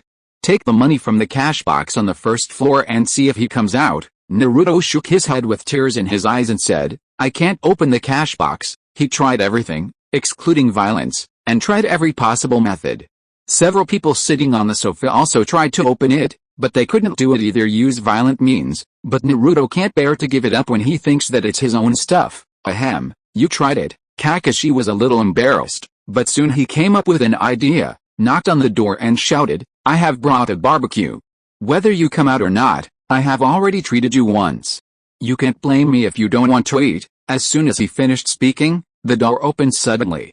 Before anyone could see, a puff of smoke floated out. choking Kakashi and making him cough and take several steps back. Naruto was also choked and felt a little uncomfortable, but he still insisted on guarding the door. He saw legs stepping out from the thick smoke, and he hugged the leg tightly and refused to let go. The people sitting in the living room were also frightened by the smoke. If it weren't for the smell and the smoke, Zabuza would have suspected that Feng was performing the mist hiding technique in his bedroom. How much have you smoked? The smoke is so thick. Sakura quickly opened the window on the balcony to ventilate the room, and she also stood by the window. She decided to wait until the smoke had dissipated before returning to the living room, fanning the smoke in front of him, revealing his face from the smoke. Feng couldn't help coughing. Cough, cough, cough. Where is the barbecue? Kakashi coughed and said, ahem, you're coughing like this, and you're still thinking about barbecue. How many cigarettes did you smoke? Ahem. Feng also started with a cough, waving his hands and saying, I didn't smoke much, I didn't smoke much. This is the aromatherapy I bought. It's my first time using it, and I accidentally put a little too much in, so the smoke is a little heavy. Just put it out when the smoke is big. Kakashi was speechless. Is this a bit big? This is too big, that's such a waste and quite expensive. Feng shook his head and refused. Naruto said darkly, you bought it with my money, right? What are you talking about? Feng shouted, didn't you reclaim number one? In his memory, has he ever bought aromatherapy for me? This is my own money, hurry up and put out your incense. I will compensate you for the loss, Zabuza said angrily. Bai was choking and coughing continuously, which made Zabuza worried that Bai's injury would be made worse by the crappy aromatherapy. Oh, Feng agreed quickly. He had forgotten that there was a patient like Bai. He stretched out his left hand and snapped his fingers, and the entire second floor instantly became clean and tidy, without any odor, and all the aromatherapy smoke disappeared. Let go quickly. Isn't it in number one's memory? I will compensate for my part. As for number one's part, Feng shrugged, just consider yourself unlucky. That thing is your own shadow clone, and I didn't instigate him to take it. You can't blame me, right? But, Naruto still had a depressed look on his face. That's what I said, but I can't get my money back. Woo-woo. I have been saving money for a long time. I was going to buy weapons. Woo-woo. The little money you gave me, hiss, can't even buy a few kune. Let go of your hand first, Feng advised. What do you call this? This is called knowing a person's face but not his heart. Even his own shadow clone can betray his real body, let alone outsiders. Be more careful when you walk in the ninja world in the future, and don't believe everything others say. How about we eat first? Let number one out. Let him watch us eat. He'll be so mad at us. Yes, make him die of rage. Naruto burst into laughter and released his hand that was holding Feng's calf. The rest were stunned. One dared to say it and the other dared to believe it. Before the shadow clone was separated, it was the original body. Even for the purpose of distinguishing them, the two have the same memories. Is there any difference between you talking to the original body and talking to the shadow clone? No. Aren't you afraid that after your shadow clone comes out, it will commit suicide and die with you? Zabuza and Haku did not understand the characteristics of Naruto's shadow clone. But Kakashi and the other two had seen it with their own eyes. If they had not seen it with their own eyes, they would not believe that the shadow clone could fight with the original body and attack without mercy. Now there is a shadow clone who steals the original body's money. They have no doubt that this shadow clone will commit suicide. Kakashi, where's the barbecue you mentioned? You're not lying to me, are you? After dealing with Naruto, Feng came to the living room, picked up a piece of fruit on the table, and asked while eating, and who bought this fruit? I don't remember there being any fruit in the store. Before Kakashi could say anything, Naruto, who followed Feng into the living room, ate the piece of fruit Kakashi handed him and said, number one bought it. Your money, my money. Feng's hand holding the fruit trembled, and he had a bad feeling in his heart. From the cash register, yeah, Naruto nodded. Feng screamed miserably. He didn't even eat the fruit and ran downstairs like crazy. Then everyone heard an even more miserable scream. Sales can be checked on the cash register. The money in the cash box is obviously less than what is recorded in the cash register. It is conceivable that the missing part was spent by number one. After a while, Feng came up dejectedly. He was dumbfounded as soon as he came in. Where are the fruits? Where are all the fruits I have? The fruits on the coffee table in the living room are gone, replaced by 2 electric ovens. There are bowls and chopsticks around the electric ovens, and the seasonings in the bowls are ready. Naruto was slicing the meat that Kakashi brought into shapes that were easy to grill in the kitchen. Without even looking up, he said, "Fruit is for after meal consumption." It's just the right amount of relief after eating the grilled meat. He felt much better now. It was miserable for a person to be cheated, but if another person had the same experience, then, haha. Naruto tried hard to control himself from laughing out loud. According to number one's memory, number one discovered that Feng was missing on the morning of the next day. He called Feng to get up and eat, but got no response. He then opened Feng's bedroom door, only to find that Feng was missing. He had no choice but to open the shop and wait for Feng to show up. "I have to open the door because I promised to supply goods to others. Ichiriko Noodle House has always had good business, and the sales of Feng's beverages in his store have also been increasing." It was also with the recommendation of Boss Yao that some restaurant owners came to the door on their own initiative. During the days when Feng was away, number one actually took on several business orders and signed long-term contracts with several restaurants. Some customers thought the drinks were good when they were eating at other restaurants, and they also got the address of the convenience store from the restaurant owner. When these people buy drinks, they sometimes also buy some snacks. The business in the store was getting better, but number one did not relax. What he wanted was regular customers, not a one-time sale. If you want to turn a customer into a regular customer, you must have good service and excellent product quality. The latter goes without saying. Products produced by convenience stores must be high quality. You never have to worry about buying fake or expired products here. Good service. Number one used the art of transformation to turn herself into a tall, beautiful woman with a stunning figure. The smile on her face dazzled many customers. The coquettish voice when speaking made many customers' bones go soft, and also gave Naruto, who saw this part of the memory, goosebumps all over his body. Thanks to the help of the big beauty number one, the store's turnover is higher every day than the day before. After closing the shop at night, number one would take some money out of the cash box and return to his normal self to live a carefree life in the village. His life was something that even Naruto envied. Feng didn't know so much. He only knew that his money was gone. He rushed to Naruto and carefully took the knife out of Naruto's hand. Then he shook Naruto's shoulder and shouted, "Stop talking nonsense. Let number one out. Let number one out. I'm going to cause trouble for him myself." Naruto spread his hands helplessly and said, "I don't know which of my shadow clones is number one. I don't care, just let number one out." Feng was still shaking Naruto's shoulders, as if he would keep shaking if Naruto didn't release number one. "Okay." Naruto had no choice but to seal his hands and said, "Since you asked me to, I will use the multiple shadow clone technique." Suddenly, the living room was full of Narutos, and every Naruto was staring at Feng, which made Feng's heart tremble, but he forced himself to remain calm and said, "I only trouble number one, it has nothing to do with the rest of you." The Narutos didn't say anything either. They all shared memories and were a whole. It was impossible for them to betray one of their own. Naruto picked up the knife again and continued to cut his meat. There were many people eating barbecue, so he had to cut a lot to satisfy so many people's appetites. Fortunately, Kakashi brought enough meat. "Okay, you won't say anything, right?" Feng sneered at the Narutos around him. "You are quite loyal. I hope you can still be so stubborn later." The chakra light blade in Feng's hand was extending, but after thinking about it, he retracted it.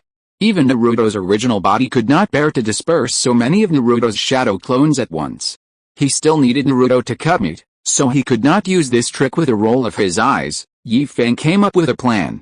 He smiled and said, "Do you want to know the specific content of the Chunin exam? If you do, give up number one.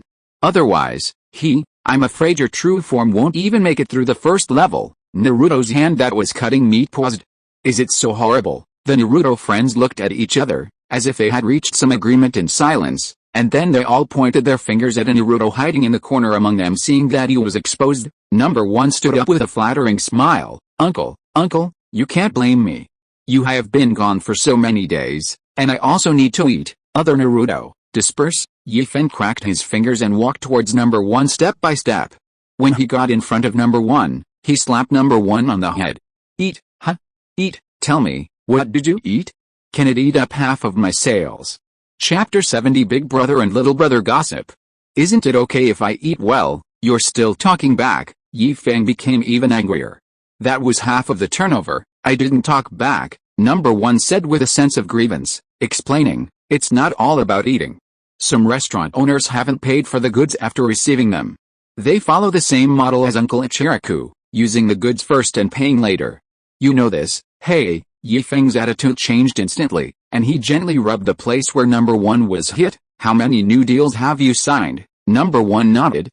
But these bosses didn't take much goods, so they put them in their own stores to sell, which is considered an experiment. If it sells well, it's not just an experiment. They will naturally increase the order, Yi Feng said with an arm around number 1's shoulder, smiling happily. Good boy, I've long seen that you have the potential to do business. As I expected, you are much better than Naruto in his original form. If you ask me, you should be the main character. Naruto, go somewhere color as soon as possible. The two of us will join hands to make the store bigger and stronger, create more glory, strive to marry a beautiful and wealthy woman, and reach the peak of life. Number 1 took out 2 cans of beer from behind him, causing Yi Feng to turn his head and look behind him. He then twisted his fingers, pulled off the pull ring, handed a can to Yi Feng, gulped down a few mouthfuls, wiped his mouth, and burped comfortably. I think so too. You have such a good talent, but you don't work hard to discover it. Why do you act like a bootlicker every day? Why don't we find an opportunity to kill the main body, and I'll be the main body? Uncle, you must have a way to prevent me from dissipating, right? Although it's a bit difficult. Yi Feng also gulped down a few mouthfuls of beer, but it's not completely impossible. As long as you have this idea, I will definitely support you as your big brother. Ahem. Naruto's real body was irritated by his own shop owner and his shadow clone. Shop owner, don't you feel like there's a generation gap between you? What's the difference in generations? Yi Feng said disdainfully. You call me uncle all day long. How old do people think I am? I'm only in my 20s, about the same age as your teacher Kakashi, and only 1 generation older than you.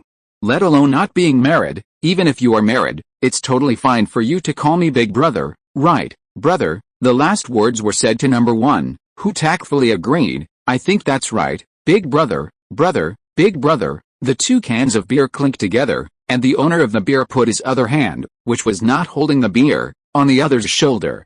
The difference in height was not a big deal, as Yi Feng just needed to bend down. They both said to Naruto in unison, who are you? Naruto stopped talking. The meat that Kakashi bought became his way of venting his anger, and the meat on the chopping board made a clanging sound. For a while Yi Feng and number 1 looked at each other and saw smiles of victory in each other's eyes. Others were already dumbfounded. What kind of divine shadow clone was this? What kind of weird boss was this? Zabuza asked himself. He has been in the ninja world for so many years, he has seen and heard a lot of strange things, but the existence of Yi Feng and number 1 made him wonder. Could it be that he has entered a fake ninja world? Who are these people, in front of the original body, discussing with the shadow clone about killing the original body and letting the shadow clone take over? Is this something a human can come up with? The key point is that this was proposed by the shadow clone himself, and what's more important is that the other person actually has a way to prevent the shadow clone from dissipating after the original body dies. This kind of thing is simply a challenge to Zabuza's ninja world. Yi Feng and number 1 each moved a stool and sat in front of the coffee table. Number 1 also took a set of bowl and chopsticks, apparently planning to finish eating before leaving. Seeing that everyone was staring at him intently, number 1 was a little confused. Why are you looking at me? Is there something strange on my face? Everyone else shook their heads. Number 1 looked exactly like Naruto, so there was nothing strange about it. Number 1 took another look at his clothes and said in sudden realization, I've always felt that my taste is poor. What kind of clothes are these? I think what the shop owner said is very right. If I dress up, I'll be much more handsome than Sasuke. HMPH, Sasuke snorted disdainfully. He didn't see how Naruto was handsome. He was confident in his own looks. Even though he didn't want to admit it, he had to admit that he was the most handsome in the ninja world. Hey, you're still not convinced, number 1 said without further ado, turning to Yi Feng and saying, brother, show them the evidence. Isn't it bad? Yi Feng hesitated. What if it hits their self-confidence?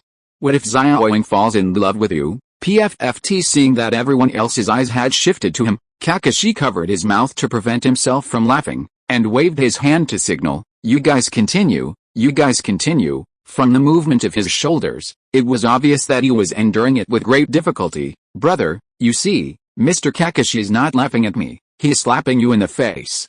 He doesn't believe what you say. Number 1 stood up for Yi Feng. Mr. Kakashi, I tell you, you cannot believe my handsomeness, but you cannot doubt what my brother says. Kakashi covered his mouth and shook his head repeatedly. indicating that he did not mean that. Don't say anything, I know what you mean, Feng said angrily, pulling out his cell phone from his pocket. You still don't believe it? I won't kill you anymore. Do you believe it? Zabuza folded his arms across his chest and leaned back on the sofa. Well, seeing you're like this, I know you don't believe it. Feng shifted his gaze to another person. Bye, what about you? You have to believe it, right? Sasuke, this arrogant guy, is just aloof. Without this characteristic, there are many people who are more handsome than him, and Naruto is one of them. Bai just smiled gently and didn't say anything. He really enjoyed the current atmosphere. A group of people were making a lot of noise, talking and laughing, which made him feel like he was back home. He hadn't felt this kind of excitement for a long time, and he almost forgot what it felt like. Okay, keep your opinion to yourself for now. Feng skipped Sasuke and set his sights on Sakura. Sakura, you, forget it. You look like a crazy fangirl now. You haven't even eaten the barbecue yet. You've already filled your mouth with your own saliva. Do you really want Sasuke? I hate the shop owner, brother. Sakura instantly turned into Sakura, and his coquettish tone made Feng unbearable. Sasuke, who was sitting next to Sakura, shuddered all over and moved his butt to the side, trying to stay away from Sakura, but the next second, Sakura shortened the distance between them.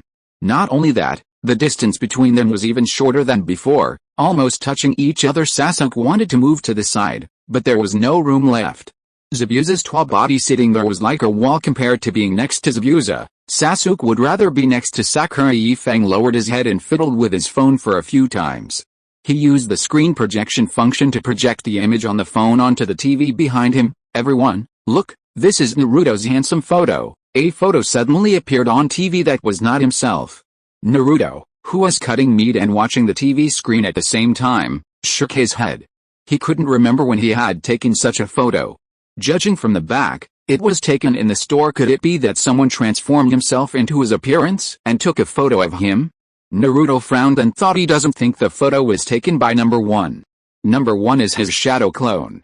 When it exists independently, the shadow clone's memory is also independent.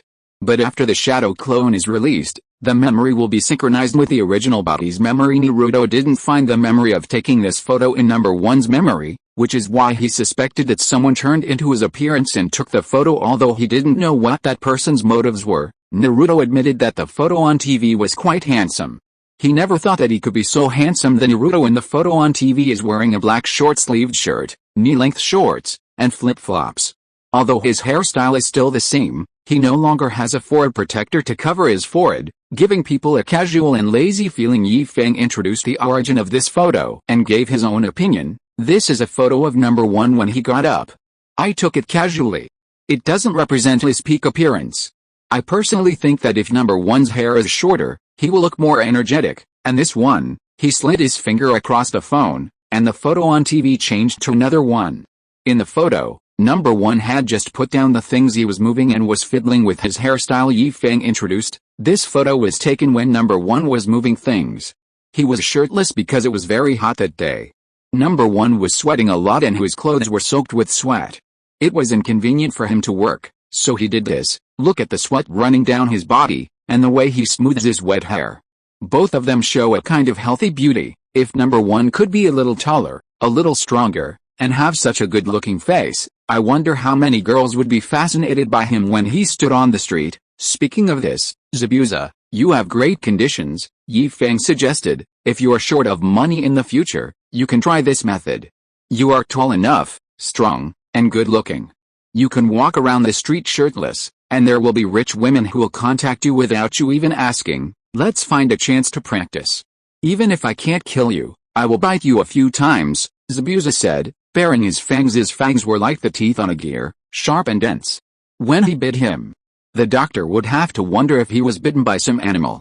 Could these teeth grow from a human? How could Feng be afraid of Zabuza's threat? Stop it, it's just a joke.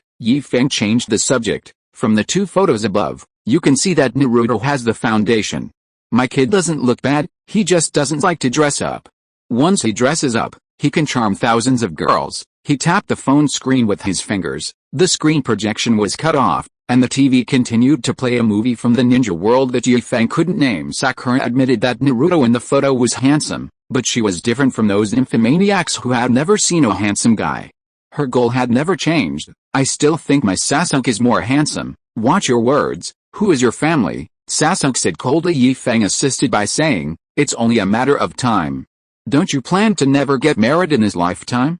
If you want to get married, Xiaoying is your best choice. She's pretty and smart. Your children in the future will definitely inherit your good genes. Brother, don't say that in front of the original. Number 1 touched Yi Feng's shoulder and pointed at Naruto. Look at the resentful look in the original's eyes. Don't worry, Yi Feng said nonchalantly. Naruto will find someone better. Even whose stupid head doesn't know it. But don't you know it? You mean, Number 1 thought, that girl. Yi Feng nodded. It's that girl. But isn't that girl's character too weak? Number 1 was afraid that the girl would be bullied by Naruto after following him, knowing what Number 1 was worried about. Yi Feng also had a headache. She is a little weak, but girls change a lot when they grow up, and it's hard to say what will happen in the future. Besides, don't you think they are a good match? Number 1 sneered and said, a good match? I think I am marrying above my station. I don't know how lucky I am to have someone like me. There's nothing we can do about it. The girl likes him anyway. Yi Feng also felt it was a pity. Who is that girl you are talking about? Sakura was confused. How come she didn't know who liked Naruto? Do you want to know? Yi Feng looked at the curious eyes of the crowd and asked, do you all want to know? He waved his hand, signaling everyone to come closer, and Number 1 stood up on his own initiative to stop Naruto from eavesdropping. Zabuza also came over. He himself was not interested in the topic of who liked Naruto, but Haku was interested. He listened for the sake of Haku, who had limited mobility. After everyone gathered together, Yi Feng said with a grin, Xiaoying, you just care about Sasuke. There is a timid girl in your class. When you were in class, you were peeking at Sasuke, Naruto was peeking at you, and that girl was peeking at Naruto. Hey, let me tell you, that girl is very interesting. When she talks to Naruto, she blushes and faints. Chapter 71. Is this considered a leak? As soon as she said this, Sakura knew who it was and blurted out subconsciously, Hina, SHH. Yi Feng quickly stopped Xiaoying from talking any further. Just know who it is. Don't say it out loud. It won't make any sense if you say it out loud. Zabuza just felt lonely after hearing this. Okay, go away. I'll go get some drinks downstairs. Does anyone want a drink? Uncle, we are not adults yet, so we can't drink alcohol. Number 1 has learned bad things from you. Sakura sat next to Sasuke. After listening to the gossip, she was satisfied, but dissatisfied that Yi Feng led Number 1 astray. I led him astray. Yi Feng pointed at Number 1 and said, does this kid need me to lead him astray? Naruto has done all kinds of naughty things. Number 1 knows everything. If anyone is to be blamed, it was him who led me astray. The first time I felt ashamed was when I cleaned the paint off the Hokage rock with Naruto. It was so high. How many people saw it? Were you one of the 3 people there? Kakashi interrupted. There's me. You see. Kakashi nodded. Yi Feng covered his forehead in paint and wailed, I knew someone would see it. How embarrassing it is to be called parent by the teacher and be seen by so many people. What's the difference between that and pooping in the street? There is still a difference? Kakashi comforted Yi Feng. At least at such a high position, ordinary people can't see clearly who is up there. You mean the ninja can see it? I wonder if Iruka-sensei has told anyone else about it. Yi Feng no longer cared. It's been so long since the incident happened. Ordinary people would have forgotten it long ago, and ninjas wouldn't pay attention to such trivial matters. You all don't drink, so it's pointless for me to drink alone. Forget it, let's all drink some beverages. If you all want drinks, there is no need to go downstairs. Yi Feng went straight to the storage room and moved out a box. Uncle, you don't drink, so why did you bring out another box of wine? Xiaoying wondered.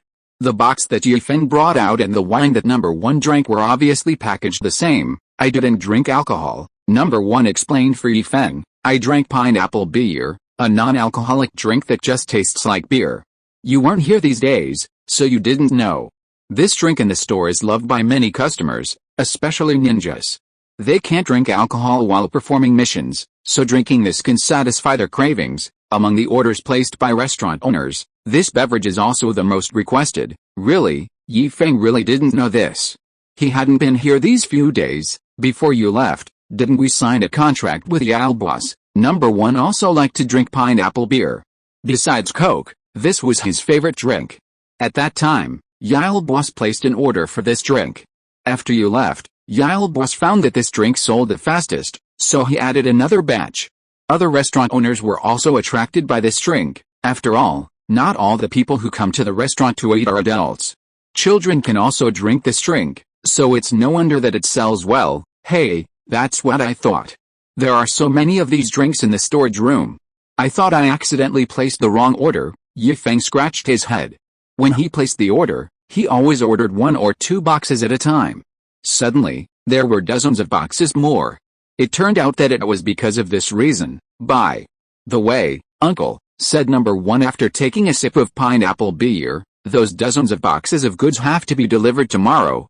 Feng rubbed his hands awkwardly. Well, you know, I may not have time in the next few days, so, I'll take you there. You just follow teacher Akai and learn well, number 1 said unhappily. Really, it's okay that the original body is unreliable, and the bus is also unreliable? How can you let the shadow clone work all the time? Those who are capable should do more work.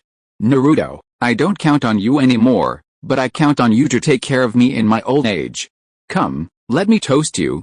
Feng picked up his open can of drink and clinked his glass with number 1. Number 1 gulped down a few gulps before he said speechlessly, you're not getting married anymore, we'll talk about marriage later. I'm still young now, and I don't have the intention of settling for anything until I meet the right person. Everyone has different views on marriage. Some get married for love, while others get married out of helplessness. No matter what the reason for getting married, it is not easy to live a good life after marriage. Rather than making do with this, Feng would rather be single. How does the saying go? Find someone who loves you, not someone you love.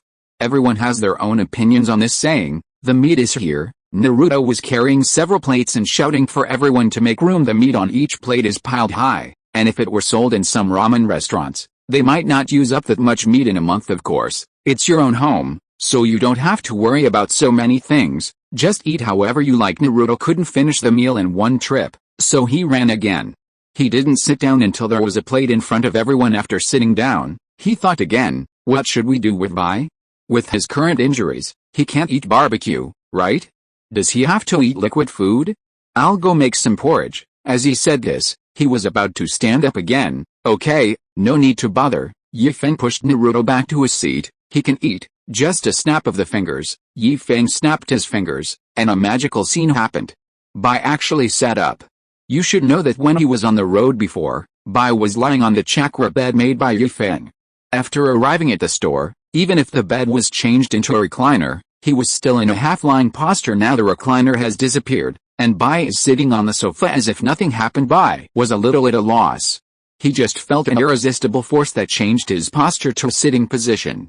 He moved his hands and feet, but was surprised to find that he did not feel any pain in his body. Don't be surprised. You really don't have any injuries now. Don't ask me how they disappeared. You just need to remember that your current state can only be maintained in the store. Once you leave this store, your injuries will come back. I just made them disappear temporarily. They are not really gone. Feng explained vaguely. The magic of the convenience store allows him to do almost anything in the store, but he loses this power outside the convenience store. Similarly, if he uses his magical power on a certain thing in the store, when this thing appears outside the store, the magical power will lose its effect. Eat and talk while you eat. Feng picked up a piece of meat from his plate and put it on the electric grill. Let me first talk about the Chunin exam that the three of them are most concerned about. The first stage is a written test, which tests theoretical content.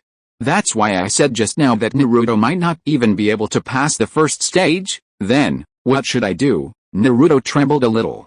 What he feared was bound to come true. He had never passed the theoretical knowledge exams, and it was common for him to hand in blank papers. Feng turned the meat over and said, this level is easy, but it's not easy either. Sakura and Sasuke, don't think that you have a wealth of theoretical knowledge and that you can be assured of success. Sasuke, who was named, showed no expression. Sakura smiled embarrassedly. When Feng said that the first level was theoretical content, she actually wanted to cheer in her heart. Traps that are laid out in plain sight are the easiest to confuse. When writing, pay attention to the questions and remember my words. Never give up, never give up. Remember this core, and all three of you will pass. That's all I have to say for the first level. If I say more, I'll be leaking the question. The second level is wilderness survival, which tests your teamwork ability. It depends on both luck and strength. If you are lucky, you can pass it easily. If you are unlucky, All three of you may be eliminated, however, this level allows a single person to pass. That is, if there are 3 people in your team and 1 or 2 of them are eliminated for some reason, the remaining one will be considered to have passed as long as he meets the requirements, but having said that, 1 more person means more strength after all. The 3 of you should not bully others, and don't waste time eliminating others. Just get the things first, reach the target location, and ensure your victory. Don't ask me what it is. The examiner will tell you when the time comes. She will explain it in much more detail than I can. You must be careful at this stage, be more cautious, and don't be fooled by the surface appearance of things. At the end of this stage, there will be an elimination match. You 3 should be careful. Sakura is in a bit of a precarious situation. It mainly depends on what kind of opponent she is assigned to. Sasuke and Naruto, you 2, the meat is cooked. I'll eat a piece first, picking up a piece of meat, dipping it in the sauce, and putting it in his mouth. Feng squinted his eyes in enjoyment, making Naruto anxious. Uncle Owner, tell me, what happened to us? You 2 are fine, Feng said calmly after swallowing the barbecue. You 2 just need to fight normally. If you encounter a weaker opponent, use 70% of your strength to beat him and preserve your strength. If you encounter a strong opponent, just fight with all your strength. Don't worry about killing someone. There will be other teachers watching, and then there is the 3rd round. The 3rd round is the official competition. It is not an elimination round, but an exhibition match. If you win, you will not necessarily get the title of Chunin, and if you lose, you will not necessarily lose the title of Chunin. This level doesn't look at your strength, but whether you are ready to become a Chunin. A judge will watch your match to see if you are suitable to become a Chunin. As for what the criteria are, I really don't know. In the last few games, there will be people from outside watching. You should hide your weaknesses if you can. Don't expose your strength to outsiders. It doesn't matter even if you lose. A title is just a title. As long as you are strong enough, who cares what title you have? Remember what I said on the road before, Konoha's Jinin is the most powerful, but when accepting a mission, doesn't it depend on the ninja's level? If the level is not high enough, you can't accept high-level missions. Sakura put the barbecue into Sasuke's bowl from time to time. Even though Sasuke didn't move, he still enjoyed it. He put the meat from Sasuke's bowl into his own bowl. Regardless of the stick figure's grin, Feng ate it in one gulp and said vaguely, "Your bureau is sure of this." What? Sakura didn't hear clearly. I said that rules are made by people. Feng spoke more clearly after swallowing the barbecue. As long as your own people know your strength, and the people above you give you the go-ahead, you can take any mission you want, right? Again, as long as you are strong enough, you will find that many problems will no longer be problems. There was a crackling sound, and the flame ignited. Feng lit a cigarette. The above is the general content of the Chunin exam. There was smoke but no smell at all. Needless to say, you knew it was done by Feng. As long as you can remember what I said, you will have no problem passing the first 2 levels. The 3rd level will depend on your luck. Feng exhaled a puff of smoke, looked at Kakashi who barely touched his chopsticks, flicked the ash and asked, "Kakashi, why don't you eat?" "I ate it." Kakashi raised his chopsticks. The sauce on them proved that he had indeed eaten it. Feng was speechless. "No, can't you take off your mask?" Zabuza also wears a mask, and he also takes it off when eating. There are no outsiders here, so take off your mask and enjoy a barbecue. Speaking of this, others looked at him curiously, especially Naruto and the other 2, as they had never seen Kakashi under the mask, thinking back to the time when they were having dinner at Yasuna's house, and even earlier, starting from which day, it seemed that since they knew Kakashi, no matter what time it was, Kakashi would never take off his mask. He might take it off during dinner, but after searching through their memories, they were surprised to find that there was no mask, and they still didn't take it off even after searching again. Kakashi would always finish the food in his bowl quickly while they were not paying attention, so fast that they didn't know how Kakashi's food was gone. Seeing that others even stopped eating the barbecue in order to see him take off his mask, Kakashi simply put down his chopsticks, raised a finger and said seriously, "First of all, I have to correct you. Zabuza is not wearing a mask, he is wearing a bandage. The second point is that I will never, ever take off my mask in front of other people, no matter who comes." "Really?" Feng smiled. Chapter 72, A Brief Talk After Dinner. Seeing Feng smile, Kakashi felt a creepy feeling in his heart, and hurriedly said, "Don't use your magical ability to take off my mask. I tell you, the mask is there, the person is there, the mask is gone, the person, Stop, stop, stop, Yi Feng quickly stopped talking. Don't say such unlucky words. It's not like I don't know what you look like. It's just that you eat with a mask on. Don't you feel awkward? I'm used to it. Over the years, Kakashi has mastered the ability to quickly lift his mask and eat quickly. With his hand speed, only a few people can see his movements clearly. He was not surprised that Yi Feng knew his appearance, and he was used to it. After all, Yi Feng knew a lot of things. Was it strange that he knew his appearance? Not strange compared to other things Yi Feng knew. His appearance was insignificant. You'll get used to it, Yi Feng said as he put the meat that someone had put on the electric grill into his bowl, dipped it in the seasoning, and ate it in one bite. But don't make flags casually in the future. Once a flag takes effect, the consequences will be very serious. What do you mean? Naruto asked, not forgetting to keep his eyes on the meat he placed on the electric grill. The piece of meat that Yi Feng picked up was his. He was about to eat it, but Yi Feng got there first. What do you mean? Yi Feng took the last puff of his cigarette and put it into the ashtray at his feet. His face turned serious. To set a flag means to set a goal, just like some people always like to say to their childhood sweethearts before going to war, I will marry you when I come back from the war. How romantic. Sakura felt a little longing. Her fiancé was fighting outside, and her fiancé was waiting for him to return home. What a romantic scene. Romantic bullshit. Yi Feng's vulgar words shattered Zhao Ying's fantasy. People who say such things usually never come back. They either die in a corner of the battlefield or are captured by the enemy and live a life worse than death. Not only that, but there are also things like after I finish this last thing, I will stop doing this. After this meal, I will start to lose weight at the next meal, etc. Anyone who formats this way, and then does this and that, will often end up with something that goes against his original idea. Rather than setting a goal, it's more like a curse that you set on yourself. Most of them have no solution, so if you have any ideas, just keep them to yourself and don't speak them out. If you speak them out, you're setting a flag. Naruto broke out in a cold sweat after hearing this. He usually didn't talk about his goal of becoming Hokage, and Sakura is the same, always considering marrying Sasuke as her goal. Zabuza felt even bleak in his heart. When he was in Wave Country, he also talked a lot about returning to his country and changing the fate of his people. Is even more convinced of this. Things have been verified on his own. Protecting Zabuza and sacrificing for Zabuza is his goal. If it weren't for Yi Feng's help, he would have been dead by now. Kakashi paused as he held the chopsticks. Is it that serious? He just mentioned the mask. Never mind. It's better to believe it than not. Yi Feng made it sound so serious. Number one is not affected at all. He is just a shadow clone. As long as the original body is fine, he will be fine. It doesn't matter to him whether the flag is on or not. While everyone was stunned, no one kept putting meat into his bowl, dipping it in the sauce and stuffing it into his mouth. Yi Feng was not idle either, snatching the barbecue with number one. Even the hands holding the meat left after images. The two who had just called each other big brother and younger brother now became competitors. The meat that Kakashi bought was not ordinary meat. It was definitely top-grade beef that was not common on the market. It tasted smooth and tender, yet chewy. No wonder Yi Feng couldn't stop eating it when they came to their senses. The barbecue on the electric grill was empty. Yi Feng and number one, who had enjoyed the meal to their heart's content, had just clinked glasses and were drinking their drinks. If it's empty, it's empty. If it's gone, just keep grilling it. Put the meat on the electric oven and everyone starts a new round of grilling. It wasn't that there was nothing to talk about after that, but we just didn't talk about anything important.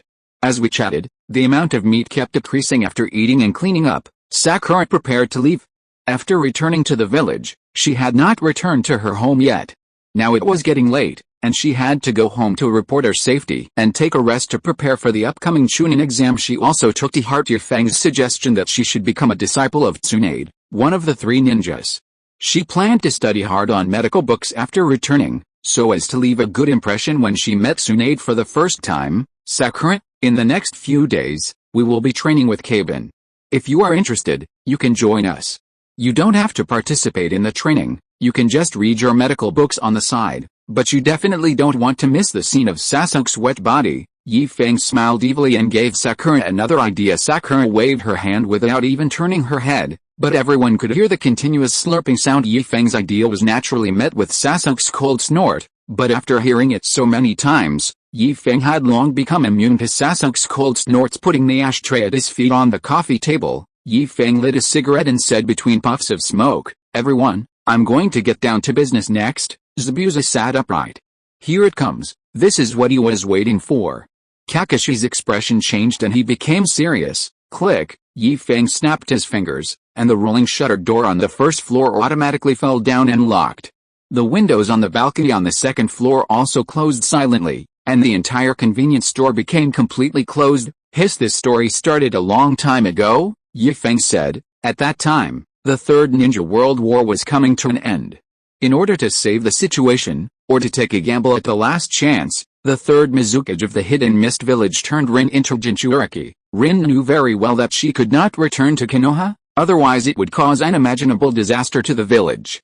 In her last moment of consciousness, she asked Kakashi to kill her. Kakashi remained silent. This was a pain he would never forget, but what Kakashi didn't know was that his good brother Obito, who he thought was dead, was not actually dead. Instead, he was rescued and watched part of the process. The reason why it's only part of it is because the person who saved him didn't want him to see the whole thing. Rin's becoming a Jinchuriki is closely related to the person who saved Obito. That person reached some kind of agreement with the third Mizukage, and the content of the agreement is only known to them, because he only saw part of it. Obito's thoughts changed. He wanted revenge. Everyone and everything related to Rin will be retaliated by him. He turned evil. He sneaked into the Hidden Mist village. Not long after the third Mizukage died and the fourth Mizukage took over, he controlled the fourth Mizukage. It can be said that all the orders issued by the fourth Mizukage were issued by Obito. Asshole, Zabuza was furious and slammed the table. I'm going to kill him, don't be in a hurry to kill him. Besides, you are not his opponent, Yi Feng said slowly. The matter in your country is not over yet. Not long after your assassination operation, some people in your country launched another round of assassination against him. It can't be called assassination, it should be called rescue. Isn't there a guy named Deo in your Kirigakure? His Byakugan can see through illusions. He used his ability to help the fourth Mizukage break free from his control. Ao shouldn't have such ability. Zabuza frowned. He knew Ao and had some understanding of Ao's strength. It was about the same as his, but his reconnaissance ability was better than his. He has failed, so there is no chance of success for Qing alone. Of course he couldn't have done it alone. Yi Feng exhaled a puff of cigarette and continued calmly. It was the elder Yuanshi of your village, as well as Terumi Mei, and some other people who worked together to successfully rescue your Mizukage. But unfortunately, your Mizukage has been controlled for too long. Even if he was released, he was already at the end of his rope and should be dead now. At present, your Mist village should be managed by the master. This news will not be made public until a suitable successor is found. Have you noticed that the pursuit ninjas that were chasing you have disappeared recently? It's because of this reason, Zabuza. I can't wait any longer, Zabuza said with a firm look in his eyes. He did not regret his choice. If he could do it all over again, he would still go and assassinate the Mizukage. Every day we wait, a few more innocent people will die. He became more and more impatient. Since they knew, why couldn't they act earlier? Are you asking me? Yi Feng gave his own guess. The Mizukage is not that easy to assassinate. After all, his identity and status are there. A righteous man like you will naturally be loyal to him. Besides, they can't be sure how many people in the village have been controlled. How can they act rashly without checking them one by one? Otherwise, wouldn't they alert the enemy? Only when they are sure everything is safe will they launch a general attack. Even then, the purpose is not to kill the Mizukage, but to rescue him. The wanted warrant for you will not be cancelled for a while. They want to maintain the illusion that the village is safe. You are all ninjas. You should know the impact that the death of the village cage will have. Among the 5 major ninja villages, your Kirigakure is the weakest, except for the Sands village. If people from other villages knew about this, it would be very interesting. Upon hearing this, Zabuza became anxious. I have to rush back to the village immediately. As he said that, he was about to walk out. Don't worry. The outside world hasn't heard anything about your Hidden Mist village. Which means the situation in your village has been well hidden. There are people working overtime to build it. One more person won't make much difference, and one less person won't make much difference. After Bai's injury is healed, it won't be too late for you to go back and make your contribution. Putting out the cigarette, Yi Feng pointed to the storage room and said, you guys can sleep in the storage room for the next few days. The quilts and other things are all newly bought. Just make do with it for a few days. I believe you won't mind. Zabuza forced himself to calm down. Yi Feng was right. It was useless for him to be anxious. The current affairs of the village did not require his intervention. It would be the same with or without him, and there was Bai.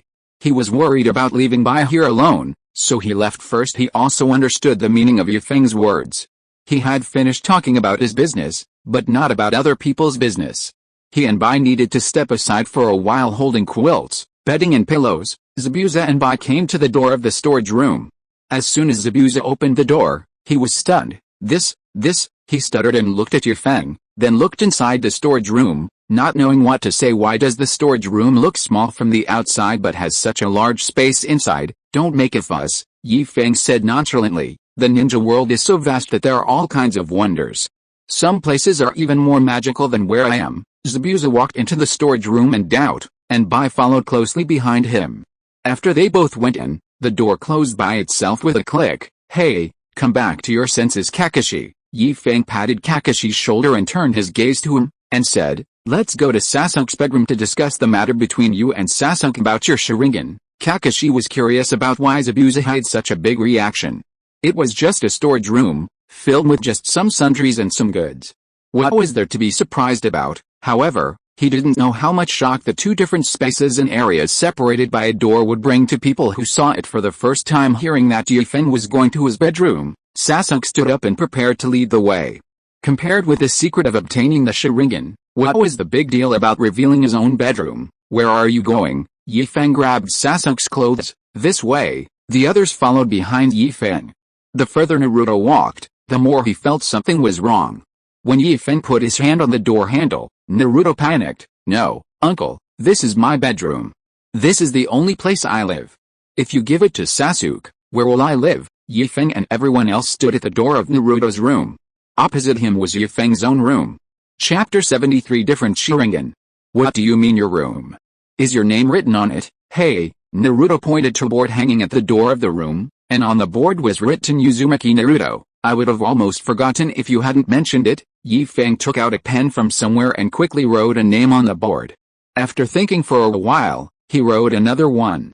Now Sasuke's name and Kakashi's name are both written, which means this room is shared by the three of you. No, Kakashi shook his head and refused. I have my own place to live. Although Sasuke didn't say anything, his eyes made it clear that he had his own family and didn't need to live in the same room with Naruto. Tisk. Yi Feng sucked his teeth. Don't act like you're wronged by having to live here. This is an employee benefit. As long as you're an employee of the store will provide accommodation, but there's only one room. How can we divide it among so many people? Naruto complained. He was used to living alone, except when he was on a mission. Normally, he still liked to live alone, although he longed for the warmth of family and the bustle of home. It happened too suddenly and he could hardly accept it. At least give me some time to prepare myself mentally, Naruto muttered. He felt a little uncomfortable when he thought that Sasuke was going to live in the same room and sleep in the same bed with him. Especially when he thought that Kakashi might also move in, Naruto felt even more uncomfortable. Who told you there was only one room? Didn't you just say that three people share a room? Naruto was confused. How could his words be inconsistent? Did I say that? The others all nodded. They had all heard it. Yi Feng scratched his head. Aha, maybe my wording is not accurate. Let me explain it to you again. Forget it. You should read it for yourself. Yi Feng pushed the door open and entered. What came into his sight was a relatively empty room. It was fully equipped with basic furniture such as a bed, cabinets, desks and chairs, as well as bedding and quilts. It was called empty because the furnishings here were like those in a hotel, lacking any personal belongings. Here, this is the accommodation for our store employees, Yi Feng introduced. It has furniture and everything. You can just move in with your luggage. Naruto was dumbfounded. Where are my things? Where are all my stuff? Where are my clothes? Why are the ninjutsu scrolls I put on the bookshelf gone? Why are my ninjutsu books gone too, uncle? Naruto wanted to cry. That was all money I saved for a long time to buy so many things. It's gone, all gone. Seeing that Naruto was about to lose control of his emotions and burst into tears, Yi Feng slammed the door shut and then reopened it again. Why are you crying? Aren't your things well placed in your room? After reopening the door, there is another new room. This time, there is more flavor of life in the room because I can see my personal clothes. There are used clothes scattered everywhere on the bed, chair, and desk, but the books on the bookshelf are neatly arranged. I don't know if the owner uses them to save face or if the owner takes good care of them and rearranges them. After reading each book, Naruto stopped crying, but became furious. He grabbed the collar of number 1 who was trying to retreat and yelled, "Did I ever tell you not to mess up my room? Did I ever tell you? Why did my room become like this?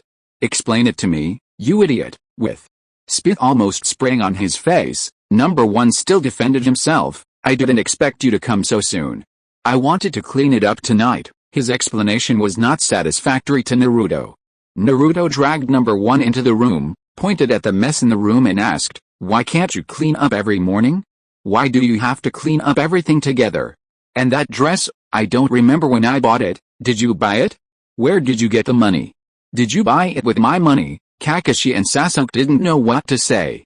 Not to mention the matter of Naruto and number 1, they were confused by the 2 different rooms behind the door. It's right that you don't understand. Feng doesn't understand it either, and can only attribute it to the magic of convenience stores. After closing the door and reopening it, Feng let Kakashi and Sasuke into the room without any breath of life. Sitting on the chairs, Feng said to them, "Sit wherever you want. Don't stand. This makes me feel like a teacher scolding a student. Where to sit?" The 2 looked at each other. There was only 1 chair in the room, so they had no choice but to sit by the bed. This is Sasuke's room. There's one for Kakashi's room, and even Sakura's. Just write your names on the board at the door, and your exclusive staff dormitory will be automatically generated. Don't ask me how it works, I don't know either. Feng lit a cigarette and continued, "Each room is independent, but there is only 1 door. After you open the door, you will only enter your own room. You cannot enter other rooms without the invitation of the room owner. You don't have to worry about the privacy of the room. The soundproofing is also excellent. Even if you are dancing inside, no one outside can hear any noise. If you open the window, you can hear the outside world. If you close it, you can't hear it. There is a panel at the head of the bed, which can adjust the room environment. If you don't set it, the temperature in the room will be kept constant, always at a temperature suitable for the human body. Of course, everyone's body temperature is different, so it's up to you to adjust it. There are some hidden functions that are not hidden functions. They are right on the panel." Naruto, that idiot, if you don't tell him, I don't think you will ever find out. The area of the room can be adjusted on the panel. Now it is the initial area. If you think the room is too small, you can adjust it to make it bigger. However, you will need to buy furniture for the extra area. The height of the room can also be adjusted. You can adjust it to whatever height you think is appropriate. There is no upper limit, neither in height nor in area. What I find most magical is the environmental simulation. If you want blue sea and blue sky, you can. If you want vast grasslands, that's no problem. If you want lush mountains and forests, that's no problem either. It can simulate whatever environment you want, and there is no problem at all, but it's worth noting that the simulated environment is fake. It looks real to you. You can even feel the cool breeze on your face, smell the sea, and feel the warmth of the sun on your face. You can feel all the feedback, but you can't touch it.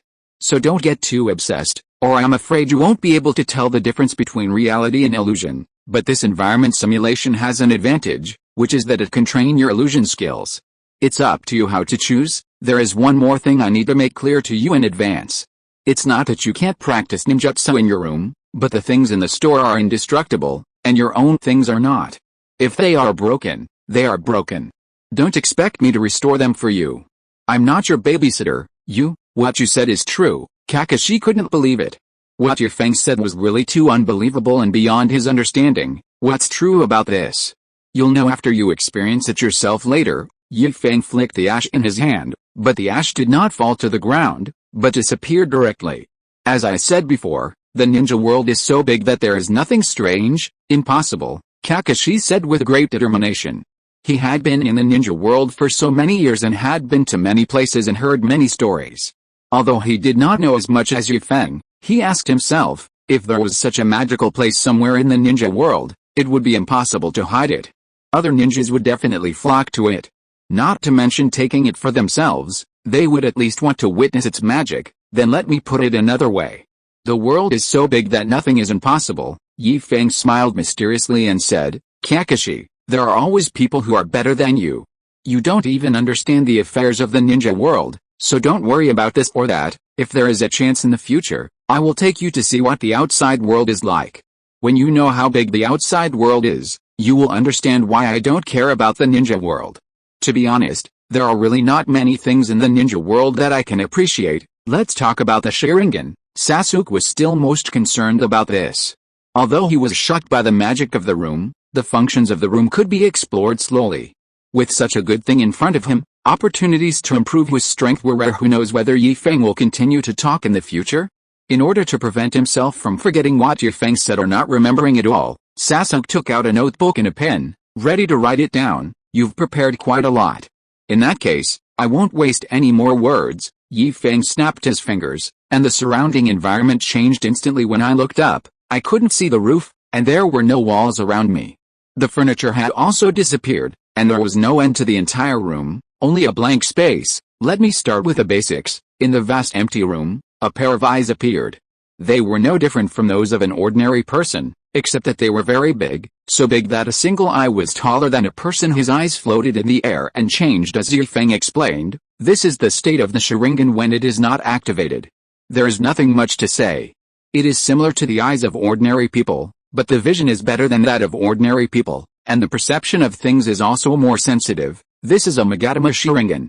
When the Sharingan is activated, the iris of the eye will turn red, and there is a Magatama shaped like a comma that rotates inside it as you cast the Sharingan. The one Magatama Sharingan has once again strengthened the abilities of your eyes in all aspects.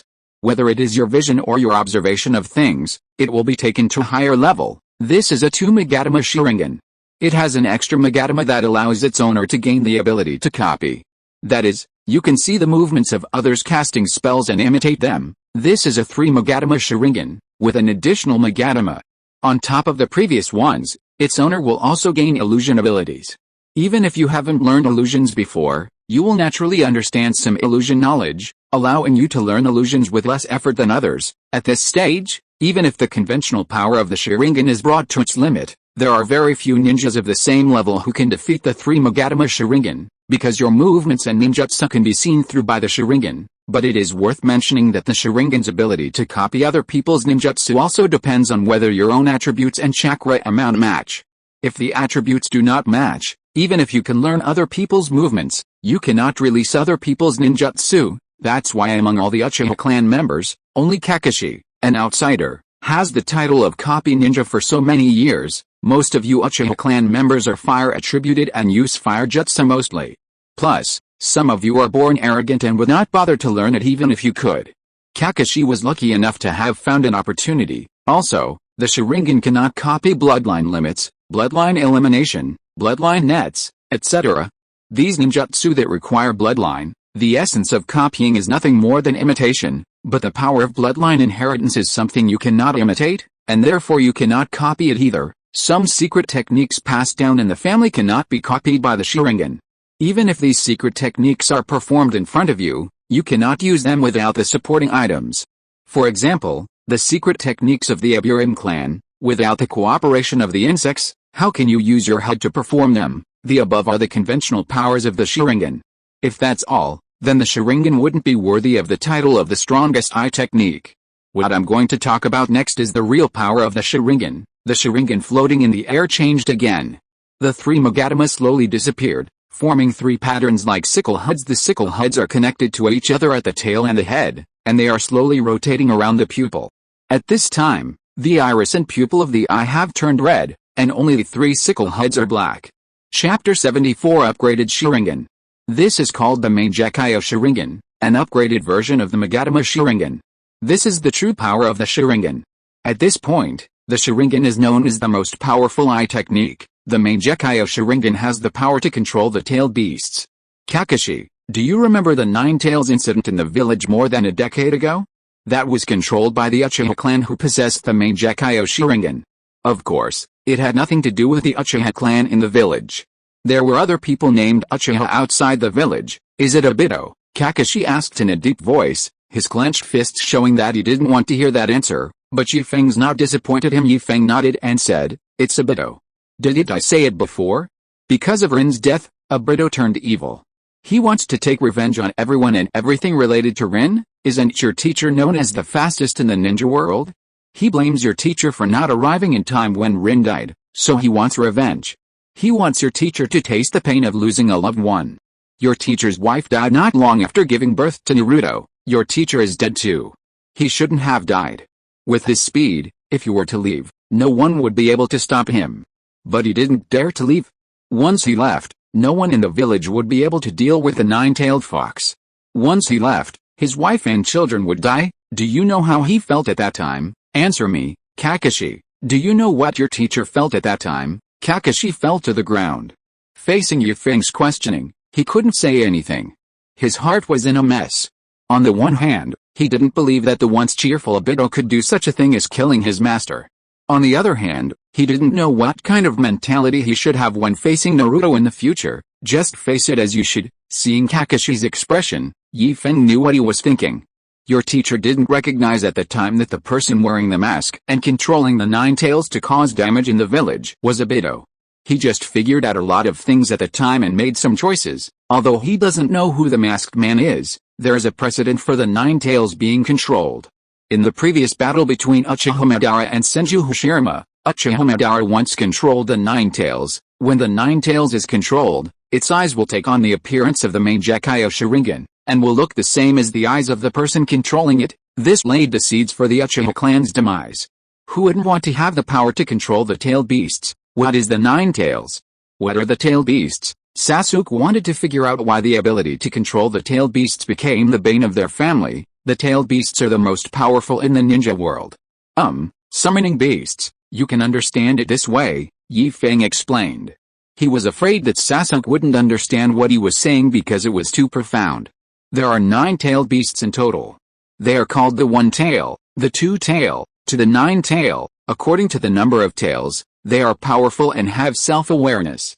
If they fight alone, few people in the ninja world can be their opponents. Before the establishment of the major ninja villages, Madara and Hashirama teamed up to capture the 9-tailed beasts and distributed them to the major ninja villages in order to balance the strength between the major ninja villages. This decision was opposed by Madara and Tobirama, but Hashirama, that fool and stubborn guy, believed that doing so would demonstrate the strength of a great country and the magnanimity of a strong man, so he insisted on doing so. Madara and Hashirama were in their honeymoon period at the time.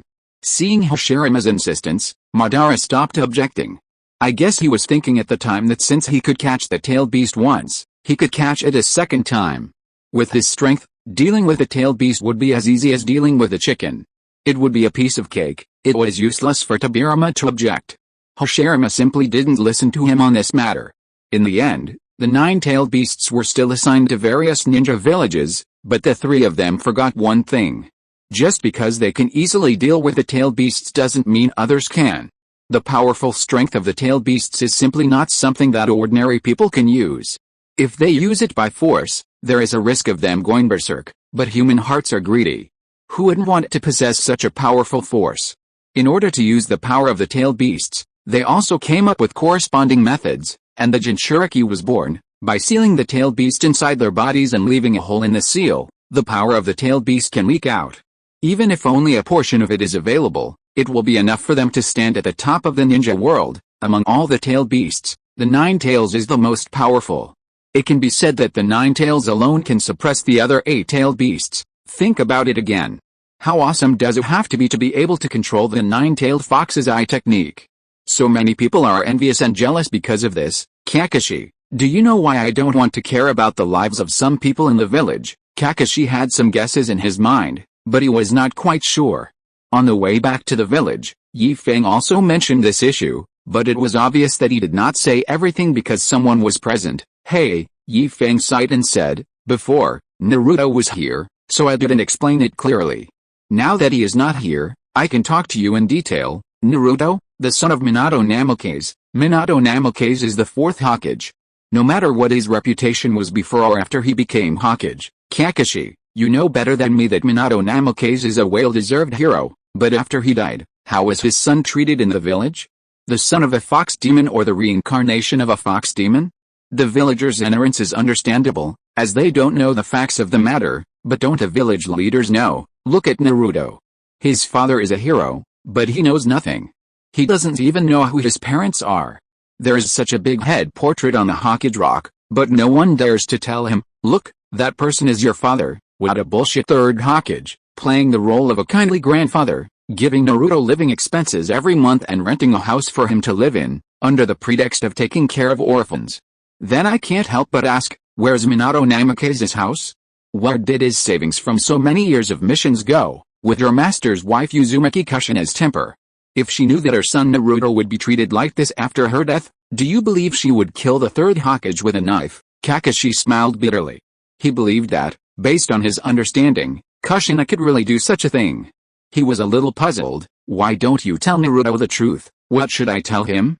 Tell him that his parents were killed by your good brother Obito. Tell him that his parents are heroes of Konoha village and that he is the son of the fourth Hokage. Yi Feng smiled. His mind can't bear such a blow. If I tell him, he will turn evil on the same day. If he turns evil, the entire Konoha village will be reduced to ashes. Kakashi, Naruto's potential and strength exceeds your imagination and the imagination of many people.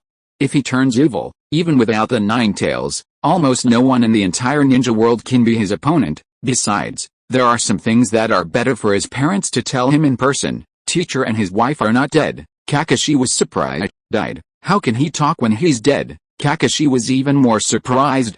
How could a dead person speak? Who said the dead can't speak? Yi Feng pointed at the floating Sharingan and said, when the Sharingan evolves to its ultimate state, it can revive the dead. The price is 1 for 1. In addition to this, Chiao of the Sands village also has a secret technique to revive the dead. The price is also 1 for 1. There are also some secret techniques that can revive the dead. Although they all have a price, they can also revive the dead. There is also the forbidden technique invented by the second Hokage, Senju Tobirama, impure world reincarnation. Although this technique cannot revive the dead, it can still allow the dead to return to the human world and speak. This forbidden technique is recorded in the Book of Seals. If you are interested, you can take a look. I believe that with your ability, you will have a chance to read the Book of Seals. Okay, that's enough about Naruto. Let's move on to the Sharingan. Yi Feng didn't want to talk too much about Naruto. He was afraid that if he said too much, he would lose control and destroy the village. That was too infuriating. A few bad apples spoil the whole barrel. A good hand of cards was ruined by some people. The Mangekyo Sharingan not only has the power to control the tailed beasts, it also has a unique eye technique. The power of each person is different, and it is also related to the state of mind when the Mangekyo Sharingan is awakened. After awakening, the patterns and abilities of the Mangekyo are different. This thing varies from person to person. For example, if you think about how to protect others when you awaken, then after your kaleidoscope awakens, the ability will be related to protection. If you think about increasing your speed, then your kaleidoscope will be related to speed. Just like the pair of Mangekyo Sharingan I showed you, it gives its owner the ability to use space. With it, its owner can transfer space. Does this pair of Sharingan have a prototype? Sasuke widened his eyes in disbelief. He thought that the pair of eyes that Yi Feng showed them were just made up by Yi Feng for demonstration. He didn't expect that Yi Feng would give him a surprise. Yes, Yi Feng nodded affirmatively, pointing at Kakashi and said, well, the prototype of the eyes is him, or to be more precise, Obito. After all, Kakashi's Sharingan was given by Obito. Obito's ability is in the spatial aspect. He awakened when Rin died. That's why Kakashi fell into coma at that time. The reason is that, firstly, they each had one Sharingan, and they are of the same origin. If one awakens, the other will also awaken. Secondly, Obito awakened too quickly, skipping the 3 Magatama eye opening process and directly evolving into the Mangekyo. The sudden surge in strength was too much for him to bear, so he fainted. Originally, you won't fall into coma after awakening the Mangekyo. After awakening the Mangekyo Sharingan, in addition to the unique eye technique, there is another skill, Susanoo. Susanoo is the ultimate power that resides in the Mangekyo Sharingan. After a large amount of chakra is materialized, it will form a giant war godlike thing to fight. It can be said to be an attack and defense in one. To activate Susanoo, both eyes Mangekyo must be present and paired. Susanoo is divided into different stages. As the user's pupil power increases, Susanoo will also change accordingly. Everyone who possesses the Mangekyo Sharingan has a different Susanoo. The color, appearance, and weapons they carry are related to each person's abilities. Oh, this state is really awesome, Yi Feng said with emotion. Madara relied on this ability to fight Hashirama. Although he didn't win in the end, it's still easy to use this ability to deal with ordinary tailed beasts. As far as I know, the only person who can activate Susanoo is Itachi. Obito can also, but he is missing an eye, so he can't use this ability. However, there is a disadvantage to using the Mangekyo Sharingan. As the number of uses increases, there is a risk of blindness. To avoid this risk, the Mangekyo Sharingan must be upgraded again to the Eternal Mangekyo Sharingan. The Eternal Mangekyo Sharingan not only eliminates the risk of blindness, but also greatly enhances the pupil power, and will also produce subtle changes in appearance. Above the Eternal Mangekyo Sharingan, there is the Samsara Eye. The Samsara Eye is something you can only encounter but not obtain. It is a godlike power, the god of your world. The two of them subconsciously ignored Yi Feng's last words. In their cognition, the ninja world was unique. They couldn't understand what your world meant, so they simply ignored it and tried to figure out what they could understand first. Kaleidoscope, Eternal Kaleidoscope, and Rinnegan are what they care about most. How do I open the Rinnegan? Sasuke asked directly. Yi Feng was shocked by these words. He even scratched his ears, wondering if he had heard wrongly. After confirming that he had not heard wrongly, he said, "You kids still want to reach the sky in one step? Are you dreaming? You don't even have a kaleidoscope, and you still want to have the Samsara Eye? Then how do I open the Mangekyo?" Sasuke took a back seat. If he couldn't get the Rinnegan, he would open the Mangekyo first. Only with a Mangekyo would he have the confidence to compete with Itachi. If you want to awaken a Mangekyo, you must first understand how to open the Sharingan. Only when you know the conditions for opening the Sharingan can you awaken a Mangekyo. I know it, but, Yi Feng said with a grin, why should I tell you? Chapter 75 Conditions of Sharingan. I've told you enough, even telling you how to upgrade the Sharingan. Yi Feng rubbed his fingers. His meaning was already very clear. I'll pay more, Sasuke said without hesitation.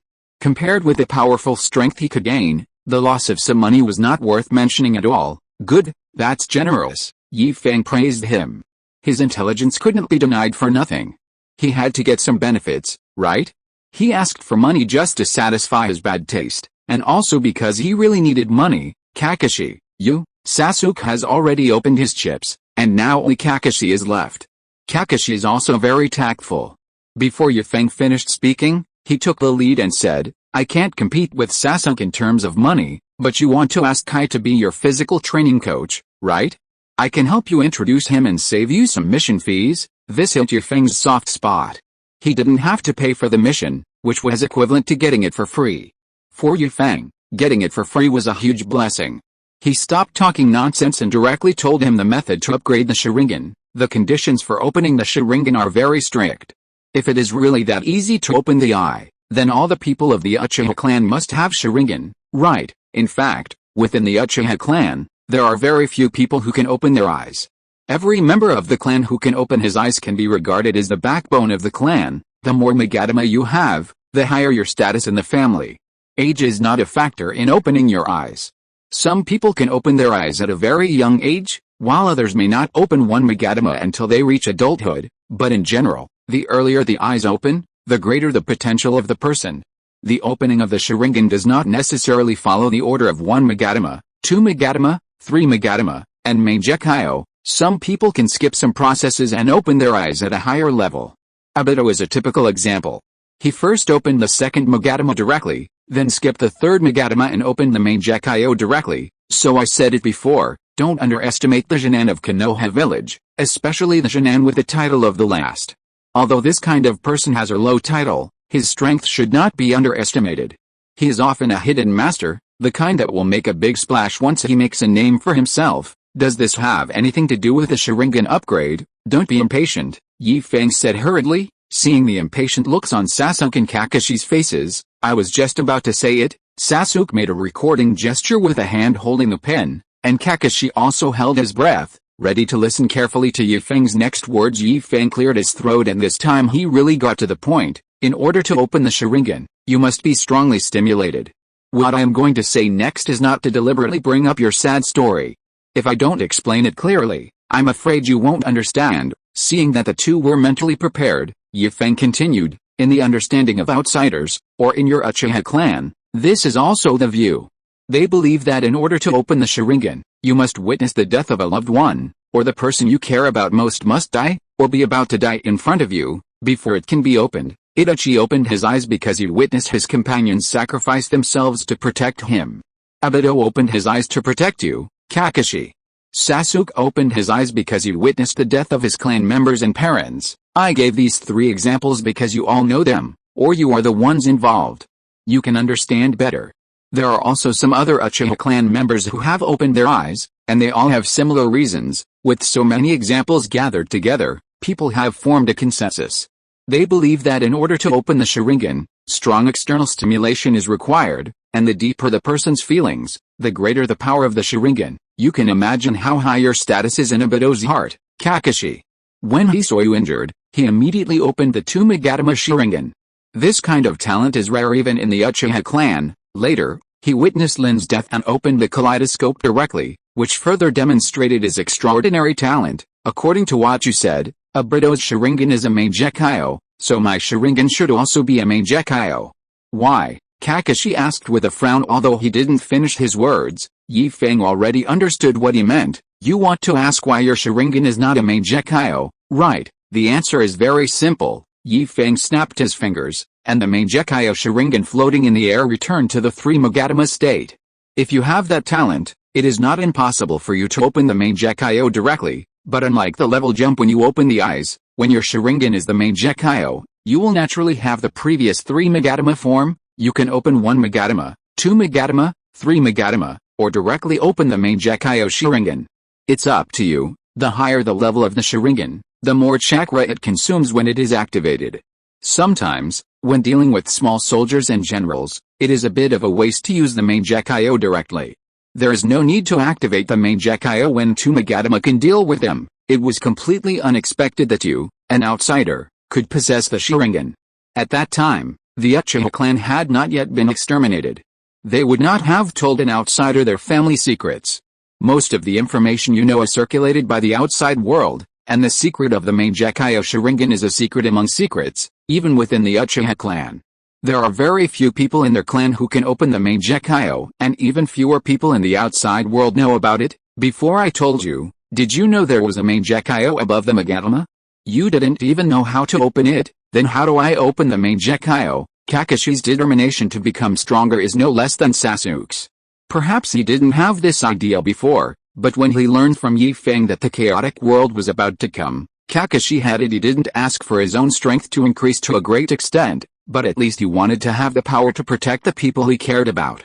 He didn't want to see the tragedy of people he cared about dying in front of him again. Tisk, this is difficult. To be honest, I don't know either. Yi Feng had a headache. He really didn't know how Kakashi would open his eyes.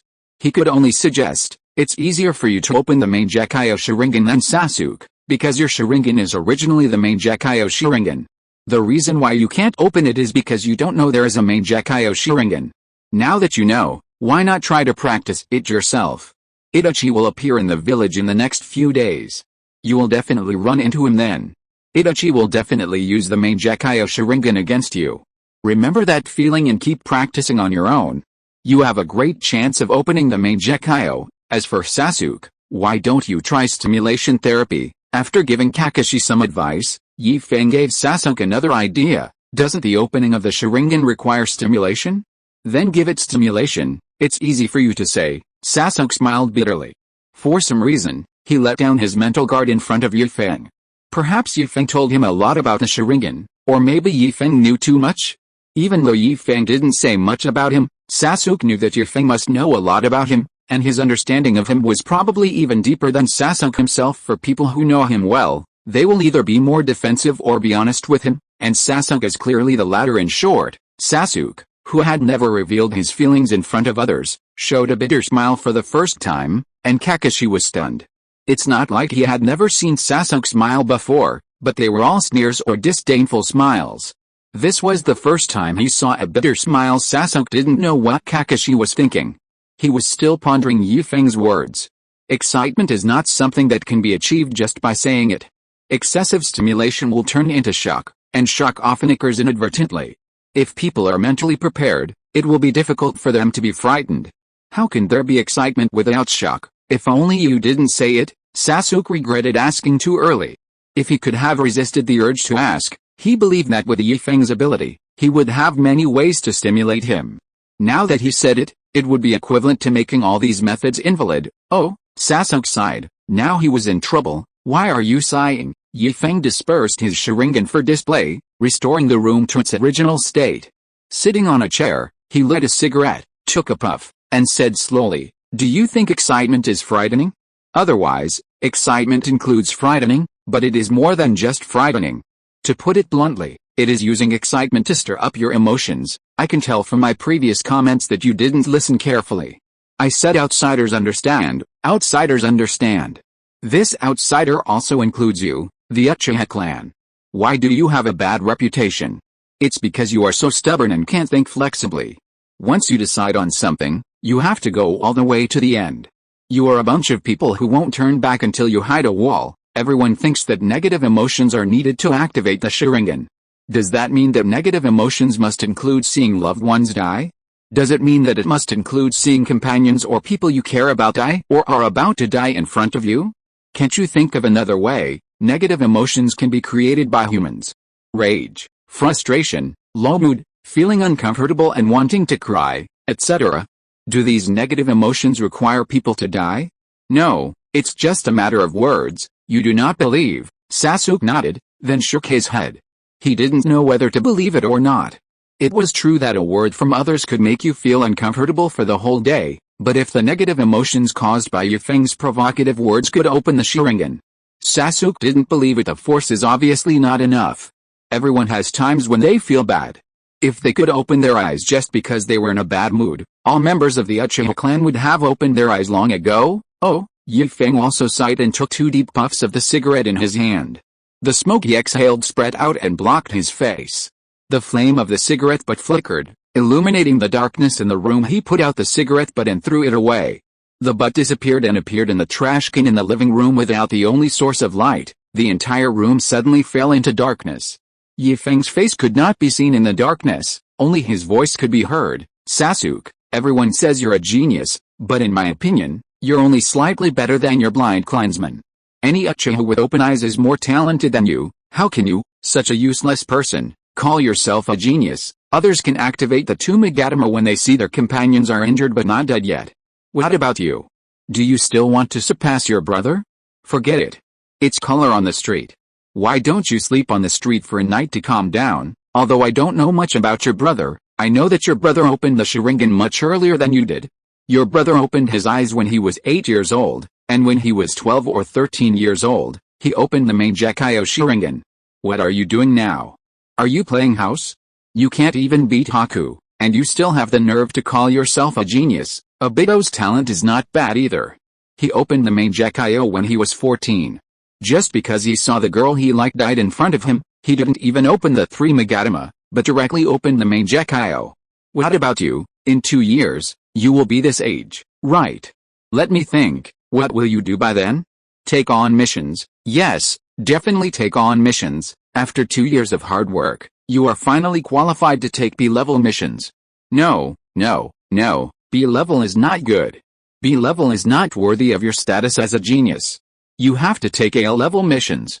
When the time comes, you can bring your friends and happily carry out A-level missions, while your enemies will be out there having a great time. Oh, I'm sorry. I apologize to you. I shouldn't have mentioned your enemy in front of you. 2 years later, you have long forgotten who your enemy is. It's just that a family member died, and it's just that your parents died. It's not a big deal. It's not as easy as carrying out a mission, right? Revenge? What revenge? How can a loser like you have the ability to seek revenge?